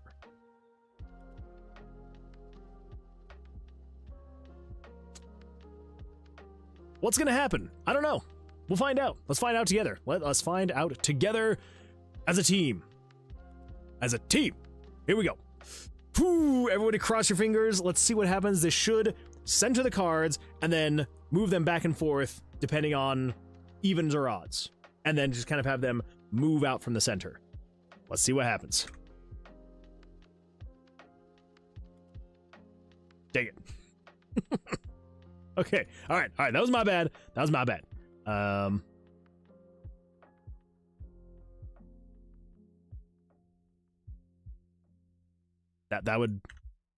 do it. Let's get rid of those. And here at the end, then we have that. Okay, yes, that would be a problem. Okay, now we should be good. Everyone, cross your fingers. As a team, let's see what happens.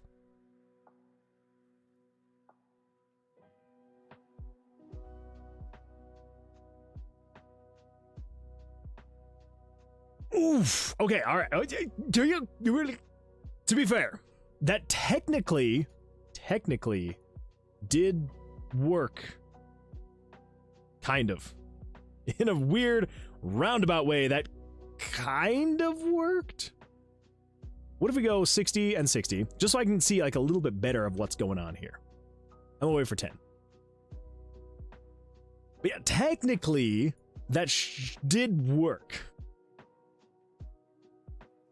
It just doesn't look good. You know? You know what I'm saying?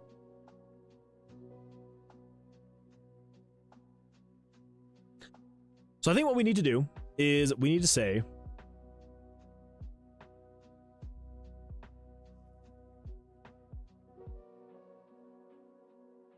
and this is just a very much so a band-aid to the situation, just to see what it would look like if this were to be the case. So if we say cards drawn is going to be equal to 11,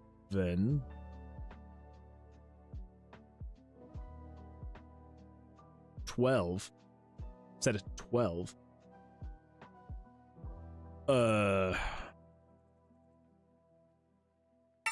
Thanks for the follow, Hexed Under Moon. Hexed Under Moon, thank you so much for the follow. I love your name. Absolutely fantastic stuff. I do appreciate the follow. Thank you. Okay, so then we're going to say subtract 1. And then if cards drawn is less than or equal to 0. I don't know if that's actually going to change anything. This might do the exact same thing. Yeah, that's the exact same thing. So the high cards are on the sides, and then it like goes, yeah, okay. So I want it to go like this, where the top card is in the center, and it goes like that, versus starting here and then going up. On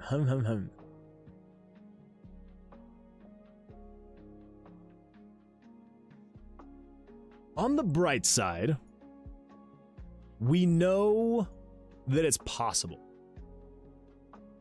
we now know that we can do like an every other one type thing, right? Like that's totally possible. We have it technically working.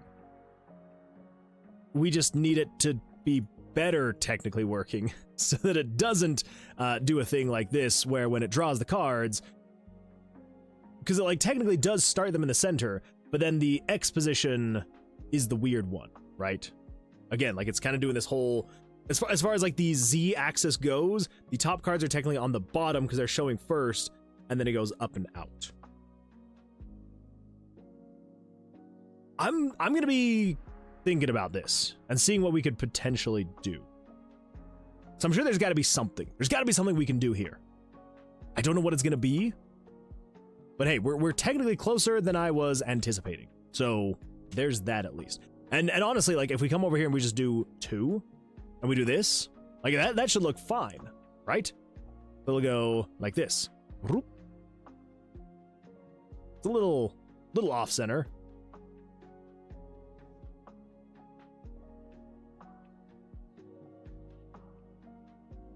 Is that technically what we want to do? So, I mean, like it is drawing the cards. Like that's that is a thing. Yeah, I don't know.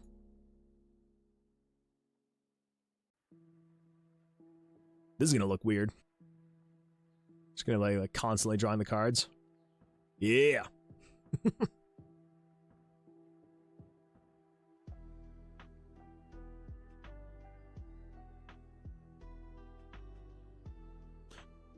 So I guess technically, if you can draw up to... No, that's still not exactly what we want. So we do want card number king to show in the center, and then we go 1, 2, 20. And then the queen, kind of same thing, center, 1, 2. Which I thought was what we should be doing. We're saying, show the picture, and then move it to 640 plus 34 minus 1. So that would be whatever the card number. So it'd be like 1 minus.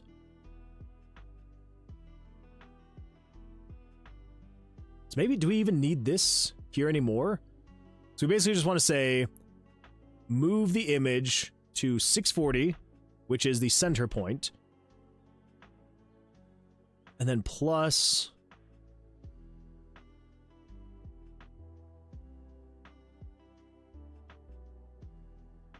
I don't think we even technically need this. So I think this would just be minus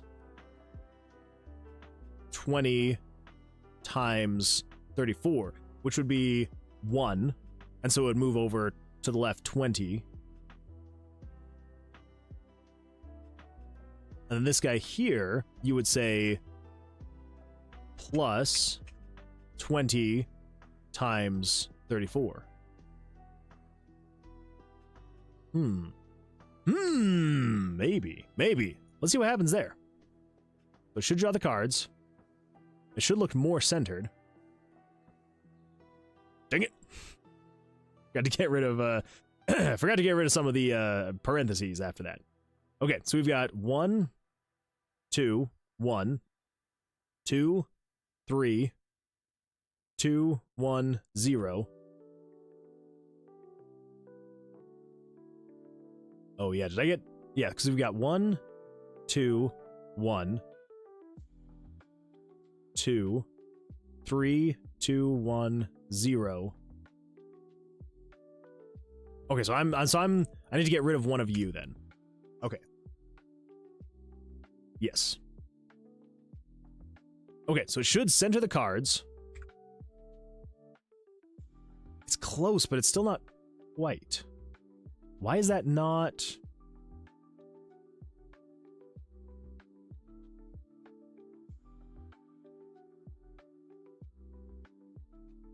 So we want to say... Okay, let's check this really quick. Let's turn those off. So we want to say game screen dot picture 101 dot underscore x. The x is equal to 620.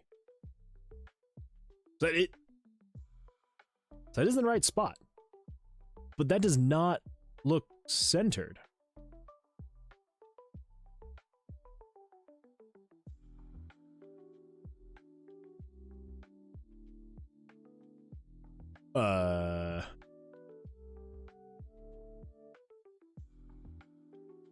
So let's check 102.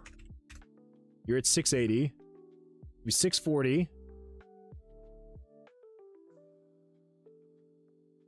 Oh, wait. So you'd be 640. Oh, I think that's the problem. I don't know how I'm going to fix that. So yeah, it would be 640 is the center point. And then 620, which is image 101. Yeah, so 640 down to 620. And then the evens should be 640 plus another 20. But it's doing plus 40. All right. That's good to know. Good to know. Let's see. Hex Undermoon says, have been following your devlogs on YouTube. Love to see people push RPG Maker like this. Well, I appreciate that. Thank you for watching. I'm glad that you're enjoying seeing what's going on. And yeah, it is a lot of fun. I enjoy kind of pushing the limits of RPG Maker and trying to do weird, crazy things. It is a good time. So yeah, but I appreciate that. Thank you. Thank you. Okay. So this needs to be 660, not 680. But that means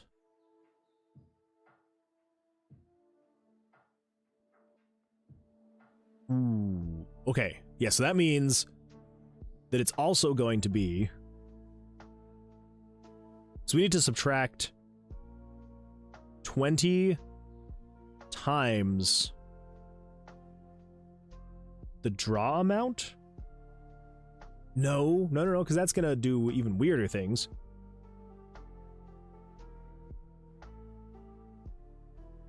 Yeah, I will have to figure this one out. This is very bizarre. I'm not quite sure what I'm going to do here. We may even just go back to the drawing board and just say, hey, you know what? Just put all the cards left to right or something. Maybe. We'll see. So yeah, as of right now, having the whole centered, I love having them centered, but this is just not, it's not working, you know? And yeah, so trying to figure out exactly what we're gonna do here. We'll figure it out. We'll figure it out. But it is late. My brain is not able to comprehend and wrap its, well, brain around anything right now. So I'll take a look at this probably just sometime over the weekend, and I'll just see what I can get figured out, hopefully before Sunday, so we can not be stuck on this road block on Sunday, so we can get into the actual, you know, you being able to click hit and it actually does things and stuff, and yeah. Should be a good time. But anyway, yeah, so I do appreciate everyone being here, though. It's been an absolute blast. It's been great being able to work on all this and try to get more stuff taken care of. So very excited to see where we're able to take the new combat system, where, you know, everything can hopefully work out and fit in better and well. So we'll see. But yeah, if you're over here on Twitch, if you're over here on YouTube, either way, I appreciate you being here, for hanging out, for chatting. You know, absolutely do appreciate that. If it's your first time here, would absolutely love a follow, a subscribe, a like, whatever it may be, whichever platform you're on, but totally understandable if you'd rather not. No worries at all. So, all right, well, I'm gonna go get some sleep. It is very late, and I will see you all on the Sunday stream. So in a few days, I hope you all have an absolutely fantastic rest of your weeks, and yeah, we'll see you then on Sunday, and until then, good luck, take care, and yeah, we'll see you then. Goodbye.